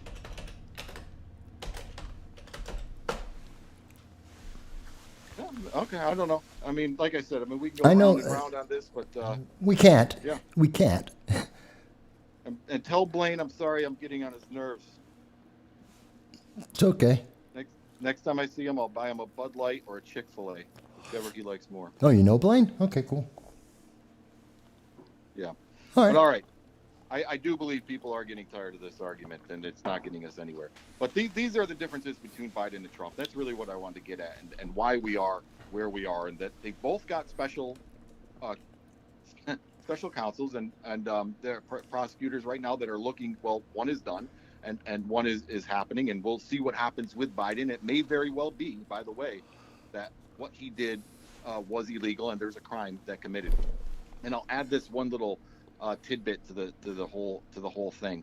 I'm guessing, I don't know this, but I'm guessing there were a lot of senators, a lot of Congress representatives, a lot of former cabinet members, etc., that found classified documents in their home. Yep. And I bet a lot of them just shredded them / burned them, whatever. Yep. And I would guess that nationwide, we probably have a problem with people being very fast and loose with classified information.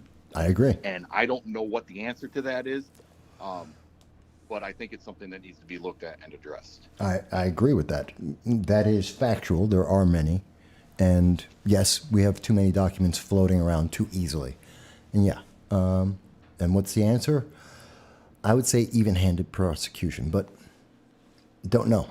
That may not resolve it. But, we can't treat the political class different than we treat the soldier down on the radio. But all right, man.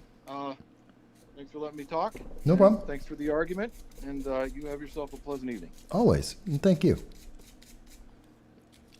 All right, folks. So that was, you just heard from Hal. And of course, Hal had a different opinion than I did. And that's fine. I have no problem with people having differences of opinions. And we have passionate beliefs. And John mentions military lawyers agree with me. I know. And it's fine. You know what? It doesn't matter. In America, we all have the right to have whatever belief we wish to have. That we have colleges, multiple colleges dealing with law, and we have different interpretations of the same law. Look at the Second Amendment. How many different interpretations have we heard over the decades, if not century, about interpreting the Second Amendment. So, and there are many things that are absolutely factual, that are explicit in the law, and yet perhaps the bigger question in America isn't the law, but the prosecution of the law. How is that law enacted on different levels of people? Your ordinary citizen, your political class, not often the same thing. So I think that's an aspect of it as well, which is being confused at the moment, I believe, in great detail for the 2024. I believe the major news media, the main politicians, want this dispute, this discussion that Hal and I have had, for the very reason why.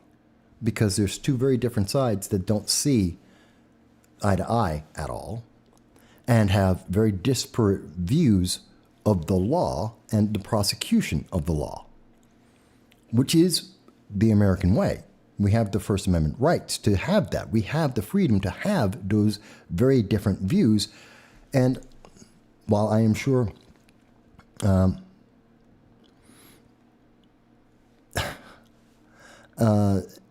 and that's fine.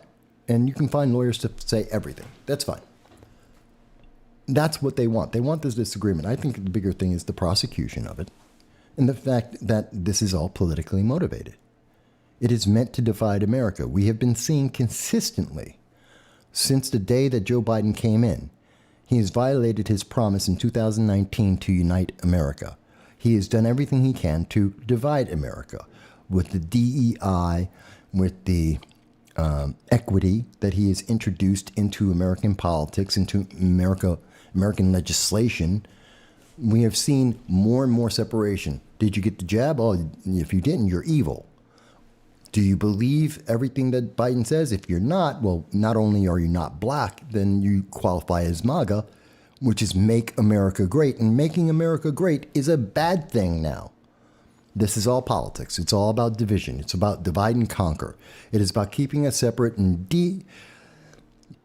demotivating individuals from going out and voting. You're going to be so fed up about these arguments, you're going to be so fed up about these names that you're not going to show up. Smaller group of people that are voting more easily able to manipulate and get an outcome that some would prefer. I believe that's absolutely part of the entire process that we see going on. And that's why we need to have these conversations, even when they're uncomfortable, even when we don't agree, because we don't have to agree. And people don't have to agree to disagree. We just disagree, period. That's always been the history of mankind. It doesn't require an approval for anyone on either side. Doesn't matter who it is. Yeah, you disagree. Okay. Here are the facts. Here's the presentation. Here's the conclusions. We don't agree. Fantastic. Okay. Life goes on. And then there are many things that Hal and I do agree with. There are many things that, Democrats like Jason Garnar, the Broome County executive, that we do agree with, but there are things we don't. I think it's very important that we understand we can have the disagreements and we can still continue to move forward with America, and we can improve America, even with disagreements. It doesn't mean we have to demonize each other. It doesn't mean, and I don't think Hal was doing that, but we don't have to demonize each other. We don't have to agree with each other. We just have to be able to live with each other, which I can do. And I believe Hal can as well. But I thought it was important. I know Blaine may have thought it was getting on people's nerves. That's fine. We have to have these conversations. We have to understand the other side.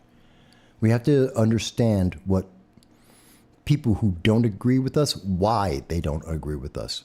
I think that's far more important. I don't want everyone to agree with me. I never expect that. That's not the point of the channel. I don't want people to become Republicans or conservatives or libertarians. I'm not trying to convert you. I'm just trying to make sure that people get to hear the conversation, hear the information, look at all the credible sources that can be provided so that they can come to a conclusion for themselves. And that's something we're not getting on MSNBC, CNN, ABC, CBS, the New York Times. We're not getting a rounded view or a rounded conversation. We have things that are hidden from us, that are isolated from us, that are shoved away, and we are ostracized for asking questions and for actually having a conversation. And that is a problem.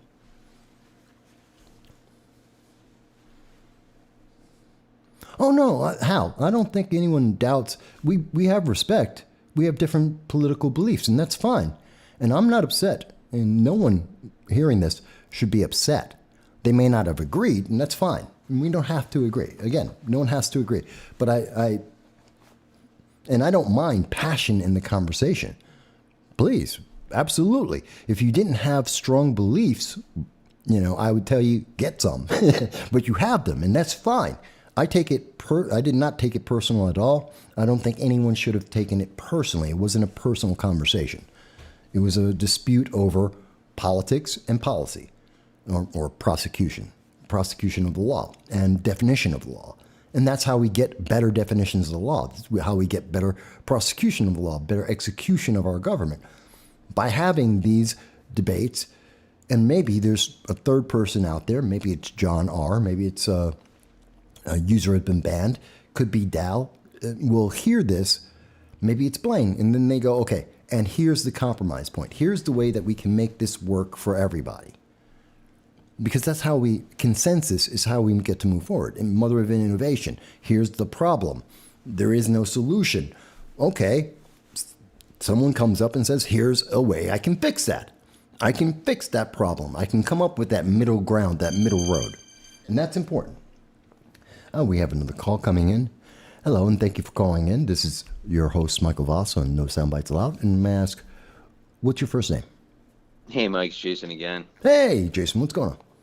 Yeah, you had a lot of topics this week, so, I wanted to talk on this. This is a particular point. I knew you had to kind of, dig through the indictment, and so you're kind of breaking it down, and, I just wanted to kind of voice some of my opinions on, what's going on here. Before you go further, to be clear, I did not read the indictment.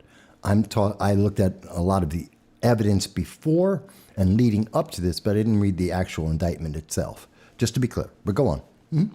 Yeah, to be totally honest, I've read, some of, not the entire, through and through. I kind of got the gist, of what's going on, and mm-hmm. I think really, it comes down to, the major argument, obviously, with Trump, with the entire indictment and all this classified information, or any information that or any documents that he should not have been, in possession of, according to, the indictment is basically, it's just like if Trump, according to him, if he could take his holy hand, basically place it on the document the instant that he wanted to, or anytime, that he had it, he could just basically say, declassified, and that, right then and there, completely, totally, gets rid of, its classification, no matter what the secrets or, how, toxic it would have been, to our country for him to, potentially release this information to foreigners. It really doesn't matter, because if in fact he did have the power,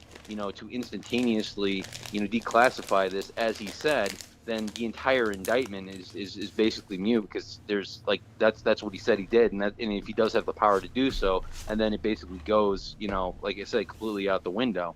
I think the major contrast between any sort of documents that he has versus with what Biden could potentially have possessed is simply the fact that Biden did not have the authorization to have those documents. But the question really goes into the fact with Biden was more like maybe at one point he did have classifications to have it, but it was kind of like in some terms, it was kind of like a library book that he just, mm-hmm. He had authorization to take it out, but he just never returned it. And the question really comes down to the fact that, did that, library book ever have a date where it actually, needed to be back before he got in trouble for, not returning it? And then, in fact, that would actually cause, the law. A lot of this, the stuff that they're digging into, is extremely suspect, to really, speculation exactly of, the micro, definition of what the actual law is, Yeah. Well, one second. Let me try and explain one aspect of this, which is declassification. Why do presidents have the ability to declassify documents instantaneously? Yeah. because, excuse me, think of World War II. There's a conversation that's happening between Churchill, Stalin, and Roosevelt. Okay? They're sitting in, and we're talking about war in World War II and the plans. Almost everything that they would have talked about would be classified information that would have, at highest levels, NDI level classifications, above top secret, very often eyes only, for each nation as well as for their joint conversation. And very often in those conversations, one or more of them were able to reveal information that the rest of them didn't know. Just to be able to say, hey, here's something that you didn't know about that my intelligence agency or my people found that your people didn't find. And that's instantaneous disclosure. Any kind of world leader, any time that a president would speak to another world leader in a closed meeting or even in public, they have the ability and they have the right to reveal classified information at that time. That's declassification of information instantaneously. That's why the presidents have it. It's part of their job. Yeah, because the thing is, you're right. I mean, because the thing is, any conversation they have with somebody else, describing a top secret situation, automatically means that they are technically giving over files, by word of top secret information. And if they don't obviously have authority, to declassify that, and by having the conversation, because they're using their own discretion of what they share with somebody else, technically, using their discretion to share information with somebody else, that's top secret, is in fact declassification. Look, again, we're digging into the weeds and basically the definitions. And the thing is, though, is that that's the whole point of this entire indictment that just drives you nuts, is because, when Trump goes and he simply says that he did that, and then they're saying, well, what was his state of mind? He had intent to do this. But the thing is, it doesn't matter. Intent doesn't matter anything, because, like I said, he instantly said, hey, I declassified it.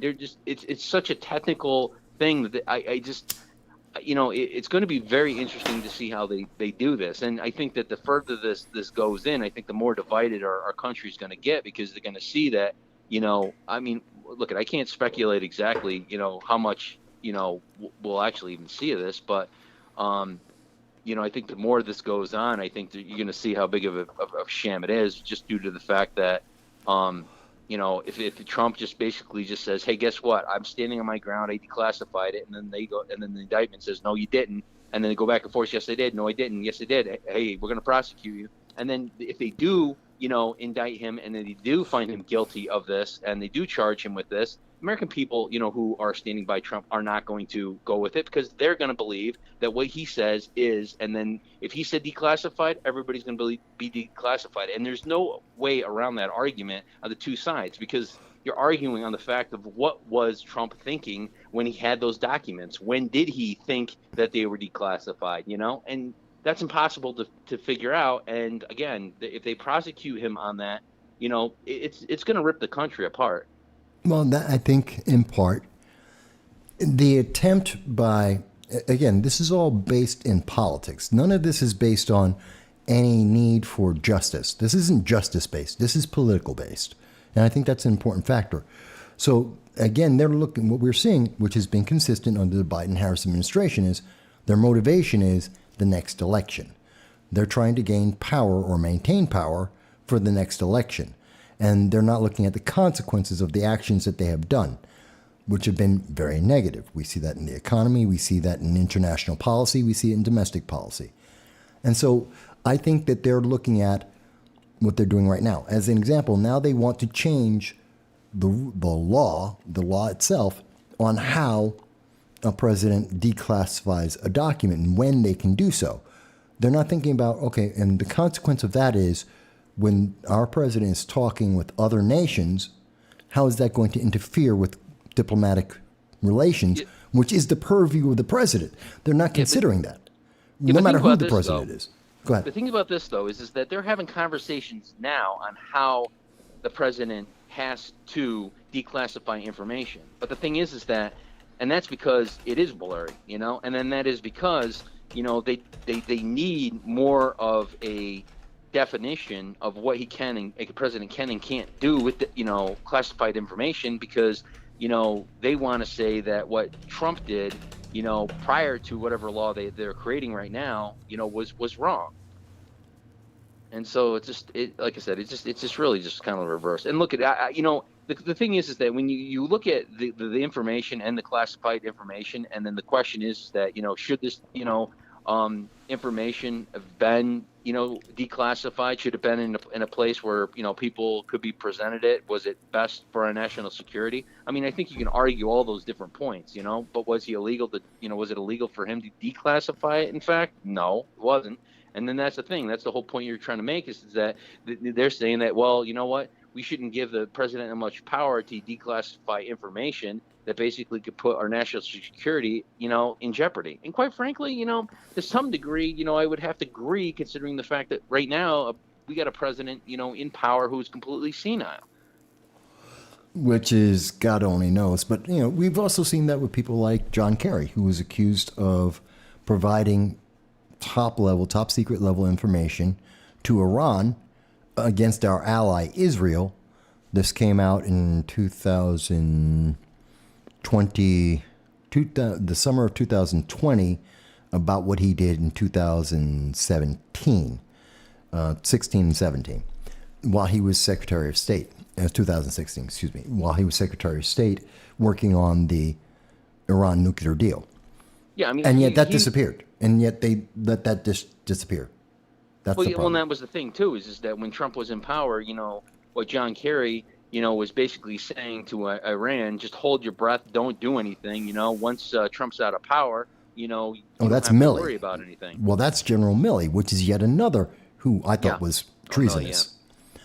Milley was doing that. I thought it was Kerry. No. Huh? Maybe I get mixed up. No. There's two different things. When Secretary of State John Kerry was accused of treason by Israel in 2020 for his actions in 2016 with Iran, giving up state secrets of Israel, didn't get a lot of press in the United States. Okay. And Milley was at the end of the Trump administration, where he treasonously contacted China and provided them the status of the United States and gave them a guarantee of non-reaction to any kind of conflict on the side of China in terms of nuclear codes or other military actions. That's treasonous. So we have a problem. We have a problem in our nation, and it's not Trump. Whether you like him or not, whether he's a good president or a bad president, which history so far has shown him to be average to better than average, not a bad president. He was not liked, but like is not a factor of politics. You don't have to like the president for them to be effective and efficient. And our modern media is trying to confuse that for a lot of people, which is adding to the division, I think. Right. Which is why 2024 is such a mess. And why we're getting less respect and less trust in the world. This is not adding to the trust of American voters. This entire fiasco is not adding to the trust of American voters. It's not adding to the trust of international relations with the United States. China is becoming more and more emboldened. So is Iran. So is Russia. Go on. Yeah, well, one of the things too is I was, trying to figure out exactly, about this and how this, works out for the Democrats politically. And I just, I'm scratching my head thinking, okay, for a while there, you see the media kind of shifting its weight and more or less, focusing the wrath against DeSantis, because it's like they really want to see, Trump being the guy who goes against, Biden, because in their mind, they see, Trump being a weaker candidate, than DeSantis is. And then, this comes up, and then just the way that this is being executed, as, from a political front, it's like I almost get the impression that it's just not enough. It's just like, okay, they figure they could take Trump out. And then again, in the wings, the question is that there is pretty much the same information that we are talking about with Biden. And the question is that, will there, be an investigation, or will there be something there? I mean, it is hard to say due to the fact he is president and can't go, prosecuting, presidents, but I I don't know if this is just a maneuver to politically get Biden out so they can have a new fresh candidate in there. Basically, they figure, okay, what we'll do is we'll get somebody to go in, verse DeSantis, like Newsom or something like that, and then we'll just wipe Biden right out of the race, and take Trump and Biden out with the same charges. You know what I mean? While that would be justice on one level, because it would be an even tier of justice, yeah, I don't think that's what's going to happen. Yeah, I mean, it's a massive speculation, and honestly, it's a conspiracy theory kind of thought, but I thought it was kind of it's worth thinking. Take, It's worth thinking about, but yeah, I don't think it's likely, because I think that we've seen in these types of cases, like under the Russian collusion, under the Ukraine phone call, New York's investigation, which was beyond the statute of limitations, we are seeing a history that has a very biased point of view. Even looking at what happened to Hillary, which was in some parts also the classification of documentation, which was destroyed and was not provided by subpoena, it was totally different as well. Yeah, and a lot, even in the indictment itself. I mean, a big word is intent. I mean, Trump had intent, to hide, classified information. Again, the definition of classified means that the documents are classified, and they're not classified if he said that he took his holy hand, he put them on the freaking documents and said they're not classified. So it's like that's out the window, And the thing is with Hillary, she had classified information, but she didn't have intent, to distribute them to, our enemies. Where Comey, they said that's what Comey said after the fact. That's what Comey said. That's what got her out. But but if you look at the statute that Comey there is no intent. No. Intent is meaningless. Intent has nothing to do with it. Statute, intent is meaningless and shouldn't even be. The problem is that by doing so, and the FBI, and then the DOJ setting, well, not the DOJ at the time, but I mean, the thing is that a precedent had been set, with the prosecution of that same, documentation, the way it was handled, and again, even with that in mind, again, it looks, to the point where this is just, a political prosecution, of Trump, because like I said, you've got the same definitions being used, and yet, for Trump, it's not. They say that, oh no, it's wholeheartedly intent because of his behaviors, and I'm like, I would say maybe, okay, yeah, you could say that with his behaviors, but again, intent, if he intended that those documents were, declassified, and they weren't declassified because he doesn't really have the power. Again, it was he could just say he didn't have intent because he thought he had the power not to do it. So intent, was taken away. That's if you want to actually prosecute that same, logic, being applied to Trump and Hillary equally. Again, as you just said, that's not the case, and so in fact, if Trump, intent is not. If you want to take intent out of that, then yeah, I guess you could just, get them. I mean, it's, why they don't. Why lawyers don't. Why prosecutors don't go after intent? That's something that's motive. What's the motive? What's the intent? Yeah. How do you read a person's mind? You can't, and it's almost impossible to prove. So that's why you almost never see them do that. And again, this is what this prosecution is. It's like, okay, you want to read Trump's mind, I mean. Look, that's the whole point, that was the whole point with, that was one of the advantages that Trump always had when it came to actually negotiating and dealing with, the world, is because nobody knew what the hell Trump was thinking. And at any point he could actually, make decisions that, to them, they would be completely shocked on. And so it's just like it always kept everybody on their heels. And then all of a sudden you're telling me now is that, the DOJ says, oh, we know exactly what Trump was thinking. I'm like, yeah, okay. Yeah. Tell me, you get a crystal ball for that one. The same DOJ that under the Durham report was actively involved in an election. That's true. And we're trusting, again, this takes away credibility. This adds doubt, and this is a problem for America. Yeah, that's even actually more of a powerful statement, because the thing is that when you look at the Durham, investigation, and everybody knew, everybody knew that that was just a load of crap, and they just continued to feed it in, and then, the Obama, administration, knew, Hillary Clinton knew that she was the one who basically fed the information and had the whole Russia collusion thing going for 2 years. And at any point, she could have just stood up there and go, you know what? This whole thing was bullshit because I actually created that idea. She could have done that and saved America. How much time? But do you think she ever stood up and said anything? Of course not. Oh, no. She kept silent the entire time. I mean, I think the silence, behind that, I mean, I wish that was a crime. It may be, if people really kind of think about it or look into it a little more, because I'm pretty sure, you watch a guy basically getting prosecuted for something that, was a complete lie and fraud. I mean, it's insane. It is crazy, but my greatest concern is when it comes back to the net consequence. What is the consequence of this? Like I said, we're losing credibility and trust with our allies around the world. We're emboldening our enemies around the world. But one of the other consequences that is never talked about is this is not adding confidence, like I said, to voters, that they're being not disenfranchised, not nullified, but demotivated to go out and vote.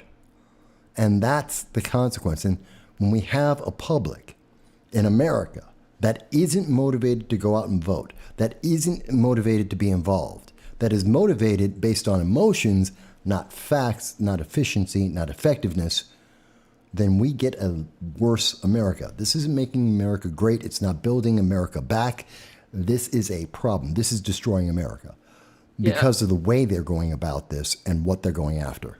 Yeah, and I agree with you on that. And one of the things that frustrates me, though, is just that, unfortunately, like within the 2020 election, when it came to the Senate, Trump fed into that sort of, narrative and actually contributed to the demotivation of people going out to the polls and voting. And so the thing is that, I'm hoping that people don't do that same thing when looking at what's happening to Trump now and basically completely give up, on, going out and voting and just saying, oh, I'm just throwing, my hand. He said, there's nothing we do. The FBI, the CIA, everything's against us. We can never win. And we're not going to go out to the polls. And the thing is, like I said before, Trump was, pushing that same narrative, and he demotivated. It's just a fact. He demotivated people, in the Georgia, Senate election from going out to the polls. I mean, there's just massive statistics showing that was the case, And if he had basically said, no, get out there, we're going to win, we're going to do this, but it didn't happen that way. And I just hoping that does not happen in the same election. Too early to tell. But we're going to see a lot more of this. And like I said, don't worry. There will be at least 2 more charges brought up against Trump before January. And he'll be convicted of one of 3 or 4 different things. Guaranteed. It's guaranteed. That's the history. And that will be even less motivational to the public. And I'm worried about the consequences. But we'll see. Yeah. Did you have any other thoughts about this you wanted to share? No, nothing else. Like I said, I just, we talked about the other, conversation we had earlier, and then, this year I just wanted you to kind of dig through it before having an opinion on it. But that's pretty much what I needed to say on that topic. Okay, well, good. I'm always happy to hear more voices, so I'm always happy about that. And I thank you for that, Jason. No, all right. I'll talk to you later. All right. Yeah, bye. All right, everyone. So we've heard from Hal, we've heard from Jason, I know there's a lot of comments out there. Blaine has been commenting, user has been banned. We've got Miss K from Australia down under. This is her Monday morning at this point, so it's always good to hear from her. And seeing she had a good weekend, always happy to have our international audience with us. I know Agent Black is probably watching somewhere. Or, by the way, and let me see if I can bring them up real quick. There is Alternative. I'm going to try and bring them up. In case anyone may not have heard, I occasionally do interviews. Oh, you guys have a long weekend in Australia. Fantastic. Better than me. There is a channel. It is called Alternative. Hang on, I'm trying to bring it up, of course. Bear with me, you may hear some background noise. Here we go. There we go. So, I would recommend that you can check out the channel. It's called Alternative, as you can see here. And they're great guys. I would say subscribe. Oh, wow, they're up to 169 subscribers. I'm going to be doing a monthly program with them, a conversation from across the seas, talking to them from the UK and the United States, talking about politics, talking about our culture, talking about the differences that we see between the United Kingdom, the United States, Europe, and how this is affecting each other. I recently had a conversation with them. I first had a conversation with them back in February. I was talking to them again just about a week and a half ago, and it's now out for everyone. It is somewhat popular, and I do advise people, check out the conversation, see what was said, see what you think about that. This is a conversation between me here in the United States and the boys out in the United Kingdom. Where is a picture of, where's all three of us up here? Where's our beautiful faces? Come on, I know I've got a picture. There we go. So this is Aaron, Cam, and of course me. And take that off, closed captioning. And so that's all of us, and we're all just having a nice little conversation. I do advise you, check it out. I'll include that in the link for people to be able to see. It's a great conversation. We talked about everything. And much like what we did in February, we were talking about what are the consequences, what are we going to see happening. And you'd be amazed about how much we had been speaking about in February that came true by the time we were speaking at the end of May. And now, again, you're going to see that what we're talking about in May 30th is stuff that we're going to see happening over the next 6 months. I do advise you check out Alternative, and I'll have the link in the description. Wow, we've been to 5 hours. Sometimes it goes by so fast, folks. It goes by so fast. And with that said, I'm going to end it here. I know, Miss K, you just got here with us. So thank you for joining us on the long weekend. I know you just woke up.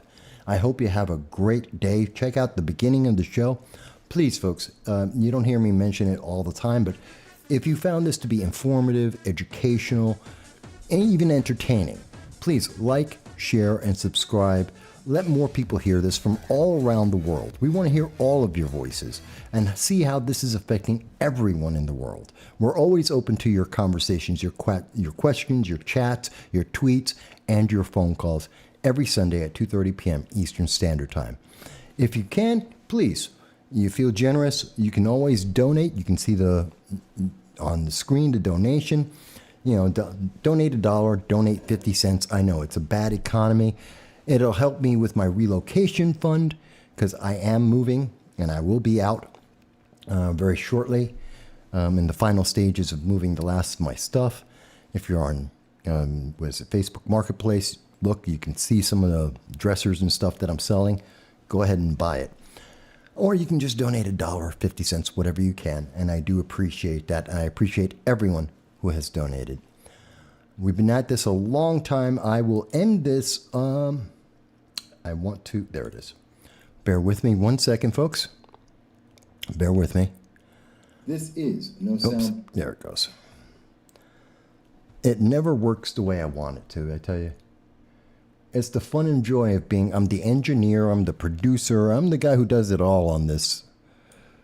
It's a one-man show, trying to put it all together for you guys and make it make sense. And sometimes I'm very good at that, and sometimes I'm not as great as I would like to be. But hopefully we will make it better. So let me show you this too. Here we go. This is No Soundbites Allowed, and I am your host, Michael Voss, Dragon of the Southern Tier. I'm happy to be here with you today. Eric Holder, the Attorney General of the United States, admitted he has not read the Arizona immigration law. Let's think about that for a moment. I know it is a difficult task to stand up in front of our peers and say that Congress has failed to listen to voters. You here at CPAC said yes to President Donald Trump in 2016.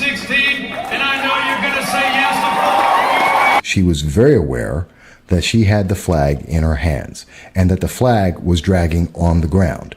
That is a intentional action. She knows what she is doing. She then drops the flag. Understand the logic, and we see this in social media on a regular basis, and it's something that Newsweek decided not to tell you about. I held an AR-15 in my hand. I wish I had it. It is as heavy as 10 boxes that you might be moving.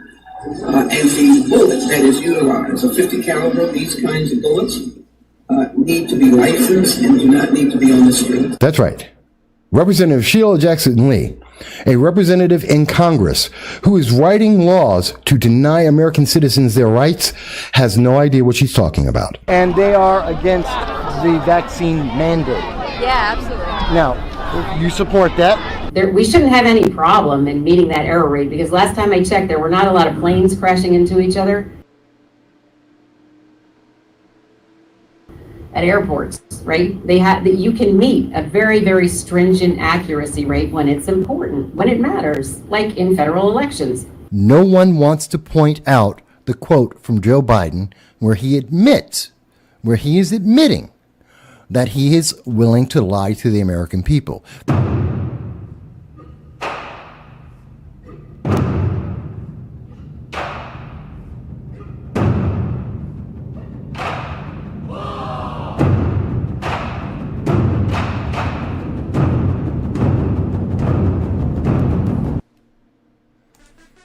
All right, folks. Oops, hit that again.